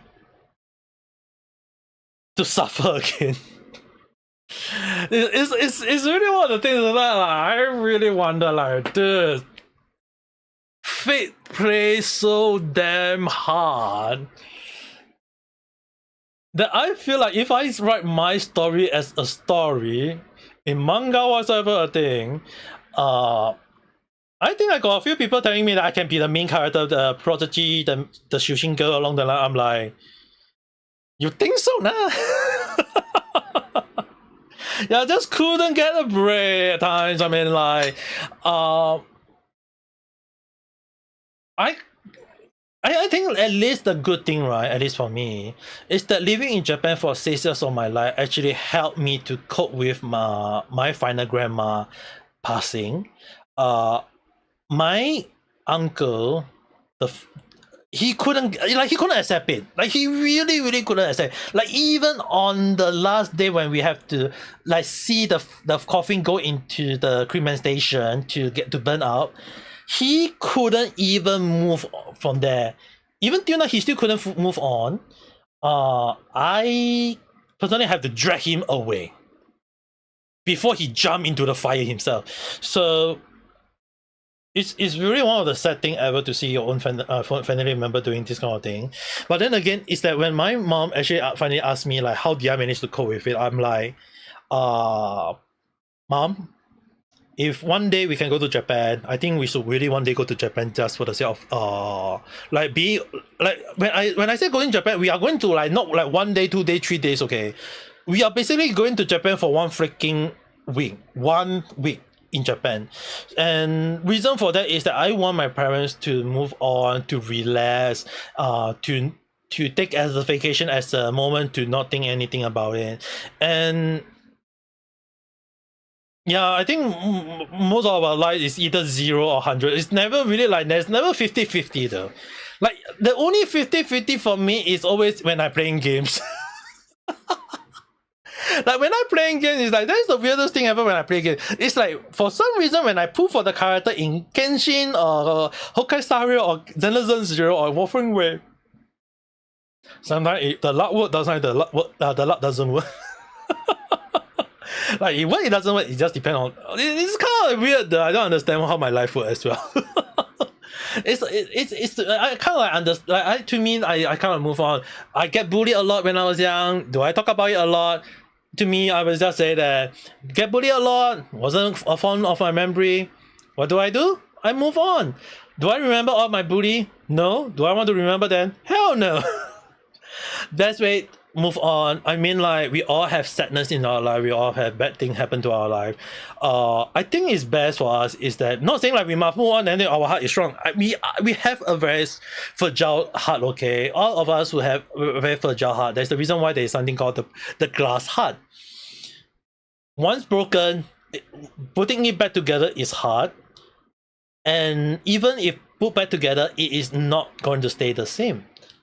But it also kind of like depends on how we can move on, how we can cope with it, how we can better ourselves, how can we improve ourselves, and how do we, like, if given a chance to influence others to make them that they move on with their life, become a better of themselves, that should be the way to go. That's the reason why when I do random chat at time, I really want a lot of people to think for themselves. Like, if I also don't really want to stop people from doing anything else.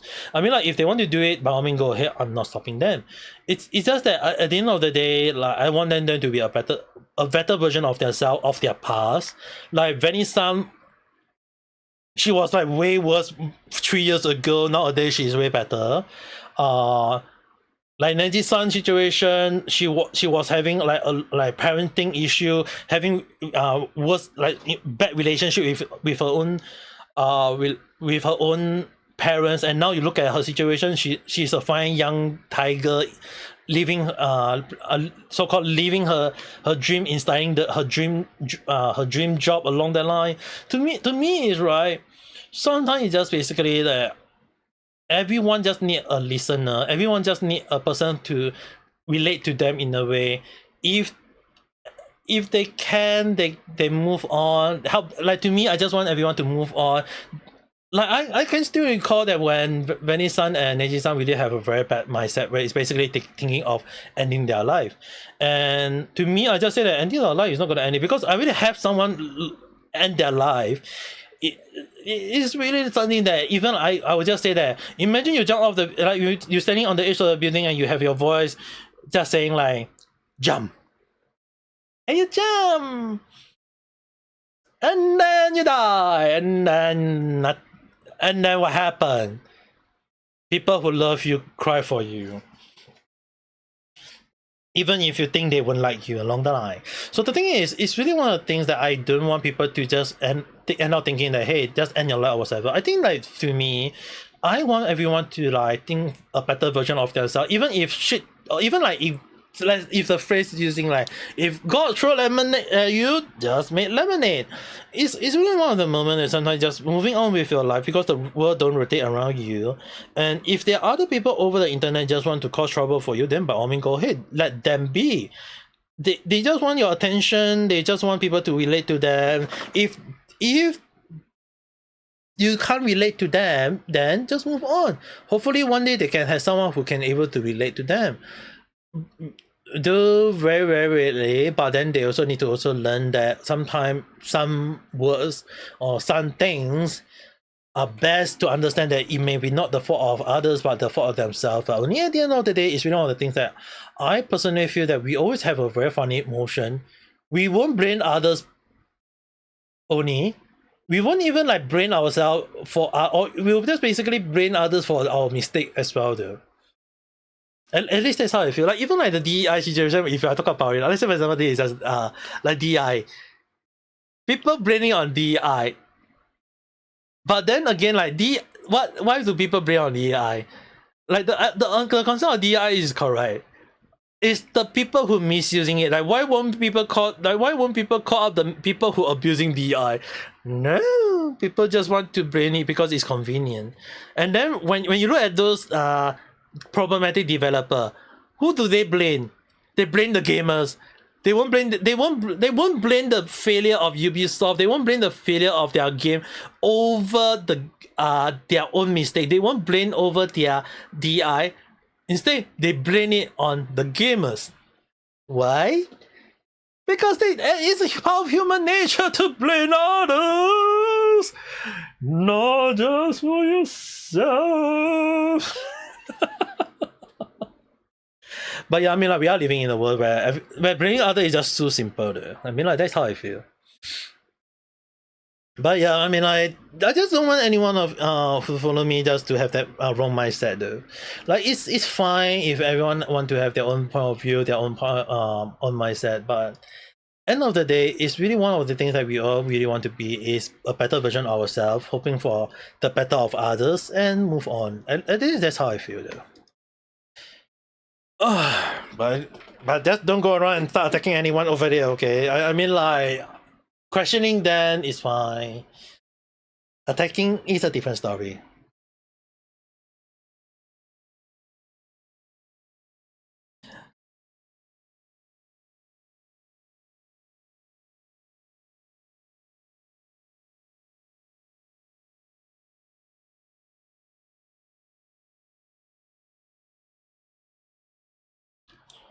Alright. 4 hour plus! Technically not celebrating, but I just ate some fried bread and chit-chatting a lot. Seriously, I feel like 5th year, next year, I should really make a proper anniversary for myself. Like, let me take a look. I don't think I ever like I don't think I ever did a proper live anniversary. I'm really kind of curious there. Let me see. 3 hours, 3.3, 3. I'm actually kind of curious because I never really think about my anniversary. Like, let me see it. Did I write anniversary back then? I'm actually curious though.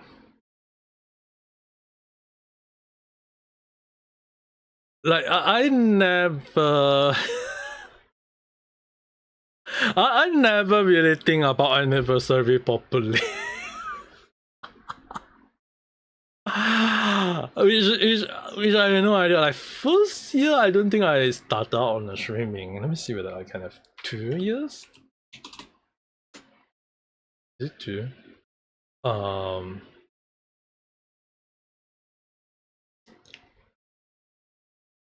Poppy Pray.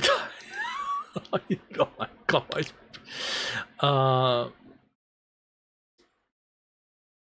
2 years, 2 years.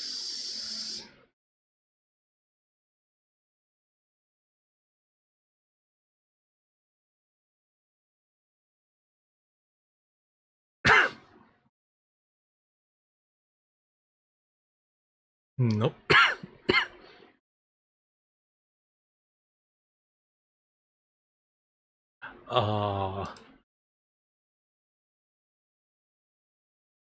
I'm actually very curious. That's why I'm actually kind of like going to look into it. I have to like drag all the way to. I have to drag all the way to 2023. Wait. 2024 last year was what was it again?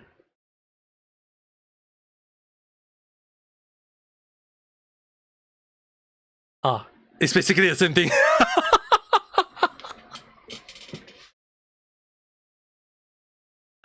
Okay, this one I think I can show. Basically, this was last year.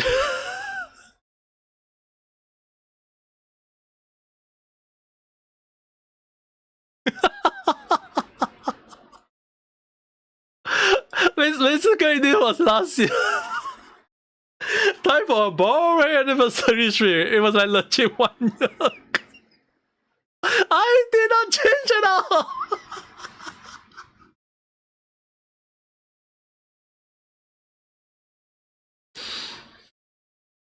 I feel so bad now.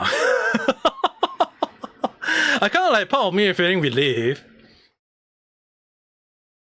I feel part of me a bit of relief in a way because it's like never change. I never change. But at the same time, I also kind of learned that I did not change.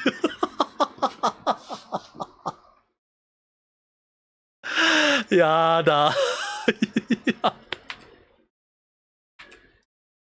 you really learn that age, the experience that came with it is irreplaceable. Yeah, that's the main important thing to do.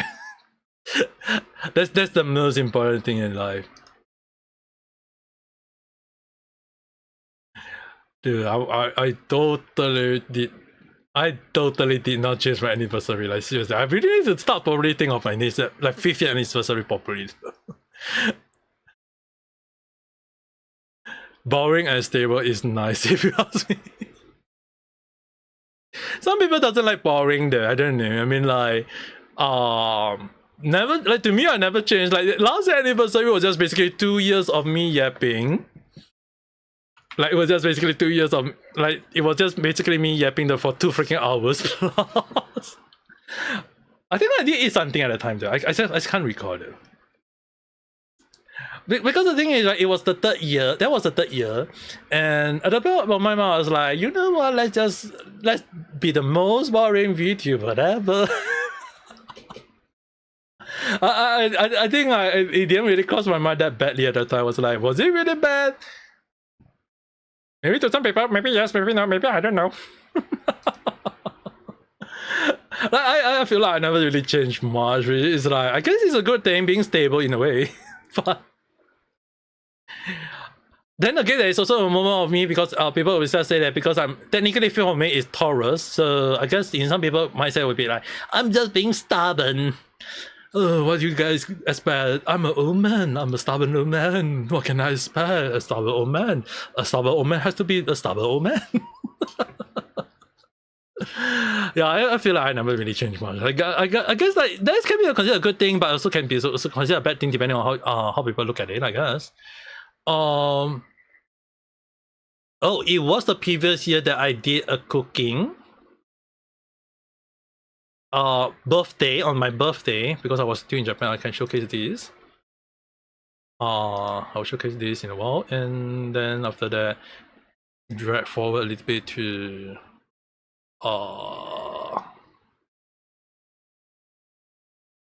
dude, if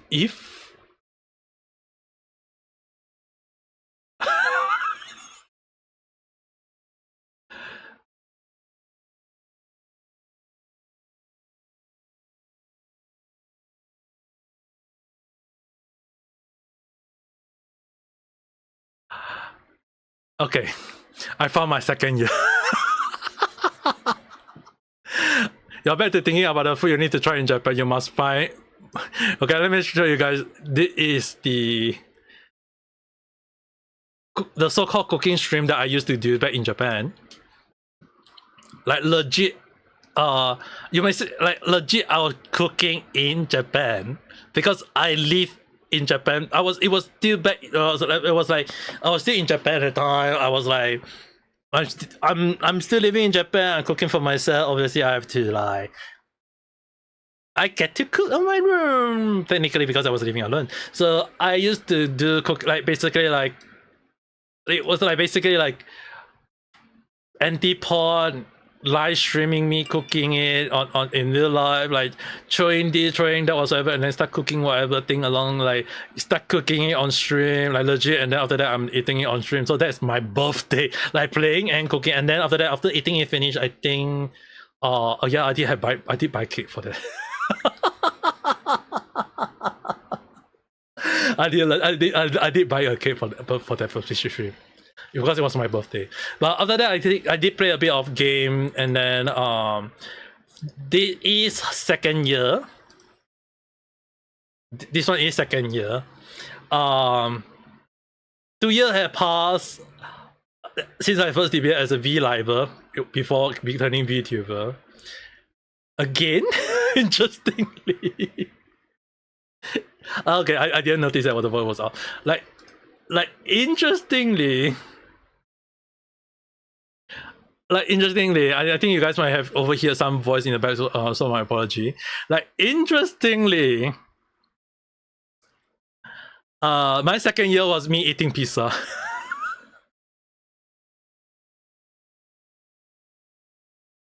my second year anniversary was me eating pizza, and it was back to the same thing as like me just picking and talking and eating pizza. So it's like second year eating pizza using the same model. Third year also speaking. Third, fourth year.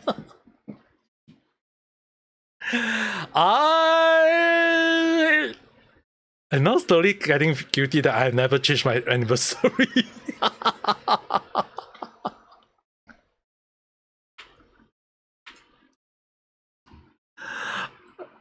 I'm trying to see whether I can find for you because I don't think I did. I don't think I started streaming until like technically streaming until I got the first the first year I didn't like the first year anniversary. I don't think I did it before. Though. I'm going to try it first just in case though.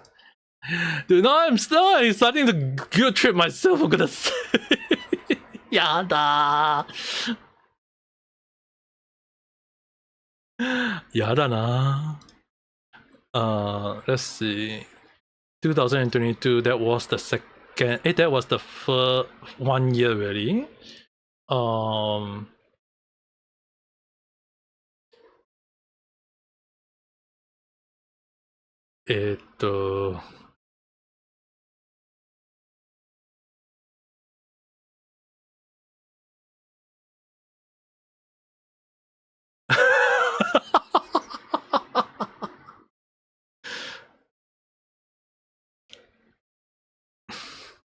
Okay, the only moment that is very different was the first year, the 1 year anniversary.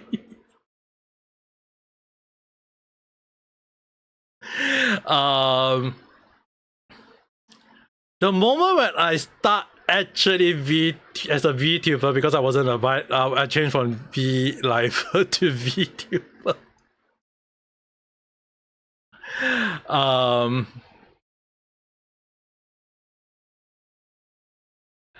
I think it's much better if I show you guys this page instead.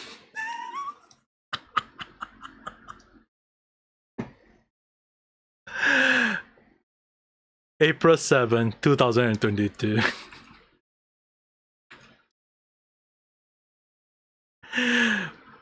I did a 3-hour ring fit exercise.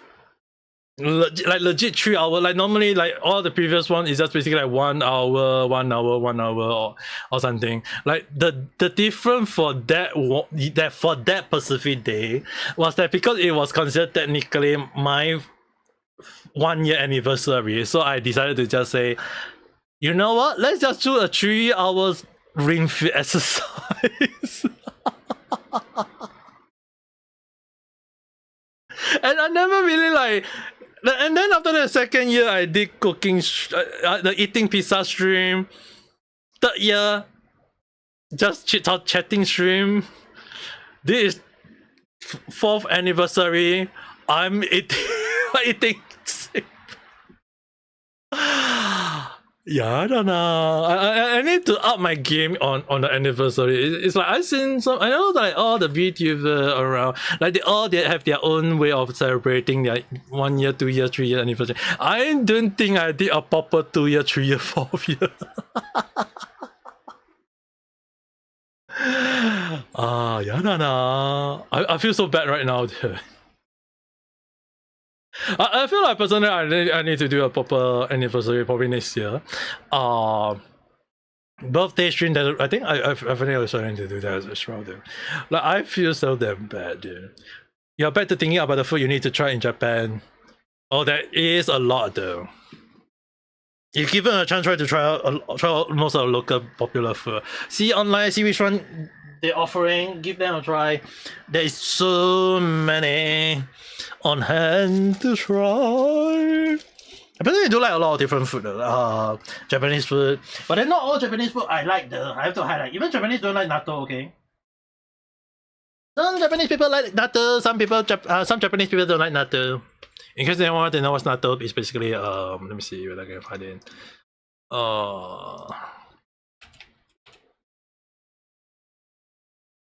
It's fermented soya bean, which is basically, if you see an old anime, you should be able to see something like this. From my understanding, it's like 50-50. 50% chance of the Japanese either like it or don't like it, because there are some Japanese people who like it to the point they like eating it in their rice, in their ramen. On the other hand, not every Japanese people like it, maybe because of the stickiness, maybe because of the smell, maybe because of the taste, the texture, whatever reason. Like I've seen a lot of people giving many reasons. I personally tried out a good one before, but I also tried out a bad one before, so I can't really give my take on whether is it a good one or is it a bad one. It's really kind of like a 50-50, I guess, for this situation. But then again, I mean, I can be wrong. Other than that, I mean, like it's really kind of like depend on from people. If you like it, you like it. You don't like it, you don't like it. If you want to give it a try, by all means, go ahead. I'm not stopping you. Okay. 12:20. Technically, I was thinking of playing games. But me chatting for 4 hours and almost 30 minutes is way more than enough, at least in my view. Technically, I do want to get some drink, rest up properly as well. As well as properly, I need to start preparing a lot of the random chat script. I have like 2 in hand already, with 2 more additional of planning it out. The reason why I didn't like do the like recording right off the bat is because they keep on giving. When you look into Ubisoft situation, they keep on giving, and I think it's like right now they die. Like the situation died down a little bit. Maybe for me to kind of give a proper food video take a long time. I think that would be the best way to go. Anyway, maybe tomorrow or the day after I will upload the Ubisoft video one, and see how you guys would react to it, because I had no idea. It is really kind of a bit of neutral stand on my end, but I may take quite a few jet at it. I might, based on the script that I'm like, based on the script I'm holding on, it's basically a bit like it may be me taking jet in them, but then again, it can be not, but who knows. But anyway, enough yapping for me. Don't really want to drag this for too long, and I think most of you who watching this at night time is go and have a proper rest. Those who watching this in the day, I don't think you guys will be here as well, but thanks for watching. But anyway, at the end of the day, I hope you guys all have a nice day all night. Have great. I'll see you guys at the next video live stream. Have a nice day. All night. Bye bye.